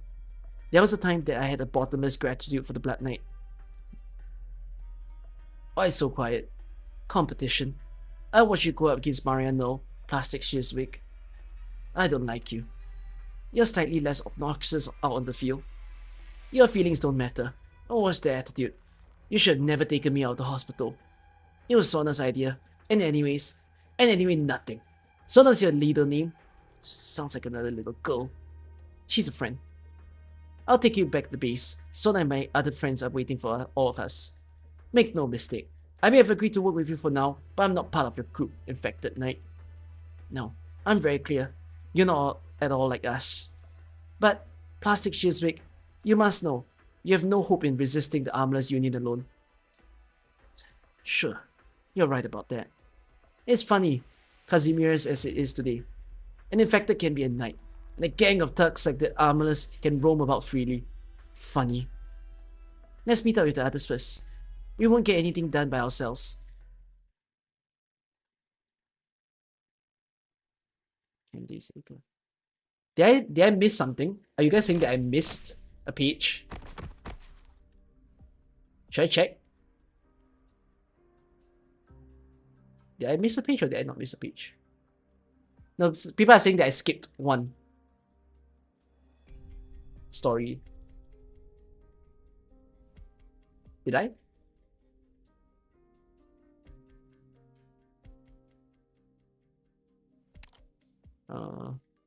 Can someone check for me if you're in the game? Is it the third one? A lone soul? I mean, I have to click on if I were to come back in as well, so it's better that I don't get out. Just who the hell are you people? There's no end to them. Hiding the crowd, are you? Don't think I won't. Wait, don't do it. This is the fourth one. Oh, shucks. Okay, we'll get back here.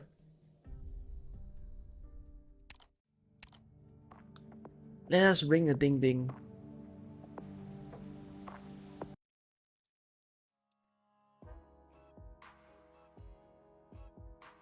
A breakout from the underground arena. 2 stages advance in the preliminaries. A challenger with outstanding skill, Infected Knight, Wildman Iwona Krukowska.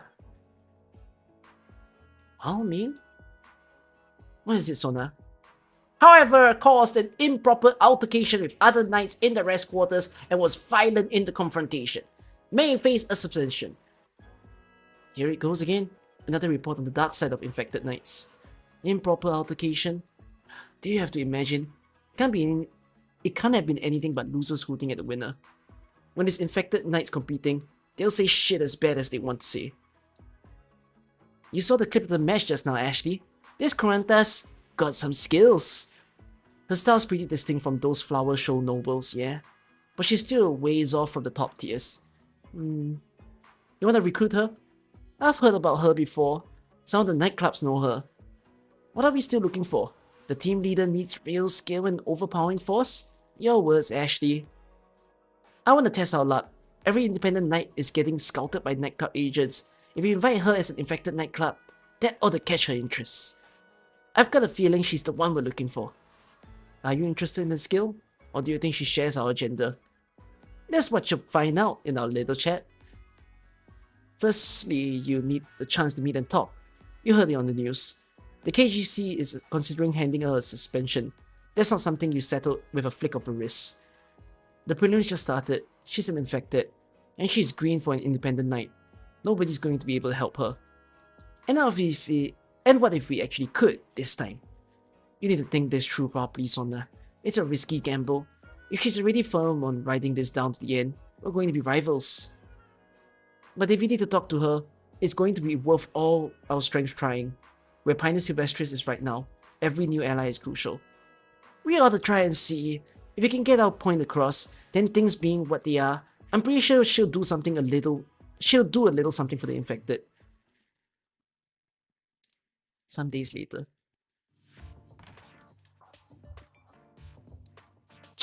Nobody in the KGCC wants to hear the facts. If you don't want a fair ruling in the first place, why get all scantimonious blabbing on me? Damn, it hurts. Police ratings got way more oomph than all that third-rate noble crap. Wait, I see it. They might as well just put those guards up to fight a round or two. Lords in the audiences would love to see that. She's out! She's out! Huh? Wildman Knight, does leaving the chamber... Oh, sorry. Wildman Knight, does leaving the General Chamber of Commerce mean the government's already made their ruling? What are your thoughts on the dispute you had with the knights in the lounge? Was it an act of provocation? Is it fair to the other knights to have you, an infected knight, using the same facilities? Get out of my face, all of you. You need to answer our question, Wildman Knight. Also, just what pretext did you use for the General Chamber of Commerce to let you slip out? Who the hell do you think you are? You can't do a one-tap rotate. You can't do a one-tap rotate because it's broken. The only way you can rotate is if everyone is dead, which means you gotta have the laziest version of a base. Huh? Were you waiting for me? I saw that scene at the entrance coming a mile away. You only had a few choices, and one of them was here. Unless you wanted to bust your way out. Looks like you've got it now, Joe. The further you are from the camera, the better. Let me introduce myself. No, Nate, I know you. Big cannon daughter, and there's the other one is sword. You two Zalaks are partners, and you're good enough in a fight. I'll take that as a compliment. Astronaut, right? Are you here to pick a fight, or just to make fun of me? We knew you were working into the mess, so we came to offer help, in case you need. Oh, such as? Take those reporters, not to mention some of the agents around with ulterior motives. We can help you turn them all down. Don't worry, it's not as disturbed. I will try to make a base guide when I can, maps. Who are you guys? I'll take that one. If you already know us and what we do, then this will go a lot easier. We came in to keep a keen eye on the infected knights, so when we saw on TV the kind of trouble you're getting into, we came up with a little plan. Could you just come out and say it already? Complicated talk is just gonna hurt my head. What do you want from me? To put it straight, we're in charge of Pinus Sylvestris nightclub. If you believe in the same things we do, then I want you to join us. Pinus Sylvestris? I've never heard of it. We're a new nightclub, mostly infected knights. Infected? Yep. You think you'll make more money with a club full of infected knights barely clinging to life? Must be a paradise and a half in your head. No, we're not like the clubs who use infected as a money-making sideshow. We're all about mutual aid between infected. And how's that gonna work? The first part, we'll improve the treatment of infected knights in the major. That's the idea. We all know how the infected in the other clubs end up. All the money they promise is a scam, and their minimum bet is your life. Ha! I bet all the infectors who fought all their way through the arena want to ask, when's a single day go by without betting your life? When those noble knight families lose, at least they've got a home to trot back to with their tails between their legs. Infected? You want status? You head into that nightmare of an underground arena with everyone else and lose your mind scrambling for a knight title. And then, just suppose you live it through. How long's your career? How far do you go? That's all the money bags decide. They just want to see you bleed. Beat you half to death? Not enough for them. What those lunatic scumbags want to see in their heart of hearts is... Well, man, let's not. I know, just venting. No point talking about all this anyways. What I need is some place I can fix my weapon. I can do better than this beat up hunk of junk shelled lens. We may not have the real certified weapon specialist yet, but we could always hire a professional. In other words, if I join, I get some basic benefits. Right, salary. We can just pay you just like any other nightclub. But you know, our aim's always been... Then I'm joining. Oh?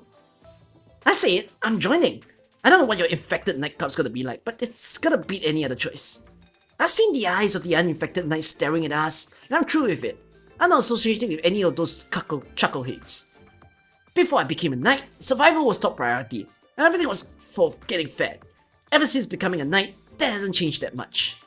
I don't want to put up with all that just to eat. If your thing can keep my stomach from running empty, and there's no old noble knight heads to make me throw up, then I'm with you for now. In that case, you want to get paid how much? Holds out 3 fingers. 3? Money for 3 days of food, and the funds to fix my weapons. I'm taking that match the day after tomorrow, and when I get that prize money, I'll pay you back. And then I'm officially splitting the rest with you. The KGCC wanted bail before they let me out. Their stupid fine was so precise, that's my bank balance straight up. If anyone could get that number, it'd be them. So right now, I'm penniless, and I'm starving. No objections there? None at all. I can give you an advance here, and when you're done with that pressing stuff, come see us at the nightclub. Now we're talking. Tell me the address. I'm gonna need your base tomorrow so that I can practice how I'm gonna bust clean through those armor of that jackass who had words for me. Alright, I'll spar with you. Deal. See you there. You're in Redditch on me, I'm coming to find you, and you better believe I'll settle the score.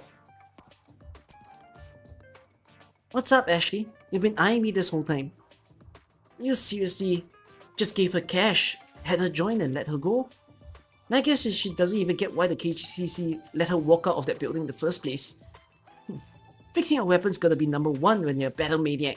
She's been slammed out for days. There's no way she's talking serious business first thing. And besides, we've got no time to explain things to her right now. We just came by with a few words. We've got other stuff going on. So you're saying you don't think there's a way to wrap things up quickly, and you'll be in a better place to chat up with her tomorrow? All we can do is to stay on our guard. It depends if they leave the neighborhood infected alone tonight. Wishful thinking. I know. That's exactly why this is something we have to do right now. I'll sort out the stuff with Valmy later. Trust me. Fine. Whatever. I mean, your instinct wasn't wrong. Valmy sure is interesting. Where's this coming from? The way she sees things is kind of like how I'm used to. She might be more blunt, but she's got none of the excess baggage. Thank you, Miss Razor. It's been a while since I saw your name. Thank you. That's just what I need. You two finding common ground. Next day, abandoned office.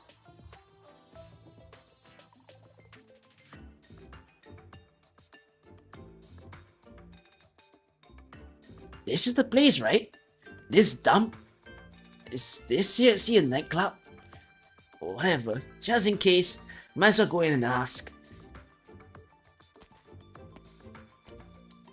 Hey, are the Flaying Tail or Ashlock Knights in here? Looking for the leader. Yeah, I'm here to check in. I'm surprised someone actually came knocking. Unfortunately, they just left on business. Why are you carrying luggage? I'm surprised myself. What's got this place so strapped for cash? You don't even have a sofa? Or was money sample for the night true? But Sona and the crew used most of it to settle infected. Oh, I see. Thing is, I just got kicked out by my landlord, so I've only got my nightclub for shelter. Put your luggage down for now. We can work out what to do once the leader's back. Speaking of, are they this busy all the time? Why do they drill? There's a lot of work-related communications that needs handling. Audits against nightclubs for infected knights are getting stricter. The Flinter and Ashlock Knights are constantly talking with the adapters Sprawllery at the Grand Knight territory. That's bureaucrats for you, all image. I thought at least there'd be proper eats for my initiation ceremony. Ashlock sure seemed like she could handle my drink. Speaking of Ashlock, where she put the cannon? I've been wanting to check it out. With a bang like that, and a truckload of destructive power. Her weapons probably at home. You're duping me. Nuh-uh. I can tell. You're hiding something from me. What? Scared to tell me where Flametail and Ashlock are right now? They're up to something outside of the major for sure. Sense as much during our conversation last night. The leader did warn me someone might be coming, but the rest isn't for me to tell you. If she doesn't want you telling me, why wouldn't they wait until I came before they left? Something's definitely pressing on them, and that's what's keeping them away from here. Can't be anything good. Ha! I was right! I knew it! It couldn't be that simple when they came looking for me. You're up to some risky business, are you? If Flametail and Ashlock made the right call, then No, we want you to lend us your power. Oh, and there's also the other thing. They put out extra money to rescue you. Can you repeat that? They wouldn't have wanted you to know. Not every member agrees with how our leader's going about things. She saw the news report about you and decided to try getting you out. Since the deal even got made, there must be conditions attached. Stop! I don't owe them favors. That's how it's really going down. I'm mad as hell, because I've got some responsibility for this too. Fess up! Where'd they go? They went to the neighborhood with an infected settlement to scatter them before they got taken away. Wait, Mommy! What now? Flametail and Ashlock, they're both exceptionally kind, honest knights. I'm sure they want to recruit you because they know you're like us. They're not just infected knights, they're people who want to change the lot of infected in Kazimierz. And what does that mean? When you see their efforts, you'll understand. Over there. Don't worry, just get behind me.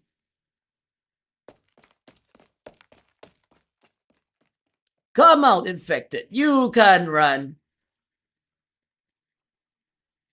I'm sorry. I'm not that bad. Don't take me. Calm down. I'll keep them away. Are you all hidden, kid?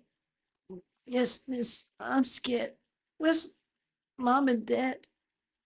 I'll protect you, just like your mom and dad did. Trust me, okay? Once I call for you to come out, we'll find somewhere new to live together. Yes, I want to go home. Keep quiet for a second.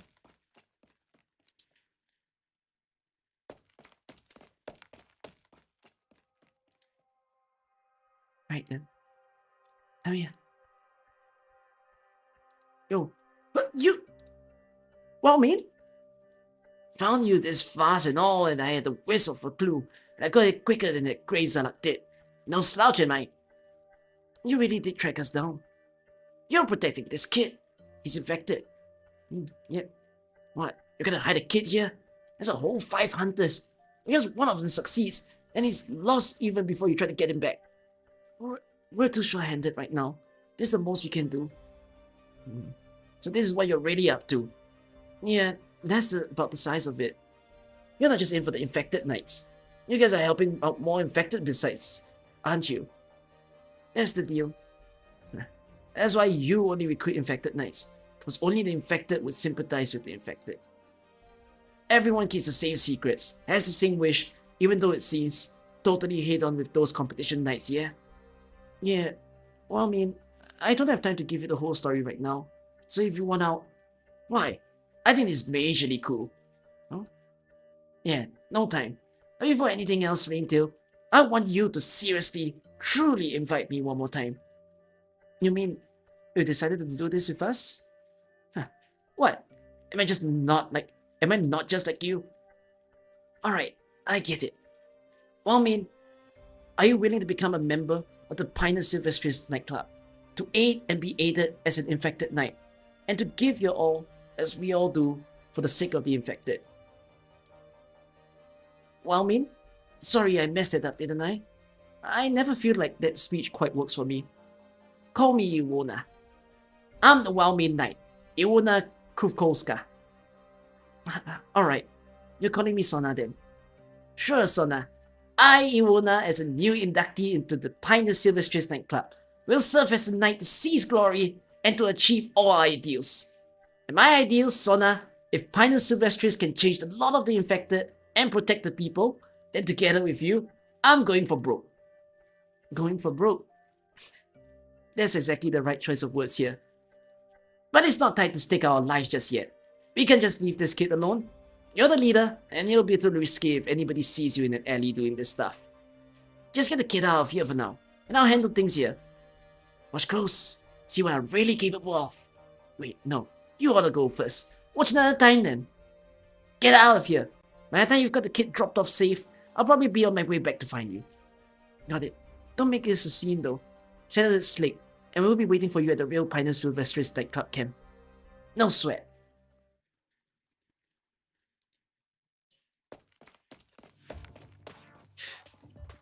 Kept you waiting, huh, Ashley? Good going, Sona. All done? For the time being, say, where's Iwona? Well, I mean, seems she went on reminiscing with Jamie. Here we were. I got back forever ago. Wanted to ask Jamie for a drink, but there's no good booze anywhere around here. How's this then? You get the prize money, and I'll treat you to a round. Ha! Done! I'll join too then. Nah. Excuse me? Why don't you let me in on this?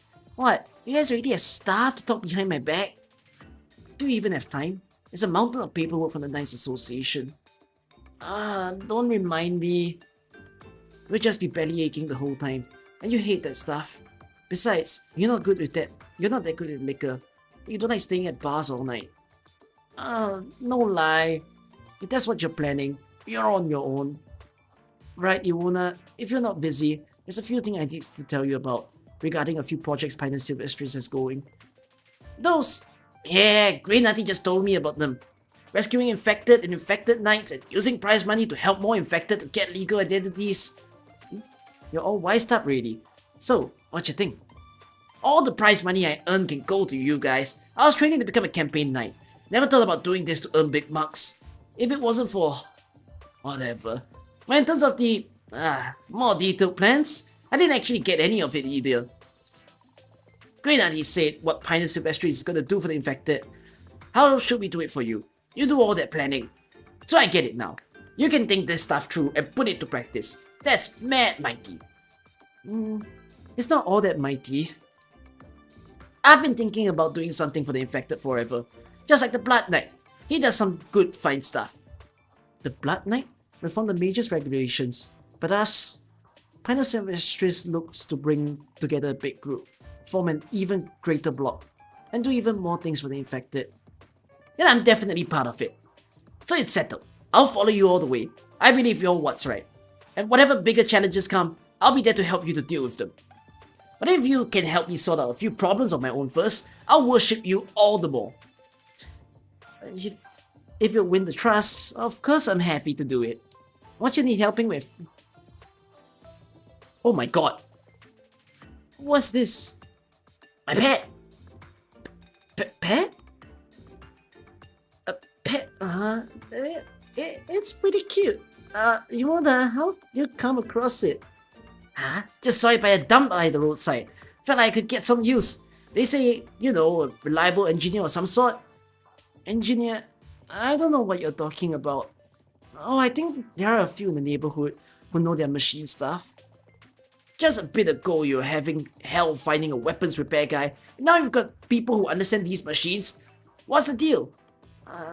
Well, he might take an interest in your weapon too. Should I take you? Whatever, I'll take it over myself. You and Green Nutty have other stuff to talk about, so go get chattering. Where's that engineer live? I see now. This fine outer hull and internal design. How's it? Good stuff, right? This weapon's been with me for years now. But something I don't get. If you're really that strong, why was your major lens house so broken when you were coming out of KGCC? You wanna know? So long as you don't blow up the story too big, I'll hear you out. I wanna know how you use it principally. Where should I start then? Back then, when I was still raiding to be a campaign knight, this lens was drawn up for the real battlefield, designed to open the way for the forces behind. My major lens takes a tremendous amount of force and impact, multiple times over. After the ways open up, I switch over to a minor lens. But ever since I started in the arena, I've never let this big thing break. In other words, you haven't used your full strength because you don't actually want to take anyone's life? In those grimy underground arenas, whether it's orders blaring at the top volume or captions on the screen, it's all pushing me to do vicious work on someone. And I don't call it a win until they see every other infected on the ground. I never once seriously injured them before. When I finally clawed my way to being a competition knight, I heard what those old noble heads were saying about me in the lounge. Well, I hadn't treaded the ground in a long time. Took out my minor lens, aimed it right at the armor over those acid splitters' hearts. You understand? I was really actually hoping to run them straight through. Cheers to that. Woof. Then feel good. Feel good, nothing. Just give my pet a look already. Oh, right. Examination's done. This is an old Radiant model, and it shouldn't be too complicated to reboot it. But it's got fairly limited capability. It probably won't understand your commands too well. I'm good as long as it knows my name. Name? What will you name it? I decided a long time ago. I'm calling it Justice Knight. Here's hoping it's a little duo of a pet. Its original function was cover fire, it seems. Well, isn't that peachy? It'll kill up nobodies for me. More boring than I'd like for a function though. Can you make it more useful? Depends whether there's any other compatible modules it can make use of. You need to find other parts to fit. Leave it for later then. Let's see if we can get it to light up first. Taking a look now.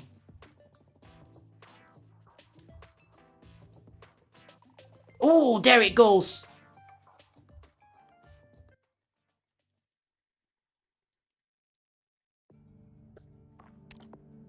Okay. No one's in this story.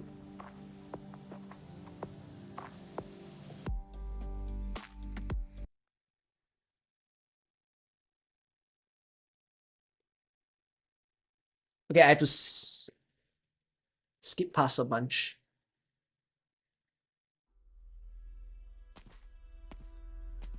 Because I've read this just now.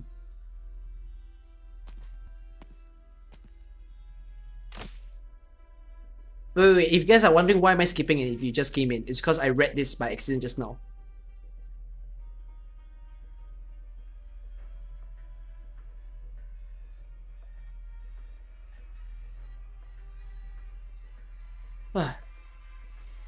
my voice is gonna die. Like, you know, the good thing is that these stories at least don't have that many characters. So like switching voices doesn't feel that bad for me. But imagine if a story has like 20, 30 over people, I am dead. That's why Danganronpa, right, was so hard for me to read back then. Because Danganronpa has 16 characters. So like I kept needing to like brain alternate between 16 people who I tried to put voices to. But by the time people started dying, like, yeah, I had an easier time.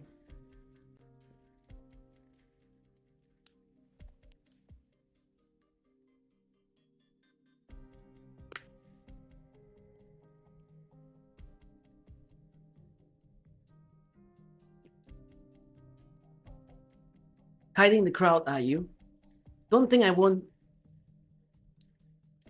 Wait, don't do it. Looks like I'm a little late. How did I turn into such a war zone? Not good. Not good at all. Anyways, let's pick up the pace. Start evacuating people first. That's all we can do. It's you. Hey there, Fartooth Knight. I still haven't had the chance to congratulate you on your title. Nice job there. I saw a piece on you. Popularity's through the roof, huh? Announcing a new nightclub, getting real controversial, pushing the popularity up. Looks like you've kicked an hornet's nest to me. Infected knights. That's enough of that. Alright, anyways, the fight's fought. What's done is done. Flametail and Ashlock, what are you doing here? Do you know who these people are? Like the back of my hand, but this isn't a good place for chat. These guys are looking to make a scene, and the media will be here before long. That wouldn't end well for you. And anyways, you're probably hurt, right? Just come with us. All nice and quiet, like, and we'll explain nice and slow what's going on. What do you say? Do you have to say it like you're kidnapping her? Did I? A little. I'll go. I'll trust you. Sorry, what? Just take me along wherever you're going. I trust you. I feel like we're the same. I can trust you. I'm making sure to warm up my voice before every stream. Actually, the thing is that I don't tend to do voice warm-ups, but even if I kill my voice, I tend to be able to recover my voice after enough time. So like, I'm not so worried in a sense. Because you all know my length of streaming. I can go on for hours. It's the same as when I host IRL, like when I host events. I can go on for hours as well. It's just that I kill my voice depending on the voice I give to the character. So for Wild Main, right, because I decided to make her voice hoarser, obviously that kills my throat. Cause that's a strain on my vocal cord. I deliberately choose to strain my vocal cord to mimic what I think Wild Main's voice is like. So yeah. Oh, that was fast. Your wounds were all better. Yes. Are all these people here infected? Sure are. Everyone who lives here is. Most got unlucky, got sick in an accident or something, lost their jobs and homes, ended up with nowhere to go. Granted, the room and board here is a little rough, but it's better than nothing, right? Sona, your owner's in trouble. I'll go see what I can do. The Armorers Union is probably still active. I'll tell the others to be careful too. Alright, don't worry, I'm on it. Right, you've got it. Oh, you mean Ashley? She's a good girl. The way she talks is just a little straight up sometimes. She hasn't said a word to me since we met. Ashley's a little shy with strangers too. Well, alright. Ashley just thinks you're too different from us. Like, you've walked a different path. I mean, you're a star of a major, with a shiny new knight title, so hot right now. No matter which way you look at it, you've got a bright future. No, I don't. An infected knight has no future. That doesn't sound like something a big competition winner would say. I used to think that as long as I could be a knight, there was still hope. If I could win in the arena, maybe. Maybe you could even earn some respect, be seen as a true knight. and bring back the life you used to have. Yes, that's what I thought. But that's not how it works. An infected knight is still infected, and that's all that matters. Yeah, that's pretty much what I said to Ashley. And besides, so what if you're a knight? Just look what happened to you back there in the crowd. Those folks who jumped, you didn't care. Huh? Oh, the you is extra word. Okay, those folks who jumped didn't care if you're infected or noble or whatever. You were saying that you're with the Arners Union? Night Assassins? The words feel scrolls in my mouth. Sorry. Yeah, that's them. They sell themselves to the General Chamber of Commerce, bumping off knights who don't play ball. They call themselves experts in handling knights and wear that with pride. That was correct, really? Oops. And add on the rewards in cheers and treasure.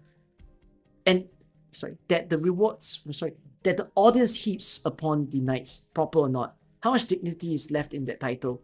That's before you even talk about us. So me getting attacked this time, that was the KGCC's orders? Probably. You've got the spotlight on you, and you're turning down all the nightclub invitations and talking like you do out there. Sooner or later, you get a knock like that at your door. And if you won't be their gold mine, then they find you a dishonorable exit, so you won't get in their way of their business. Oh, jump you.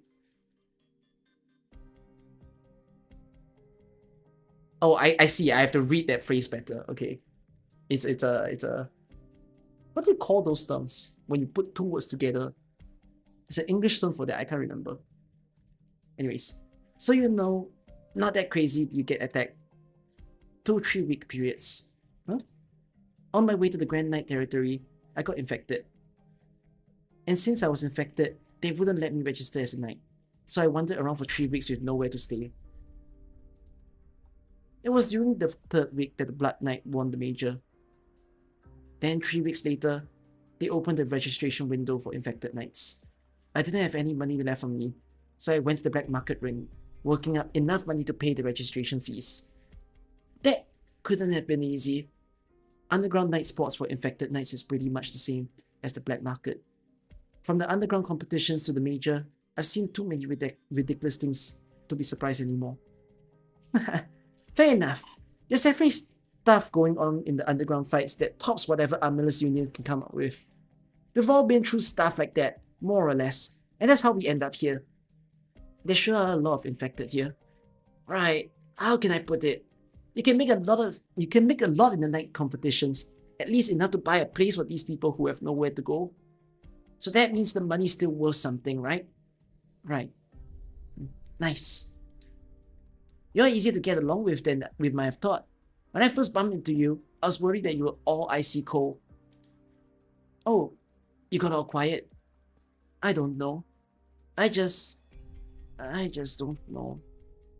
I guess I don't know what to say at times like this. Alright, I think I get it now. You and Ashley are both shy strangers. And this habit of yours where you say half a thing up front, I think I'm getting used to it. Not that there's anything wrong with it, it's just tricky to follow sometimes. Either way, thanks for helping me. It was nothing. Don't sweat it. So anyways, where are you gonna go? If you pop right back out, they're gonna go after you again. The scuffle back there is gonna get reported soon. What do you think we'll see on the news? No idea. Whatever they want. Honestly, I don't know where I'd go. I haven't had anywhere to go for a long time. Well, you may think I'm just throwing it out there for you to hold it over you, but this is an honest offer, out of the kindness of my heart.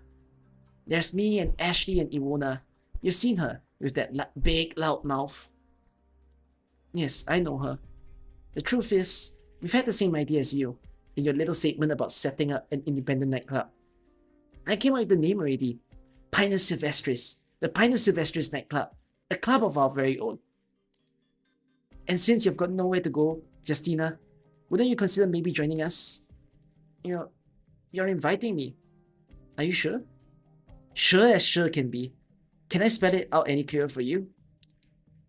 Pinus Sylvestris nightclub. Alright, I'm in. Us together. Justina, are you going now? Play your flute again, won't you? Whatever you want. Everyone loves hearing you play. Beautiful. You won't get to hear that again for a long time. Everyone's gonna miss you. Aren't you worried about going so far alone? We know you get lonely. You're too shy to admit it. Always sitting quietly off to the side. You think the wind might carry your voice back home? Oh no! Oh, that instantly gets me teary-eyed. That ties with her skin. Oh. Oh, I didn't think I'll get the answers now from here.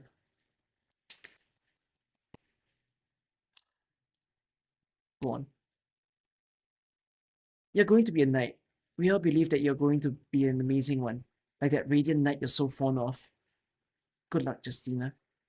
Don't be a stranger now.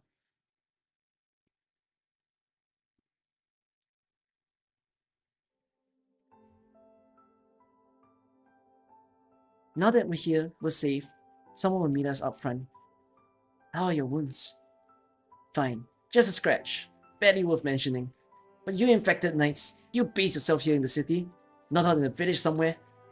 No one would allow the infected to live within the city limits. Just what are you up to?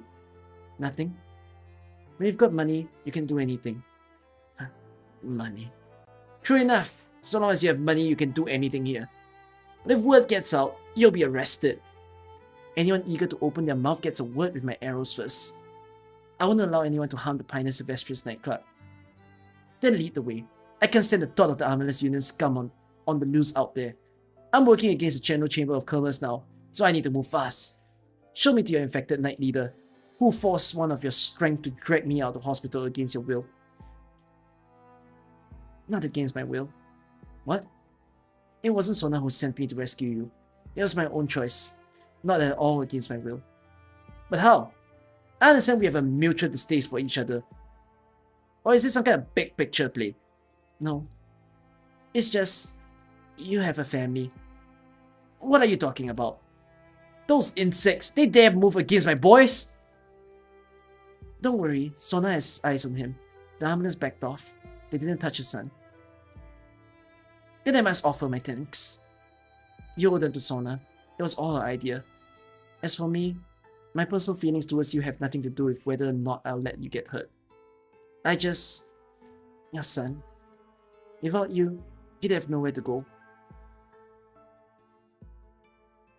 Justina the Knight has a home, with families and friends waiting for her. But Justina the Infected doesn't. An infected has nowhere to go. No, it's not just the infected. Here in this place, there are a lot more people with nowhere to go. It's too late for me. I can't go back. If the wind really can carry my voice home, then I'll have to ask it not to. Don't carry anything but the sound of my flute. Let Justina stay a simple, ordinary girl, dreaming of knighthood.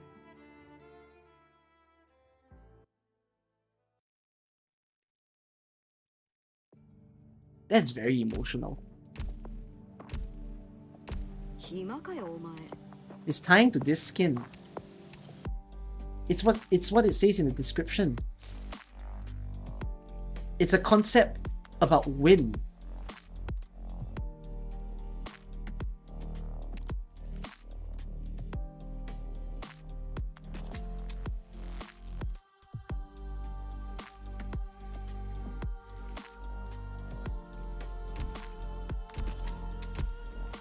So sad, man.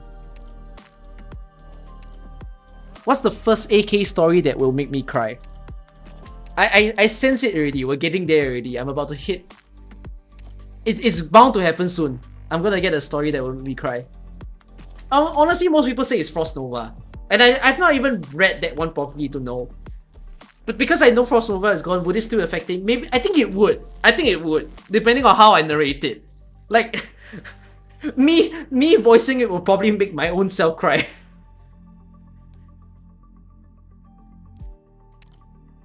Alright, 3 more. I need a toilet. Be right back.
Are the titles of this event meant to reference something?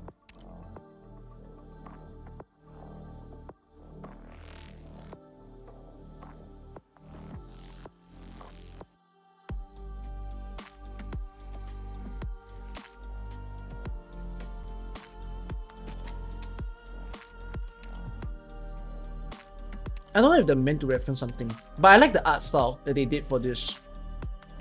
So this is why Wildmane is in. This is why Ashlock is in. And then this is why Justina or Fartooth is in.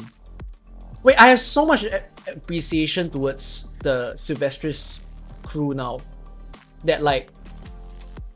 Here's the interesting thing that I feel after reading this story. I can no longer like... I don't feel good, personally. I don't feel good bashing the operators to say that they're weak.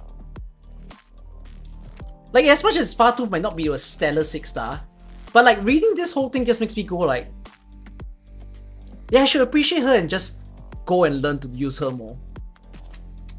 You know? Because I mean, that's the beauty of AK, right? That is like, yeah, there are stronger operators, but even for the weaker ones, if you really want to use them, then figure a way to use them.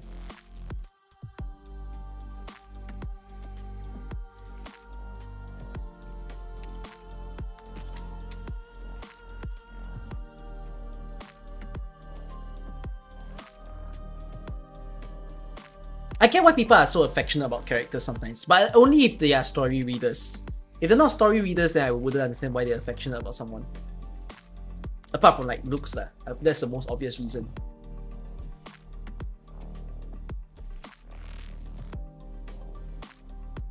Alright, 3 more. Oh, let's do this.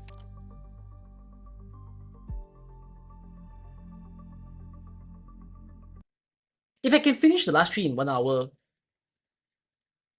that's not bad actually. Because like that means I've read a total of, hold on, how much words have I read in total? I've read 20,000 plus 40,000. No, I'm not doing near like 1 stream. I've read only 40,000 out of 70,000. Yeah, that takes 2 streams. How much did I read in uni? Bro, I hate reading. I'm just telling you that right now. I hate reading.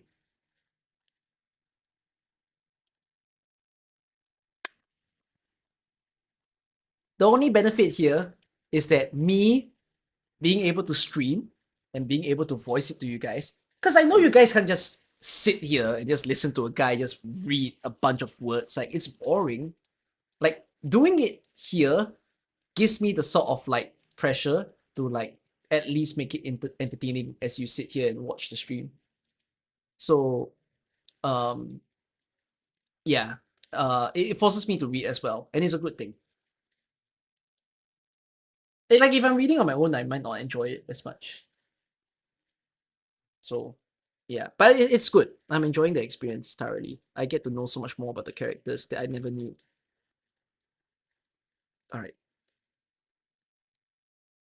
On what will you shine your light? On what can you shine your light? To do your utmost, that is the glory that all knights should see. Glory. Glory did not betray Casimirs. It is the people that abandon glory. That does not mean glory is meaningless. The word glory itself is too far intelligible, Margaret. Wearing it on one's sleeve is foolish. That is why knights must prove themselves by their deeds alone. Suppose the cause to which you've dedicated your life turns to sneer at all that you are.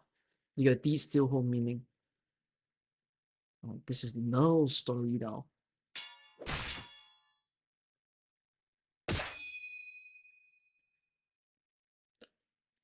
Uncle, how many times have I told you never to speak to your opponent in combat? Then why won't you use your arts? I should ask you myself. Your arts have improved. You must have realized the truth then.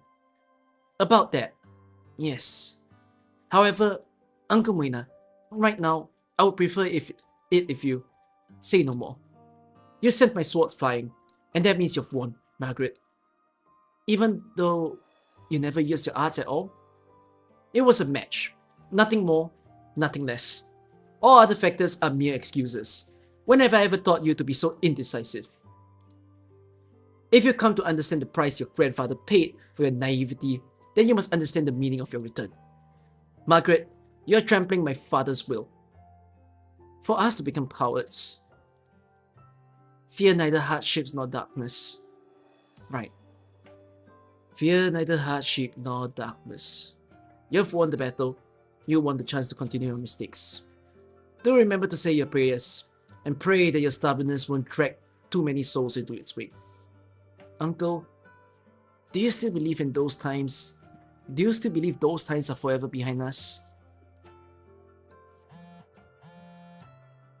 Margaret, how dare you ask me this question? I have a telephone meeting later. Everyone is busy with Major. As for your little charade, try not to do anything to distract me from my responsibilities. Face reality. See how others might live. See their needs, and stop imposing your fantasies on them for your own glory. You'll find yourself disappointed sooner or later. But what if I don't end up like you? Like me. You? Looks like those Sarkaz friends of yours took excellent care of you during your exile. Margaret! Margaret, are you okay? Yes, I'm fine. Okay, Maria, stop squeezing her like that. Her arms must be going numb. Oh, sorry. Does it hurt? I never imagined I would find you two dueling today. Wayna hits hard, doesn't he? How has he been in the past few years? Normal. He's been living a pretty normal routine life. He heads out early for work and comes home late. Always busy with meetings or dealing with difficult clients. And once in a while, he gets into debates on account of the dobermann. But I'm sure this normal feels enough like a punishment for him. I mean, he used to be so... never mind. Let's talk about something else. Look at how you frown. You won, but it doesn't feel like it, does it? Seems that stubbornness runs this family. At least Uncle Muina agreed to let Margaret compete in the major, right? If she takes the crown again, I'm sure that that'll be the end of his complaints. After... it's all for... For what?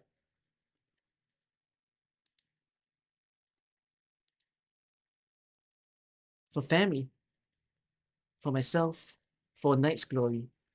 To tell the truth, I know the bounty of the land of knights today is a far cry from the glory of the past.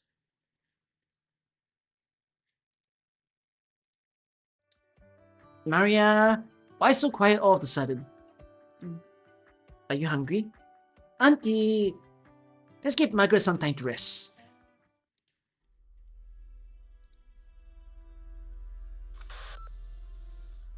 Hello.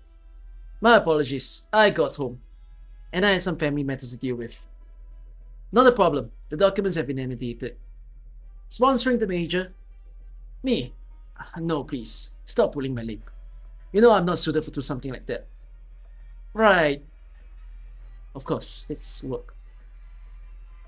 I shouldn't be trying to bargain. My apologies. Yes, of course. I'll be there right away. The window's open, Tolan.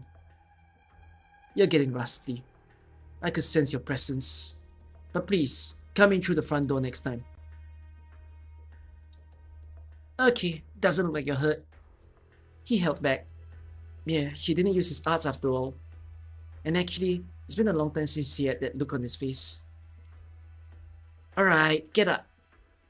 So what's your plan now? You need to report to the Knights Association, don't you? There is a complicated process, but it's not the time yet.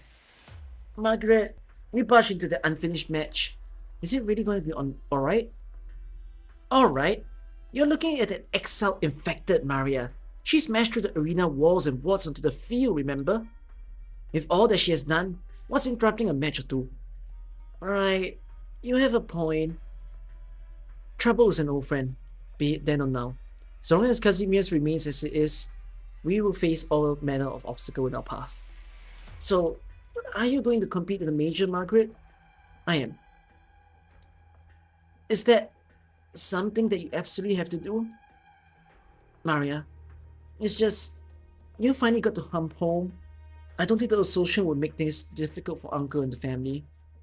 But if the Chamber of Commerce have their eyes on you again, like they did a few years ago, then we...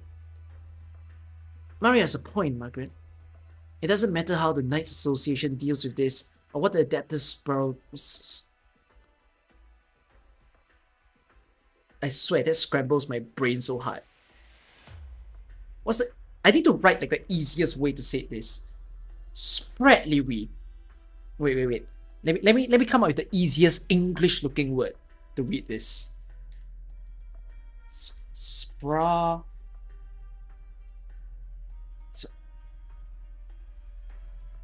Even spra is not a word. Spravilly decisions. I'm gonna have to practice this before my near night stream. Okay? Because I heard that I had to say this a lot. So, spravilly. Adapter spravilly decision.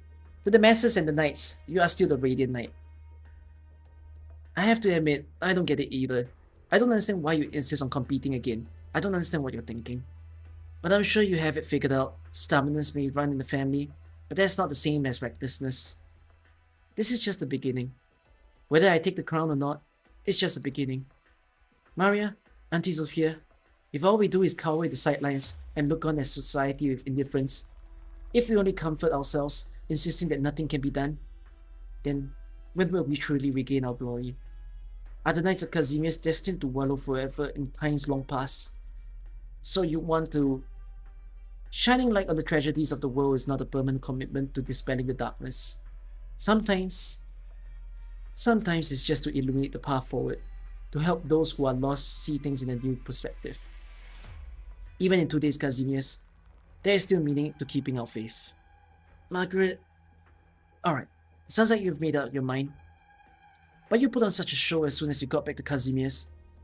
If there's a chance, Margaret, don't forget your home. You have family and memories here. You have Maria and me. At the very least, give Maria some time to fawn on you. Auntie, what are you saying? She's been working really hard lately, you know? I haven't. Yes, I know. I'm proud of you, Maria. You've really grown up. Maria, no, you will be an excellent knight. Oh, alright.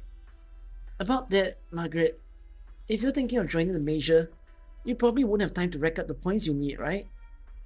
It will be difficult, but not impossible. Right. Just like the Candle Knight who's been popular the past few years. Honestly, it didn't even take her a month to earn enough points. That may be the case, but the Candle Knight racked up her points early in the preliminaries. Even if Margaret gains the Knights Association approval right away, we'll still be cutting it close. What's your plan? The competition rules have changed, but the basics are still the same. So long as I scrape together a win in the melees, I should still stand a chance. But that's too risky. I drew a lot of attention when I stepped into the ring.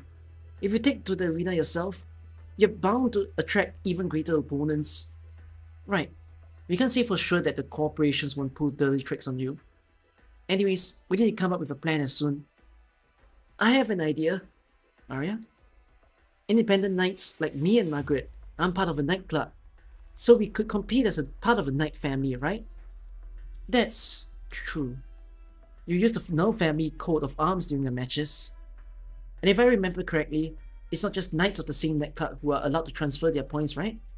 Those from the same knight family are allowed to do the same. Maria! No, I can't accept that. Maria, those points are proof of your gallantry as a knight. I can't. I don't care. I chose to become a knight because I want our home to be ours. The No family's ancestors, grandfather, father, and you. I didn't want to lose all that. I wanted to protect the No's glory. But then I realized I was too naive about all these. If we followed them into the major, if we become their knights just to uphold our knightly name, then we wouldn't have changed anything. Margaret, I don't actually want to become a knight. Knights can't change the knighthood, Margaret. Maria, if there is something only you can do, I beg you to do it. I just want this home to still be our home. I understand, but I still need some time to think. Alright now, don't be so gloomy. We've got lots of ways to go about this. Why don't we go to old Marcin's bar for a drink later? It's been such a long time. I'm sure she wants to talk to you. What about Uncle? You should try not to bother him. I'll check out on him. There's one thing, Margaret. There are a lot more infected in the city than before, and the Armorers Union is also much more active. Be careful.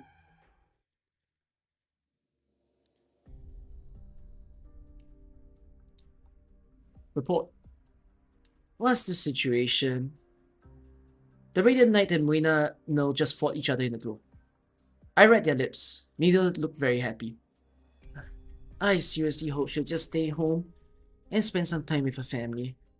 They haven't seen each other in so long. Please don't get yourself mixed up in anything you shouldn't, Radiant Knight. I don't want any more trouble to deal with. Platinum, so what should we do? Keep an eye on her. If she tries anything, let me know right away. Of course. What are the others up to, mission-wise? Per the rules, I'm not allowed to know. Whatever. It's either something about the infected or the debtor's spravility. I'll try better. As long as we don't have to lift a finger, it's all fine by me.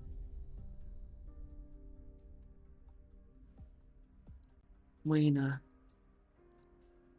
Moina! Do you need something? Are you okay?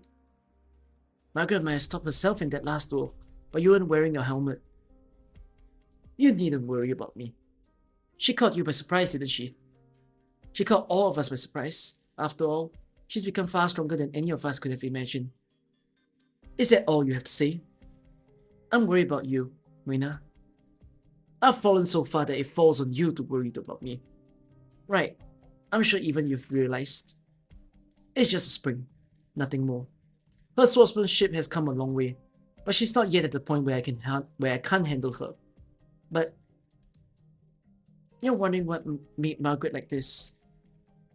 Of course, there are her sarcastic friends. They are all noble souls, shockingly noble. It might just be that she's gone through more over these past few years than either any of us could have imagined. Maybe you could swallow your pride just a little and talk to either of them. Confident enough to order me around now, are you? Did coaching Maria give you a sense of fulfillment? Before Margaret became the center of attention, you and your brother were heroes to all of us. I know how you see the rest of us. Marcin does as well, and so do V and Kuro. Though, at the same time, I'm just as disappointed in you. Let's leave it there. Have fun with work.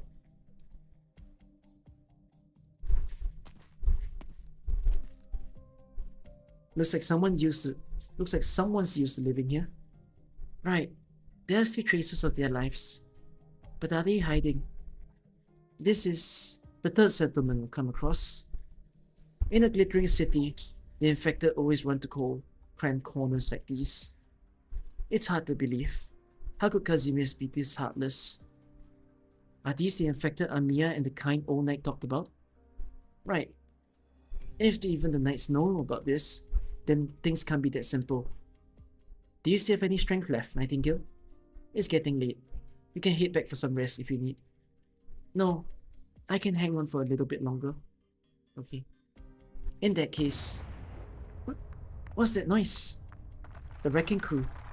They're tearing down the buildings and the subterranean structures beneath. What if there's still infected hiding below? Remember everything you see, Liz? Perhaps Noel knows something about this. Why am I suddenly called a great streamer? Thank you for saying that. I appreciate that. The Radiant Knight walks down the hallway in silence. The portraits of past champions line the hallway like fences on the side of the road, filling her entire path with their glory. Maria.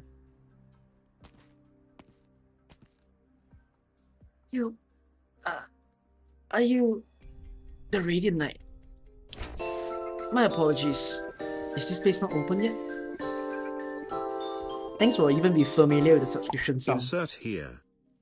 Thanks, Bernard. They put her picture up. Maybe they...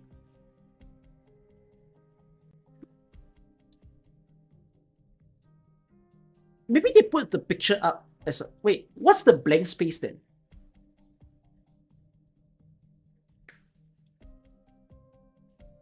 Because I see Dagon here. No, yeah, I remember there was a blank space. Was no space not blank? Doesn't that mean... So this CG has a little hint. Wouldn't that mean it's deliberate that like... Yeah, they put it back up because no came back.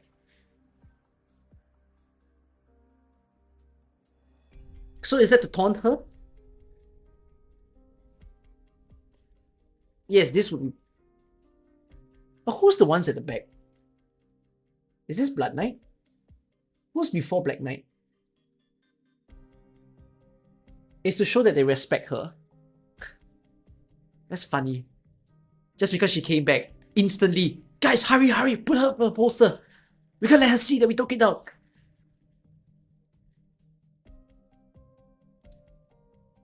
No, more accurately, it's not open to the public yet, though I'm not sure you count as the public. Right, sorry about this. Forgive me, I haven't yet introduced myself. Please call me Malkovich. I am the staff member in charge of maintaining the War of Champions. Forgive me for asking, Radiant Knight, but what are your plans right now? Radiant Knight, huh? It wasn't until today that I finally regained the title. So, the association gave their approval. Congratulations. Malkovich comes back to his senses. The two of them turn their heads forward to the portrait of the Radiant Knight herself. Though she stands right next to him, or perhaps precisely because she's right next to him, a strange feeling washes over Malkovich. The stubbornness is finally starting to loosen, and those things that are locked in place will soon be shattered. You look much more gallant in person. It's been a few years, after all. I understand that you have your differences with the Knights Association and many others. Perhaps this isn't something someone the likes of me should say, but I still would like to tell you. I say this not in a professional capacity, but rather as a regular enthusiast of the knighthood and a citizen of the Grand Knight territory. Please go on. You needn't be so reserved. Welcome back to Kazimier's Radiant Knight. I truly believe this is the beginning of something great. Hi, Embers. Margaret, where have you been? Actually, right, that portrait of her is lovely, don't you think? This is before they release... No.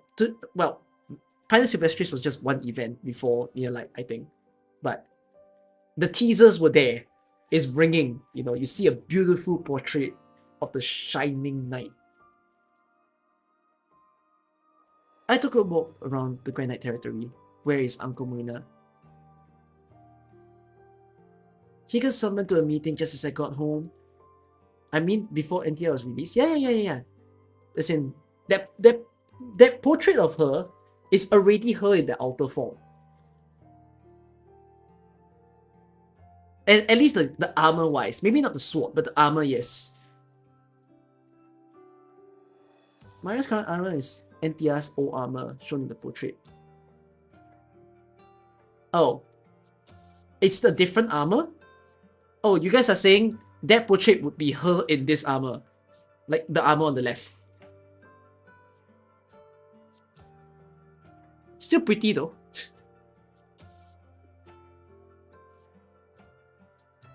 Swap heads. Crop head. Erase. Take head. Paste.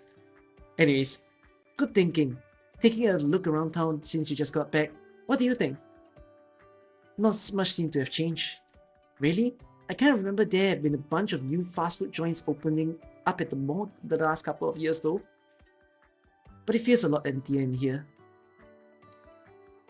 We had to sell off a lot of furniture. Uncle Moina is working for the corps, and I've been helping out at Master Quarrel's workshop too. We don't have any trouble with our day-to-day expense actually, though Uncle Moina doesn't tell me a whole lot. But old Marcin told me there are a lot of knight families and merchants who don't look too kindly on the No family these days. Uncle Moina might be facing a lot more pressure than we know. So, do you think we'll ever patch things up with Uncle? It'll be difficult, but I'm sure we can. I had a few arguments with him before I left Casimir's. It was Aunt Zofia who told me that Uncle Moina's been depressed about a lot of things ever since our parents went missing. But now, I can bring myself to agree with what she said. Not completely. I've seen a lot of people and a lot of things on my journey. And now, to face Uncle Moina again. Remember the story Grandpa used to tell us when we were kids? How on our very first trip together, Uncle sorted out a lowly noble who hiked up tax rates and made life hard on the countryside commoners. I remember, we just couldn't imagine he used to be a brave young man like that. It's not always the magnificent things that can change a person's mind, Maria. I've come across many of those cases. Maybe he's been disillusioned ever since. So how does it feel to be a knight now? Actually, it's not quite how I imagined it. I know what you mean. That's why I will compete at the major, even if nobody understands me. Margaret, no, you have people in your corner too, right? Really impassioned supporters. Do I? Of course, I'm talking about Shining and Nightingale. I only met them briefly, but when I saw all of you standing on the stage for such a highly anticipated match, I couldn't help but feel I could trust them with my back. I've been meaning to ask, what have you been through these past few years? I will tell you soon enough. It will be a very long story, though it doesn't have a happy ending. Not like those novels about knights I used to read to you. Well, we're sisters. We are. Take everything you see and kill everyone. Get the food. A knight? What's a Casimir's knight doing here? All the people here are dead, and you still get in our way. The Radiant Knight? What do knights stand for? No, it's too dangerous to run into the storm. You need somebody else. No, I'll come with you. Faust? I want her shot through the mouth. The knights never helped us guerrillas. Our leaders waited years, but in the end, help never came. We fought to the last alone, until we were devoured by Ursus. Not many of us are still around to tell the tale.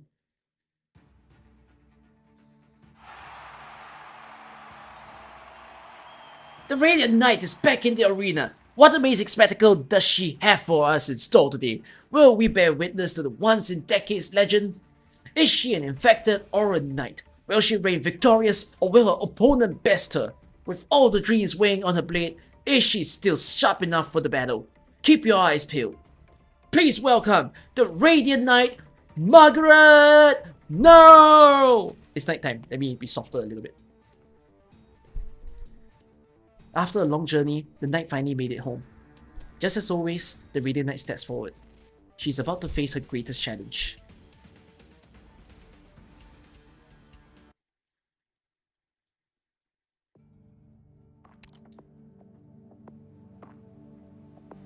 So this leads into... By the way, here's an interesting thing. If there is some coincidences that makes this perfect, and that's what stories are. Stories are full of coincidences. But if Blammy didn't become a knight and fight in the major, it would simply mean that the fate of Pinus Sylvestris is probably in question. Like, I've not even read Near Light, so I don't know what happens to Pinus Sylvestris, but I would assume that the way the story plays out, and we can see in the PV, is that No is literally the one trying to save Pinus Sylvestris from the Armorless Union. So it goes to say that, like, it's a timely thing that she came back, because if she didn't come back, they're probably dead. No, I don't have to watch the PV, I've watched it before. I remember what is it like. Yeah, I remember her covering for Flametail. So, like, it's a bad thing, yes, that Blemishine literally triggered the entire Casimir's corporations to turn their eyes onto the No family. But it is also probably the thing that ends up saving the infected of Casimir's. I do wonder how this plays out in the end, because there is a clear-cut battle. It's always the battle in AK, where it's infected versus normal people. How do they actually get out of this? So, yeah. Okay, let's read the last two.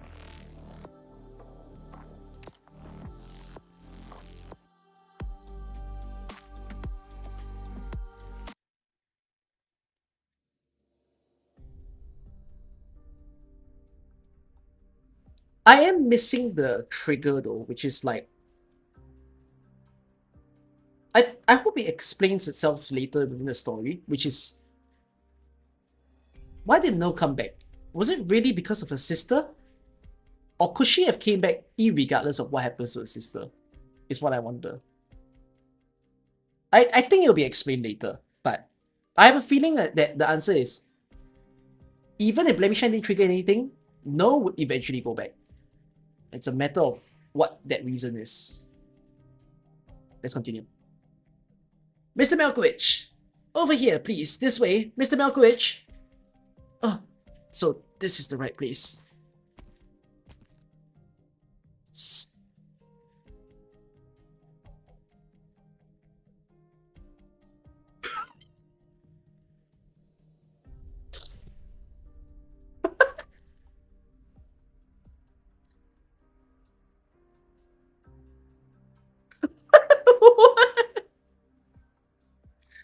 What happened to him?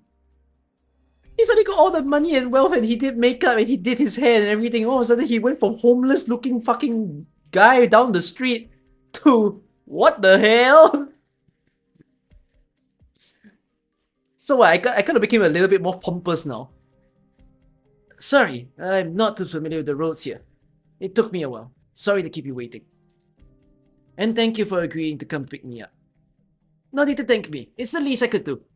Please, this way. The venue is the district across the way. Right. Excuse me, but... Yes... No, never mind. It's nothing. Today's forum takes place right before the major's main events, doesn't it? Yes, that's right. The General Chamber of Commerce organized this meeting, and while it's a forum, the format is somewhat relaxed. All spokesperson and corporate representatives will be in attendance. Just show the invitation letter and you'll be let in.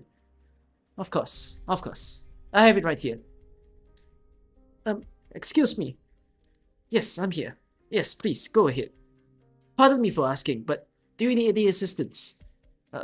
Excuse me? Frightfully sorry. I know that you've been adjusting your coat. If you've run into any trouble, if there's anything I can assist you with at all, please don't hesitate to tell me. Oh no, my coat is fine. I mean, no. It's not a huge deal. It's just I'm not used to it yet. Sorry, this is a personal problem. Please don't worry about it. Is that so? You seem a little nervous. Yes, just a little. Sorry. It's my first time at one of these forums. I'm afraid I'm still not quite used to this. You need to be so nervous, Spokesman Smelkwich. This forum is a meeting organized by the General Chamber of Commerce. The spokesperson who represent the chamber are the most esteemed attendees. Please try to calm down. But I'm no big shot. Certainly not esteemed. It was just a coincidence. Something's gone wrong somewhere. I shouldn't be here. You are too humble, sir. Sorry, I have a phone call. Please go ahead.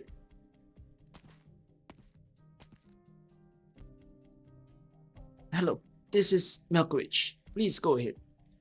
Yes, not a problem. Fits very well. I don't need anything more. Thank you very much. Oh no, I should be thanking you for sending someone. No, not at all. He's very kind. He didn't offend me in any way whatsoever. It only took us so long because I was so slow to get it ready. Please don't make things hard for him. It's a joke. Yes, of course. Yes, I will be there shortly. Okay, see you later.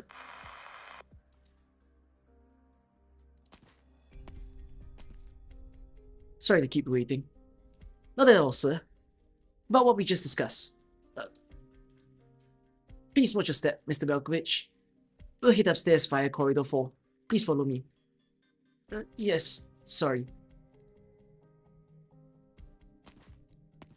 Could I just say, if this is anime, I would have loved... It's a very subtle scene, but I would have loved to have this animated. Cause like, you can tell from the writing, they're trying to show a transition of Malkovich, which is him being like the lackey guy, and then all of a sudden he needs to take on this very high-end position. It's a freaking heaven and earth difference type of thing. And like, he's still not used to it. it's very nice and subtle to see him still like not in it and trying to get there. And I think this is going to be a very scary transition because I don't think this will play out very well in the end. Like,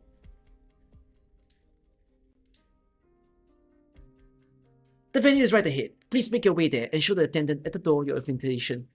Yes, thanks. In that case, please excuse. Wait, go ahead, Mr. Malkovich. Actually, I was going to say, I'm not one of those people you called extreme. So you really needn't talk to me like this. What I'm trying to say is, just call me Malkovich. I'm afraid that wouldn't be appropriate. You are the spokesman for the General Chamber of Commerce. As a staff member of the chamber, I admire your work, and you have my utmost respect. If that's it, I really don't deserve your admiration. I haven't done anything of importance. Perhaps everyone will realize I'm not cut out for this job after this meeting today. And if I got a phone call right now, telling me I'm fired right this minute, I wouldn't be surprised at all. You're overthinking it. The General Chamber of Commerce must have appointed you spokesman after due consideration.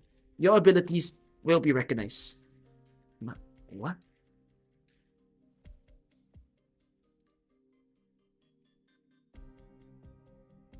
I doubt the spokesman number, and you want it. Therefore, you are the spokesman. I don't quite think so. If I have to give a reason, all I can say is, perhaps it's something Mr. Chani came up with on the whim. And I was only picked because I happened to be there. I'm so sorry, but I beg your pardon? No, it's nothing. Don't worry about it. Actually, yes, I've met you before, Mr. Malkovich. I was fortunate enough to work with you on the project. Oh. It's only natural that you don't remember. It happened a long time ago after all, and it was only a brief collaboration. Gerald, the team leader. You remember my name. I'm honored. I knew you right away, actually, but like you said, it was a long time ago. I wasn't sure if it was something I should bring up. If I remember correctly, we were reaching out to newcomers for the nightclubs, and we were assigned to the same list of names. Yes, that's correct. Do you remember the knights we were assigned to contact? I'm sorry, but I don't remember. It was a few infected knights. Right. Yes, the infected. Please, don't call them that. They were just knights, unfortunate enough to get infected. Yes, truly unfortunate. However, they were fortunate enough to have met you. Thanks to you, they were able to join the proper nightclub. I am sure that was more than those infected. I mean, the knights could ask for. About that, I think you might be mistaken. We didn't actually finish the job. Hold on. If I recall correctly, was it the time that we tried to recruit the Flametail Knight, the Far-Tooth Knight, those ones? Do you remember now? That's right. They had just won a few matches. You reminded them to review the contract the nightclub provided them. The knights were still young. We couldn't bring ourselves to lie to them. It's true that the nightclub terms for the infected knights weren't very reasonable. I mean, they may seem fair at first glance. However, we normally wouldn't go into the fine print for the infected knights. Right. Normally we wouldn't have done that. Though, this did have to do with the knight's future. No one can predict the future. Just like you. If I hadn't taken a look at your file beforehand, I wouldn't have recognized you. I looked at you in the mirror before I left home this morning. If the person in the mirror hadn't waved at me, I wouldn't have recognized myself. In any case, thank you for remembering who I am. This is embarrassing to say, but I'm actually still wondering if this is all a dream. It's just too surreal. If this were a dream, I imagine it must be a pleasant dream. You think so? Is it not? Well, I don't think it's necessarily one. To tell the truth, I think I might feel more terrified than anything else. Terrified? What are you terrified of? Many things. I hardly get any sleep. And regardless of whether all this is real or fake, nothing good will come out of it. The only difference it makes is that things are bad in entirely different ways. The way you think is peculiar. Really. Yes, after all, you are experiencing quite the rags to riches story. From a lowly office worker, you rose to the top and joined the big leagues. I think most of us have dreamt of something similar. It's something that everyone has fantasized indeed. What's so bad about it? It's not often that dreams can actually come true. Luck was on your side, Mr. Malkovich. But I didn't really... I understand. Do you really understand? There are many who envy you for what you've gone through. To tell the truth, at the very least, I envy you very much. Maybe this is why. I beg your pardon? I mean, perhaps this is what's most terrifying. It's all going too well, too natural, and it's all too structured. It all happened way too quickly. Just 2 days ago, I was worried I couldn't pay rent for the month. I wasn't able to convince Mariano to join our nightclub, and was most likely going to get a pay cut. That was when I ran into Mr. Chani. He was very busy during the major preliminaries, and I helped run some errands. And then I took a phone call. A phone call. A phone call. From now on, you will no longer be part of the Sloma Food Company nor the Miesco Group. Please keep in mind at all times that you are representing the General Chamber of Commerce. Wait, I don't want to be... Okay, wait, I'm going to skip this part because I have read this. There was no way I could possibly understand. Even though, from head to heels, this getup is specially tailored to make me a big deal. That doesn't mean I've really become one. Actually, I don't think this outfit suits me at all. Nonsense, it looks great on you. This may come off as rude, but I ask you to forgive me in light of us having worked together in the past. What is it, please? A bit of advice, Mr. Malkovich.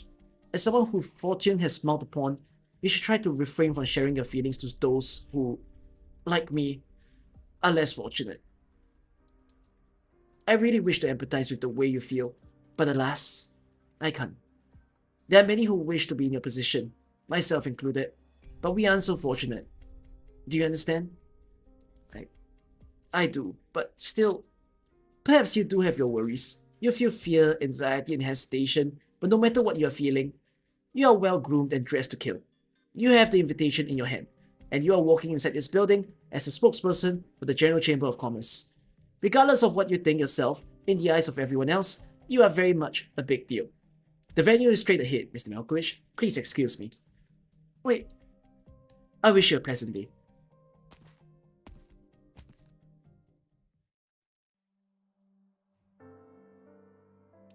I heard you were once an entrepreneur, Mr. Malkovich. Yes, I founded a company with a friend before. A very small one. Must have been a success. Not at all. You flatter me. You're too humble. If you ever get the chance, please do share with us the stories of entrepreneurship. Your thoughts on the treatment of the independent knights was thought-provoking too. Thank you. Right, would you like a drink? Let me get you... Watch out. My apologies. I am deeply sorry, Mr. Malkovich. No, it's okay. No big deal. Please don't mind it at all. My god, your clothes... Oh, the wine. I'm terribly sorry. I'll fetch you some towels right away. No, it's okay. I'm fine. Thanks. Please wait a moment. Don't move. I'll wipe it clean. Please, you don't have to. I can do it myself. Please take your coat off. I'm afraid it will be difficult to get the stain out. I will arrange for someone to get it dry clean. Take my coat off? Oh, and if you're not satisfied with that, I can pay for your coat. Mr. Malkovich, are you alright? Mr. Malkovich? No, thank you. It's okay. This is good enough. Please don't pay me anything. But it's no problem. I mean it. Thank you. This will do. I'm sorry. I was in a bit of a daze. It happens. I understand. You don't seem very well though. Perhaps you're a little exhausted? Were you thinking about work just now? I suppose so. I was just thinking about some advice I got from a friend. I guess he was right. It turns out my own thoughts don't matter. A lot of the time. What do you mean? Don't worry about it, please. I'm talking to myself, that's all. It's just, even if I don't think I'm a big deal, it looks like I'm stuck wearing these suits for a while. Wow. Wow.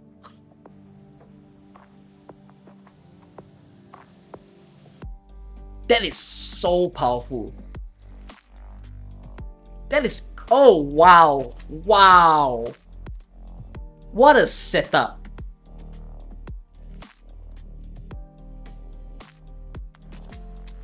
That's so fucking good.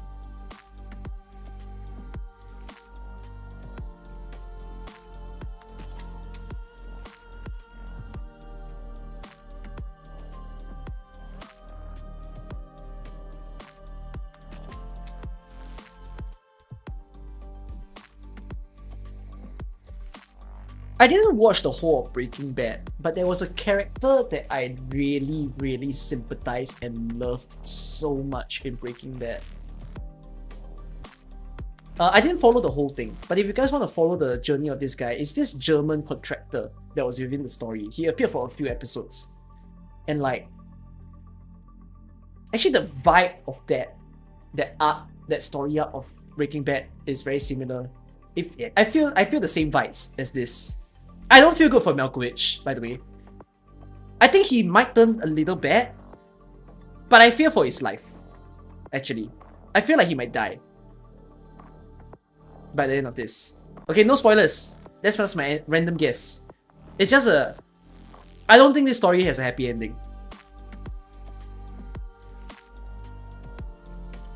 So, yeah.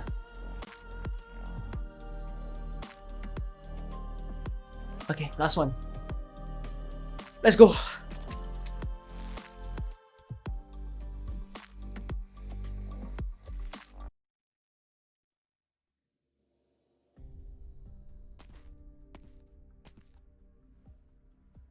My life as a student has come to an end. I, Centuria, am at the crossroads, about to decide the direction of my life. There are many options available to students after graduation in Kazimierz. One could head to the job fairs the big companies hold every year and compete against all the talented graduates for backbreaking work that pays little. One could also enlist in the military and go through an entire year of hellish training and then spend one's days at the borders praying that war doesn't break out. Oh, of course, there is the option of working for the Adeptus Spravedliwi with a bright future ahead of you, but I'm not interested in a career like that one bit. That's why. Miss Centuria, would you be interested in trying out for my company's Knights preliminaries? When the Rose Paper Union man handed me his business card, I took it right away, trading pleasantries with a surprised expression on my face. A knight. Here in Kazimierz, who wouldn't want to be a knight? Who wouldn't want to bask in the fame and glory and revel in the wealth while millions of fans sing their praises? Of course, there's scandals about knights every now and then, and there's even been knights who dropped off the face of the world overnight. But what does that have to do with me? I'm one of the finest archers there is, and I'm pretty hot too. Yo!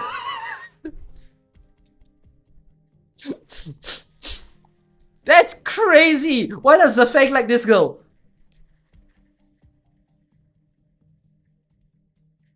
Most importantly, I'm willing to follow the company's orders. If I could become a knight, even if I didn't win fights, I could still be the idol in the Essoveria nightclub or something. Sing and dance, rake in some money, while I'm young and retire early. That wouldn't be so bad.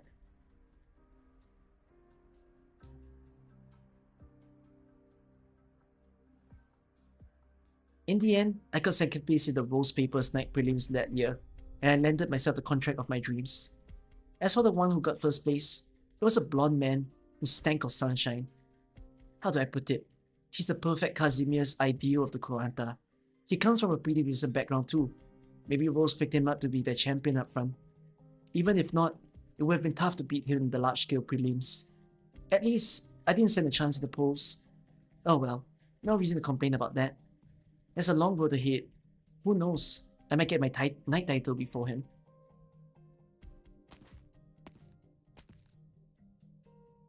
Rest easy, Miss Centuria. You'll get a title this time. I've already confirmed with headquarters. Right now, out of all the contracted independent knights, you have the highest priority. You might get a little less matches than before, but we'll arrange for you to get more media time. Just wait a few months. Once you get your title, you'll be the foremost title knight of your class at Rose. Alright, thanks. It wasn't my first time hearing an empty promise like that. A bright future, shining stars, full support of the Rose Paper Union. They all get caught up in their own illusions there. No managed independent knight would take their word for anything. Well, this manager's a nice fella. He's industrious, and he jumps through hoops for me. To tell the truth, though, I'm getting tired of this knight business. Before I even got my title, I'm hitting all the ugly problems a proper knight could possibly come across in her career. Being told to throw matches is probably the most basic ones. Aside from the part where I have to make the loss look legit, it wasn't as rough as the others. At least nobody has figured it out yet, or else I lose my knight qualifications. Having to deal with the made-up scandals and the match arrangements that change any moment for no reason though, that's really wearing me out. Do I really have to be running errands like that just because I'm a seed of this year's Independence Knights? What are knights anyways? A product? You pay for them and you get your goods? That simple? Then what about me? The only good news I've had recently, if it can be called that, is that my application for a title finally made it through the court. My long career as an independent knight is finally coming to an end. Soon, I have my own title and crest. I'll be on the billboards, all the billboards soon after that. No one's ever been eliminated at this point, which means I can probably expect to get my title after this match and finally become a real knight. But well, the fate of independent knight Centuria in this match is sealed. I'll lose.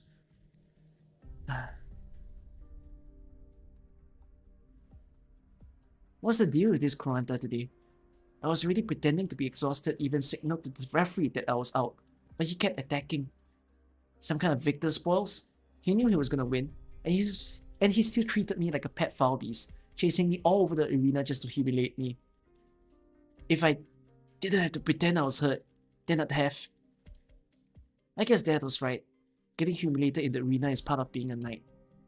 Like, if you wouldn't be humiliated, you only got two choices.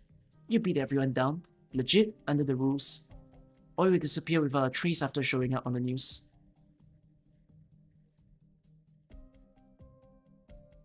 The Rose Paper Union is putting all its independent knights on a variety show today.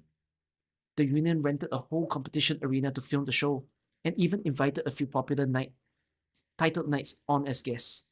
But right before the rehearsal, a few uninvited guests paid us a visit. They dragged all the knights into the corner and interrogated us one by one. Chilled out by the armorless union, the knights all withered away in fear of drawing their attention. Even the bad-tempered knight wasn't as mouthy as before. They kept their heads low and followed the union men's every word, cooperating fully with their investigations. These were the Knight Assassins. After a few of the knights had breakdowns, a few others blurted out some juicy tips. The armorless union took one knight away with them. As for the show, we ended up starting after a 4-hour delay. What happened to the knight that got taken away? No idea. Nobody ever heard about him ever again. Not long after the incident, I get a phone call.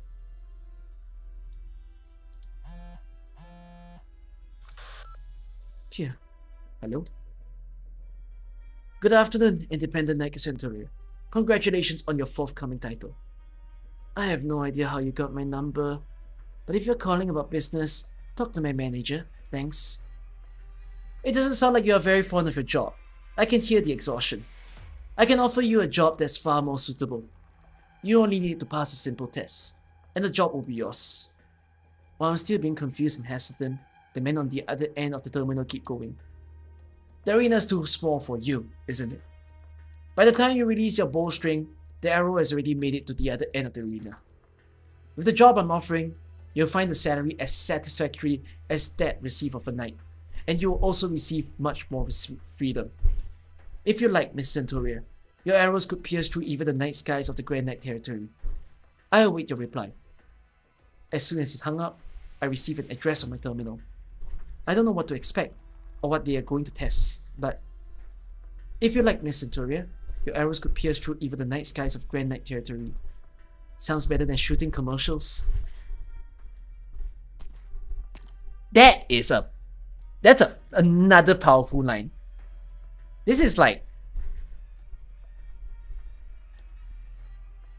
shooting arrows, shooting commercials. Imagine those two words in the same space. That's a pretty powerful line.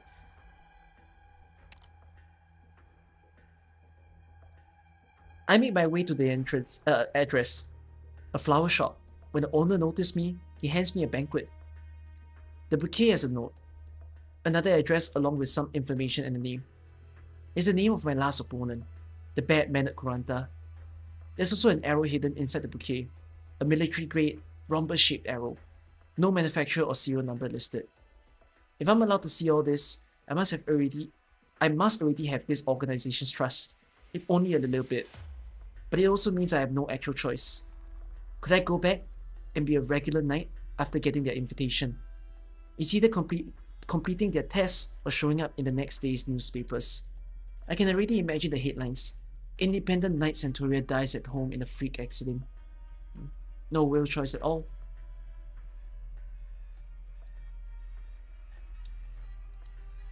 I don't like to kill, but right now, I have a lot of reasons to do in this guy. That guy enjoying his massage chair in front of his floor to ceiling window.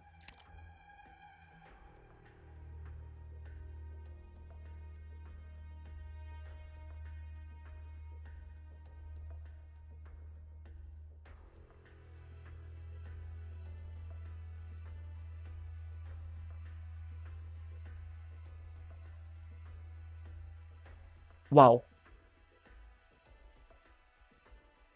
She's being told to kill.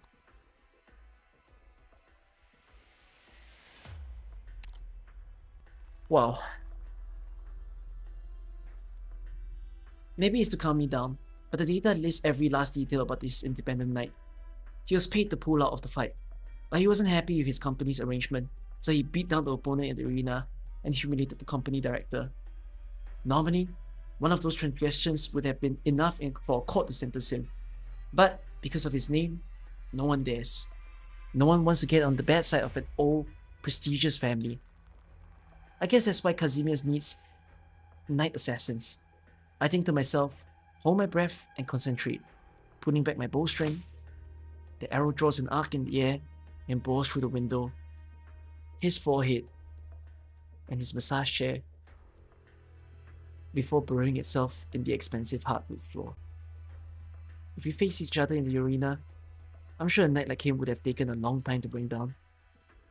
I would have to figure out how to pierce through his armor. I would have to throw a lot of flashy moves to please the crowd. But this way, I just have to knock my arrow and pull back the string. Bam! The chair is still giving him a massage. Oh! Even reading that doesn't feel good. Oh my god. The chair is still giving him a massage, but he'll never get out of it again.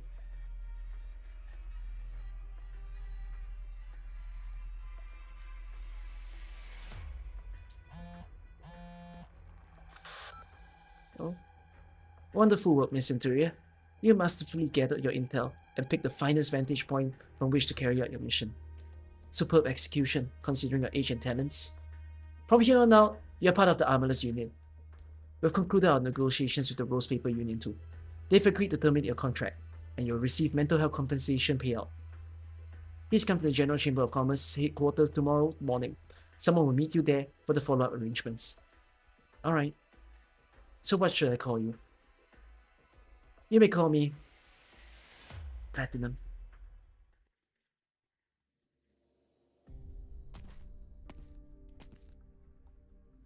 That's the kind of place Casimir is.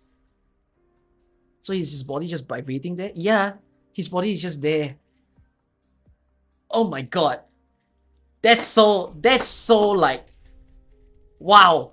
That's a scene for the centuries. Like, if that's television, you know, that's one of those YouTube clips of all time. You get what I mean? People will look back at this TV show and be like, yeah, I got creeped out by this part, you know?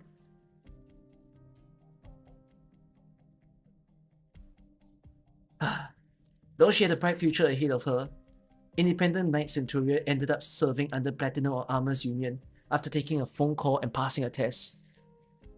It's also thanks to him that my archery is getting better. Compared to the short range, rapid firing I had to do in the arena, I'm much better suited to long range sniping. Maybe that's why Platinum asked me to join the Armless Union. But he also taught me a lot of things I never thought about before. Management, leadership, staffing, and command. Who's him? Oh, Lazarite. Maybe he's trying to develop my leadership skills, training me to work in management.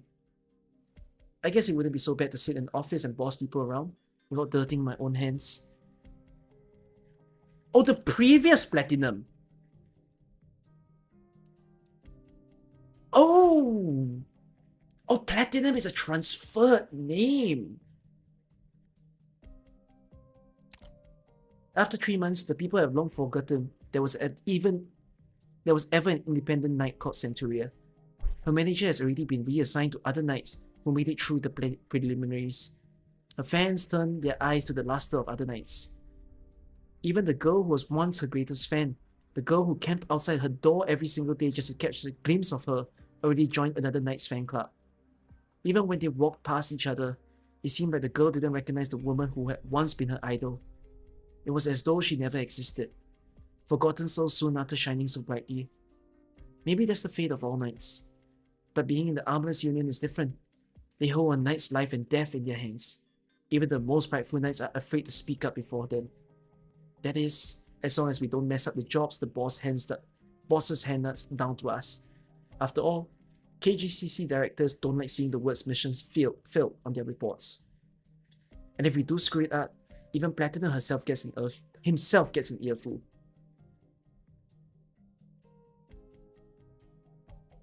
That's how the Armless Union works. I'm sure I was clear that there's nothing more important than intel. I don't care whether that knight's dead or alive, but you let him send out top secret intel? The target planted fake transmitter to deceive our assets and hid a miniature transmitter within his body, allowing it to send out information. You couldn't have been more careless, could you? You took care of the guy, but what about the problem? Have you taken care of my problem? The spokesman has been yelling at us for over an hour already. Makes me wonder just where a big shot finds so much time to waste yelling at people. Or he just wants to waste his precious time talking down to his contractors. But he can yell however he wants. There's still something else that has piqued my interest. From beginning to end, Platinum hasn't shown even the slightest interest in arguing or defending himself. That's not the Platinum I know. At the very least, he's definitely not patient enough to put up with the same man yelling at him for so long. If Platinum was really ticked off, the frail prancy pants office worker wouldn't be breathing right now. But he managed to bear with it. Not only is he swallowing his pride, he's doing his best to play at obedience. And all because the man in front of him is a spokesperson, a spokesman, and a member of the KGCC. The little conference of admonishment lasted 1 hour 36 minutes and 28.36 seconds. Stopwatch march. The parties in attendance included the spokesman, an office clerk, Platinum, me, and 7 other Armless Union members. He was the only one who talked during the entire meeting. As for us, well, it didn't seem like we even had permission to speak. That was the day I finally figured out. Both the Knights and the Armless Union are just employees of the General Chamber of Commerce. We're nothing different compared to the guys who sit in the office, yawn, and type away at their documents, making phone calls. The only difference is that our work is much harder and we get paid more. That's really the only thing that separates us.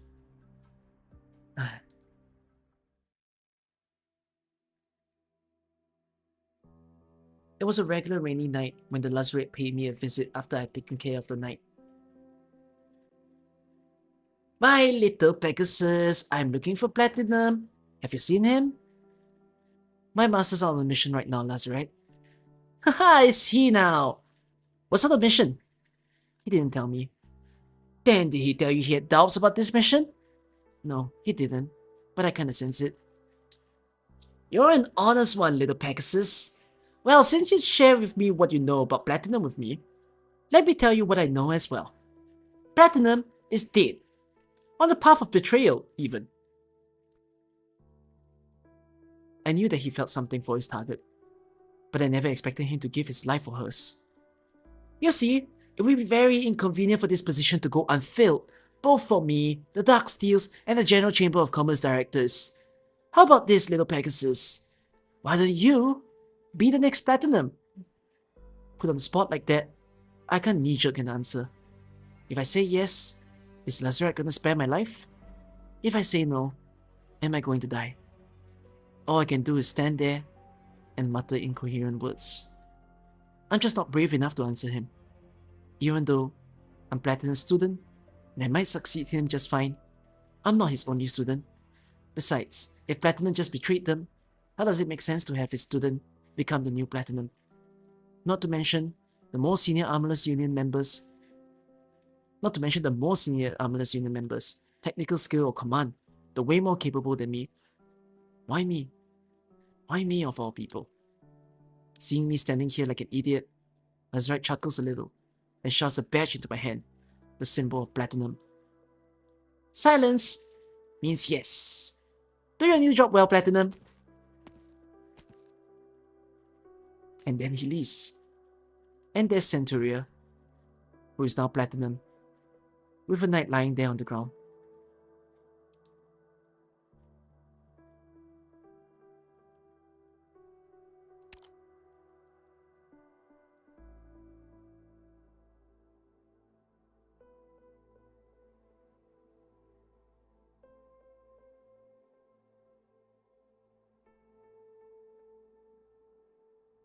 Did Lazarette kill him?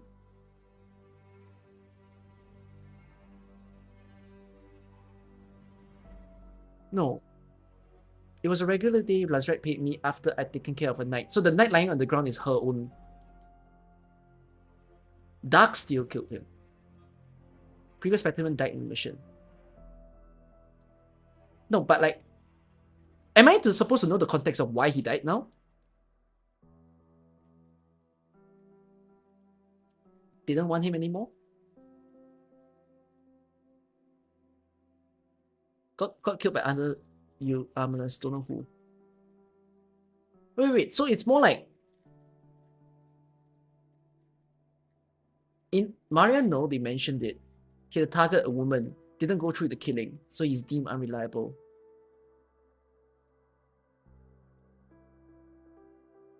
Oh, that's rough.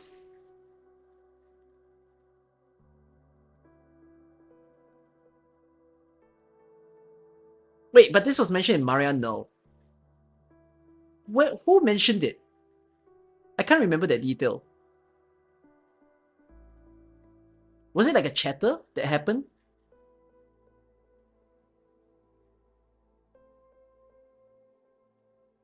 It's mentioned right here. Read again. Oh, okay, hold on. But okay. Did he tell you he had doubts about this mission? Ah, okay. But it's implied here as well, now that you guys say it. Masters on the mission, is he? What sort of mission? Did he tell you he had doubts? Yeah, the doubts being he might not go through with the mission.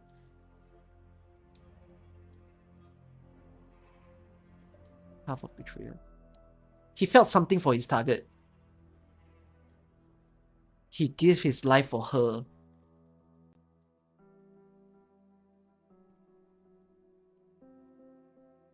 But it's not deeply elaborated at all. This is all you can. This is all the detail can be.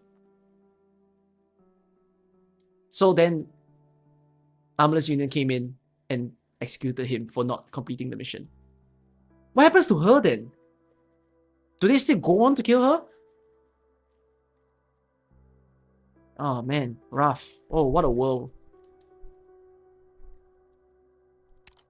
It wasn't until I became Platinum that I understood how hard things were for him. Every day, the KGCC directors dish out difficult assignments to the Armorless Union. The Lazarites take care of the top priority missions themselves, while Platinum has to both assist the Lazarites and assign hands to take care of the directors' other problems. Platinum has to manage, command, and take to the field personally. There's no more tiring job in Casimirs. Thankfully, everything he taught me came in handy.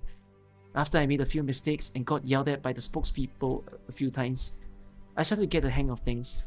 And just barely, I finally am a decent Platinum. If I could quit, I would hand in my resignation to the KGCC the first opportunity I got.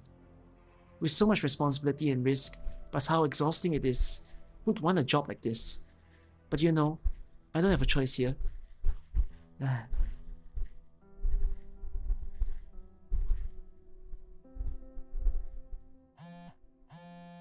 One thing that sucks about being Platinum, you never know when you'll get a call from the KGCC. From their headquarters in the center of Grand Knight territory, to the edges of the nomadic city, at the plates bridging points. It's like a ghost that wanders the city. You can always find a poor soul called Platinum wherever you are. You just dial a number, have her take the call, and make her listen to the KGCC. And Platinum can refuse whatever it is they want. Which is why...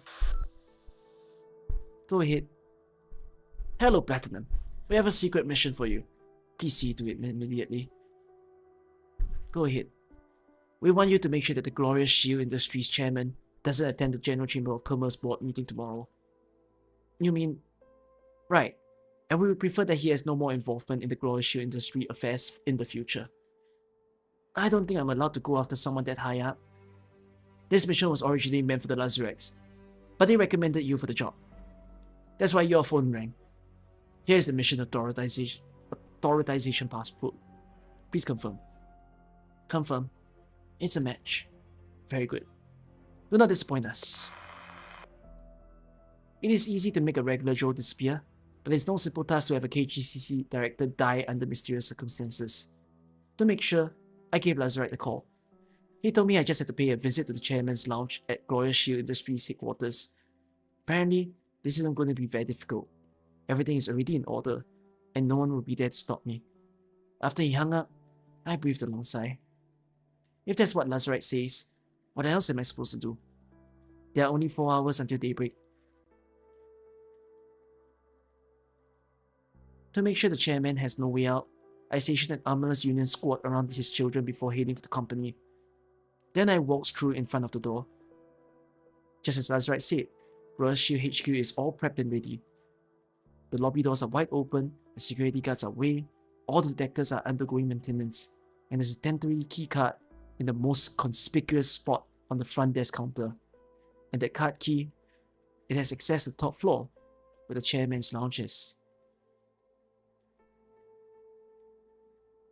As soon as I walk into the room, or should I say the floor, I spot the chairman, still working tirelessly in front of his large terminals.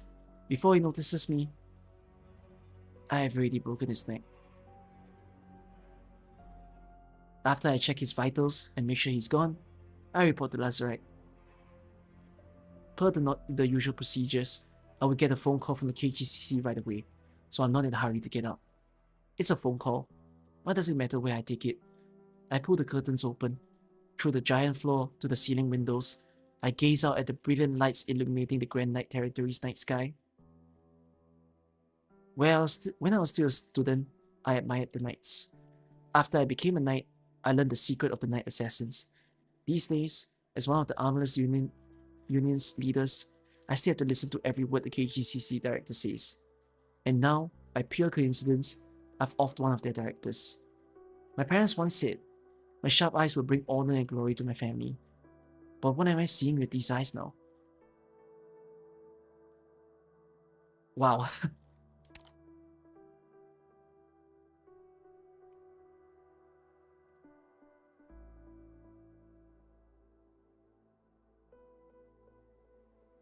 For a mini story, this is a big one.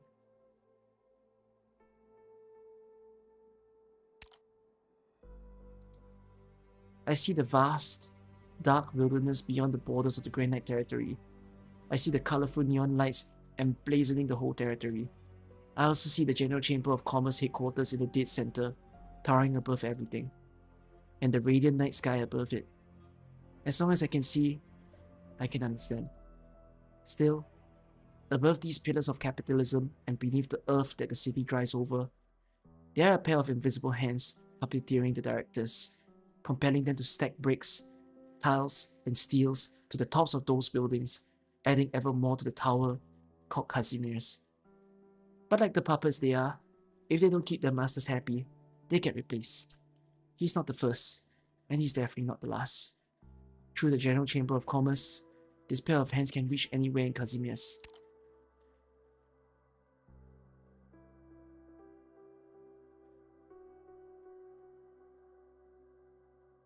Invisible hands. And you can never escape them, so long as you walk the world.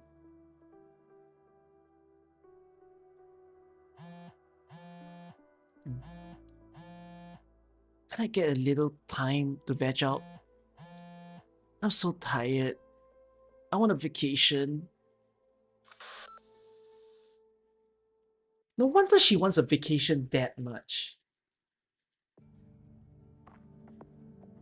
Wow. Oh, what a journey. Wow.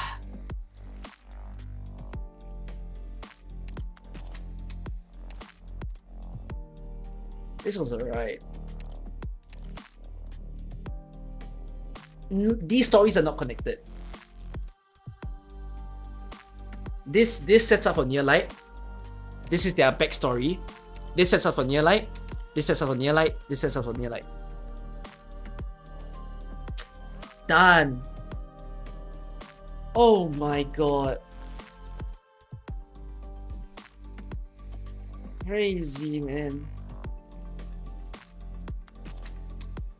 I've missed out 5 years of AK story. How can I be an AK creator if I don't know the story?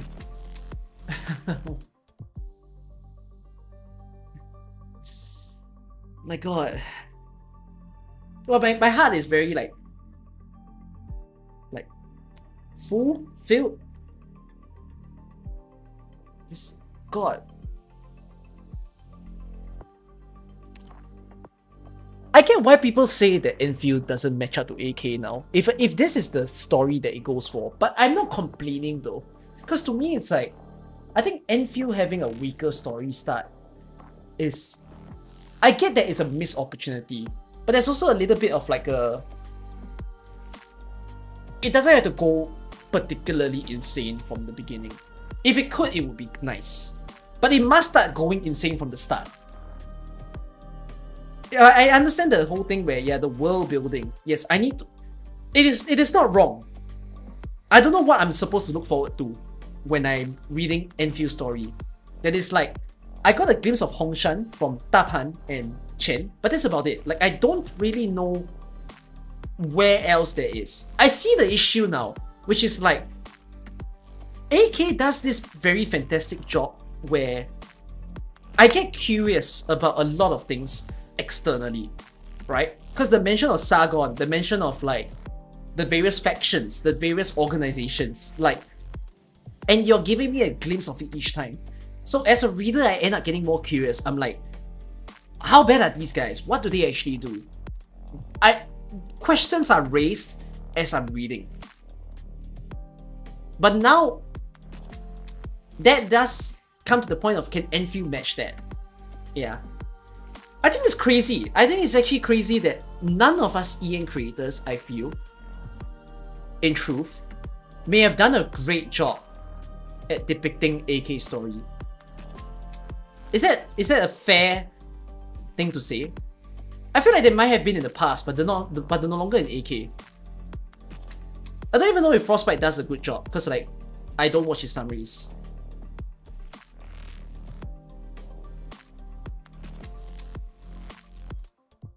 What do you think of Frostbite summaries? I've never seen it.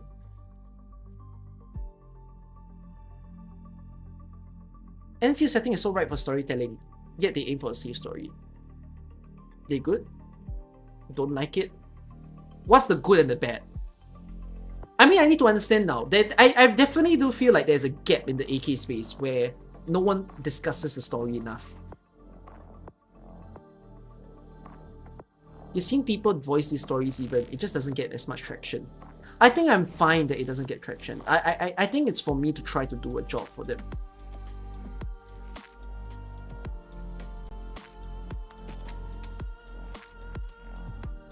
It's most likely due to how different perspectives there are. Hopefully more perspectives than Enfield. Usually they don't make content space out. it's a summary, it just feels inferior at times. I would love to discuss the intricacies of the story. Frostbite can't convey the emotions these story tells, but it's ultimately content you need to take time to fully enjoy and realize. Yeah, I think that's the maybe little goal that I have. If I start making content about the story in AK, I hope I can convey the emotions I felt as I read the story. Like, the story of AK is actually way too good. I think one of my hopes with doing all of these live streams as well is that as I collect the stories and I start compiling the live streams and we make them into a playlist, I hope that in the future, as people actually play Enfield or get curious about AK story, they can come and join in on the streams, you know, use it as a way to listen in. I know that my voice acting isn't the best, but I try what I can to at least make the stream entertaining for you all to sit through, and I appreciate it a lot, like to have done this, really. Yeah, I feel so much from reading this. Yeah. Frostbite is just making a summary, so it definitely not convey how good the story will be. Yeah. Wow. You've been seeing CCs popping out in the algorithm when Babel hit global. Yeah. Basically, the story itself can be not the best, but what makes story so good is storytelling. No, I think... Here's the thing. I said this before with Wuthering Wave, and actually only that game, but I don't know about the other games, which is, I don't like when I read a story and the lines I read feels useless.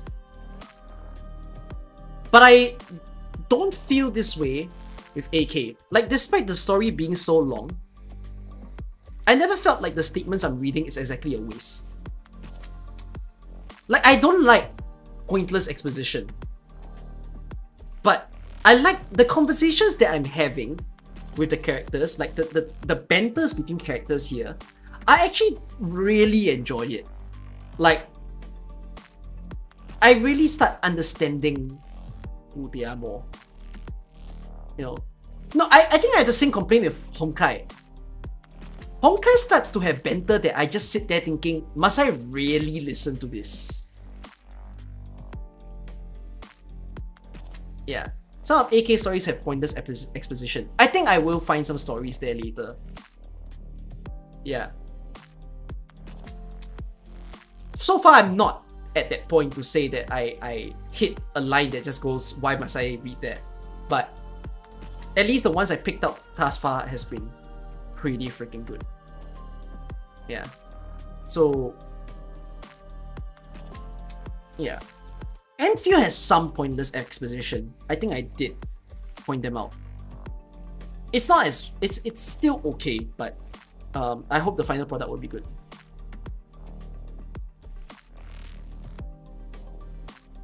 You know, I didn't quite mind the whole visual novel idea to this. Like, yeah, it being voiced is fine, but I've realized that apart from word count, it's not as hard to sit through the story as people think. It does take some imagination though. I feel. Imagination as in like putting yourself in the shoes of the character type of thing. Where like, because I'm trying to voice them, right? I'm trying to convey their emotion as they speak. So if you don't listen to that emotion, right? Like when you're reading to yourself and you don't try to convey the emotion of the character in your head, you might not appreciate the story enough. But like if you actually try to picture how they're saying these lines, what they're doing in the moment, it's a really fucking good story. So, yeah. Okay, what a ride, really. I will continue So we didn't get Code of Brawl today, unfortunately. We have to do Code of Brawl another time. I'm not starting Code of Brawl now because Code of Brawl is another 3 hours since there's more word count in Code of Brawl versus the last 2 stories you just read. So Code of Brawl will take a pause, I think. Let's... I'm now thinking like, do I want to straight away jump into Near Light? Do I just want to complete one saga straight up? When AK has been doing it as a build-up to all the stories. Never mind, I think, yeah, let's just finish one story at a time. Let's get through Near Light. We'll do Wandering Obscura at a different time. Oh, wait, what? You guys are saying do something else between Near Light and this? Okay, wait. I let you all decide. Next stream. Should I jump into Near Light or give it a break? Give it like a little break, read something else, and then let's go back to Near Light.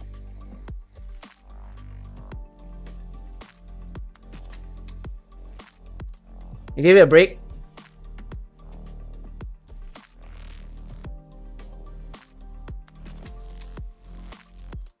I could just finish this saga. I could finish the saga, but like... there's also a bit of the... You know, because like I get the pleasure of reading the whole thing in one go, I don't get the suspense feeling of like being excited for the next story type of thing. You know? Like, you know, one good thing about the Squid Game splitting into 2 seasons is that, yeah, it sucks. I can't get the 2nd season now. But you cannot deny, with waiting for so many months for the next season, has the inbuilt hype of like, can it come out already type of thing. So maybe I could have built that hype a little bit, right, for Near Light. That like I should give a slight break, at least build a little bit of that suspense, and then we go back to Near Light. Should we do that? I know it hurt some of you. Even though I hyped up getting Near Light in Friday, but maybe I wouldn't. Maybe I'll end up doing Code of Brawl on Friday.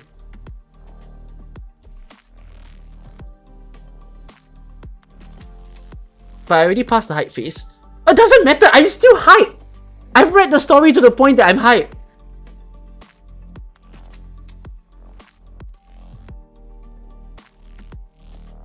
Okay, yeah, sorry chat, you'll get a little bit of a uncomfortable feeling. I think I'll do Near Light in the weekends, maybe. I'll try to arrange my stream better. I think I'll do Code of Brawl, since I wanted to do Code of Brawl before Near Light anyways. I wanted to tease myself with the Code of Brawl story. Like, I want to know about Penguin Logistics and the Angel Duel. So yeah, we'll read that, and then we'll read Near Light after. Sounds good? It's like forbidding a child to watch Endgame after watching Infinity War. Take a break by reading Who Is Real. Oh my god, I'm so excited for Who Is Real. I really want to start the Sweet Siblings as well. I want to start the Sweet Siblings because, like, okay, this is the pace of story reading that I want to try to go for. I do hope that minimally, even if I can't finish all the stories by the next limited event, not Lapland Outer, but if I can't finish the stories by Yui's Banner, I at least want to make sure that I read through Sui's stories. Because I want to read Yui's event. Yeah. I don't want to miss out on Yui's event. I really want to read Yui's event.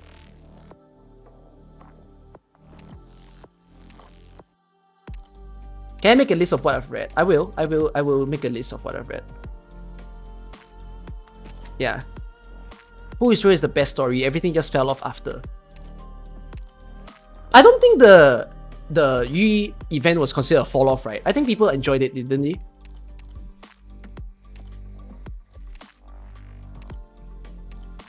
Invitation to Wine.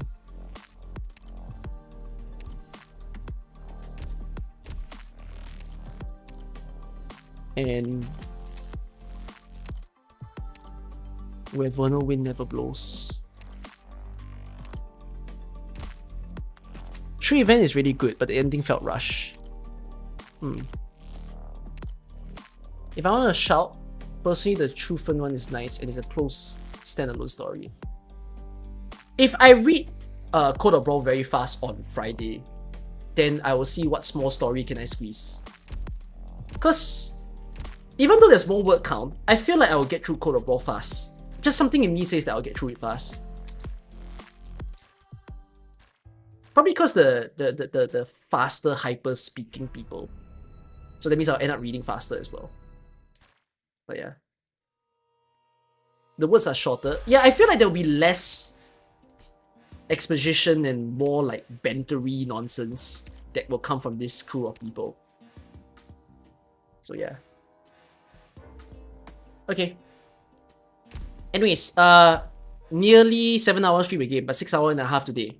I think it's a not bad thing. We got through another 2 stories. I'm already making good progress. Story reading. Alright? 2 stories a day. If we keep this up, we're reading all of AK's story. But that's a fucking fat dream. Because all the stories later needs part 1 and part 2. Alright. I should be streaming tomorrow. But I will not stream story tomorrow. I want to stream IS3 tomorrow. So, yeah. I'll be back. Hopefully I'll stream at the time that I stated. I need to film all the new update stuff because I didn't film the videos today, so I'll end up filming tomorrow in the day. I hope I can do it before I stream.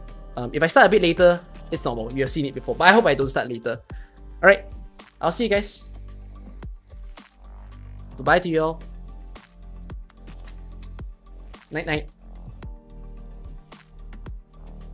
I can sleep early tonight. Yes! I haven't slept early in a long while.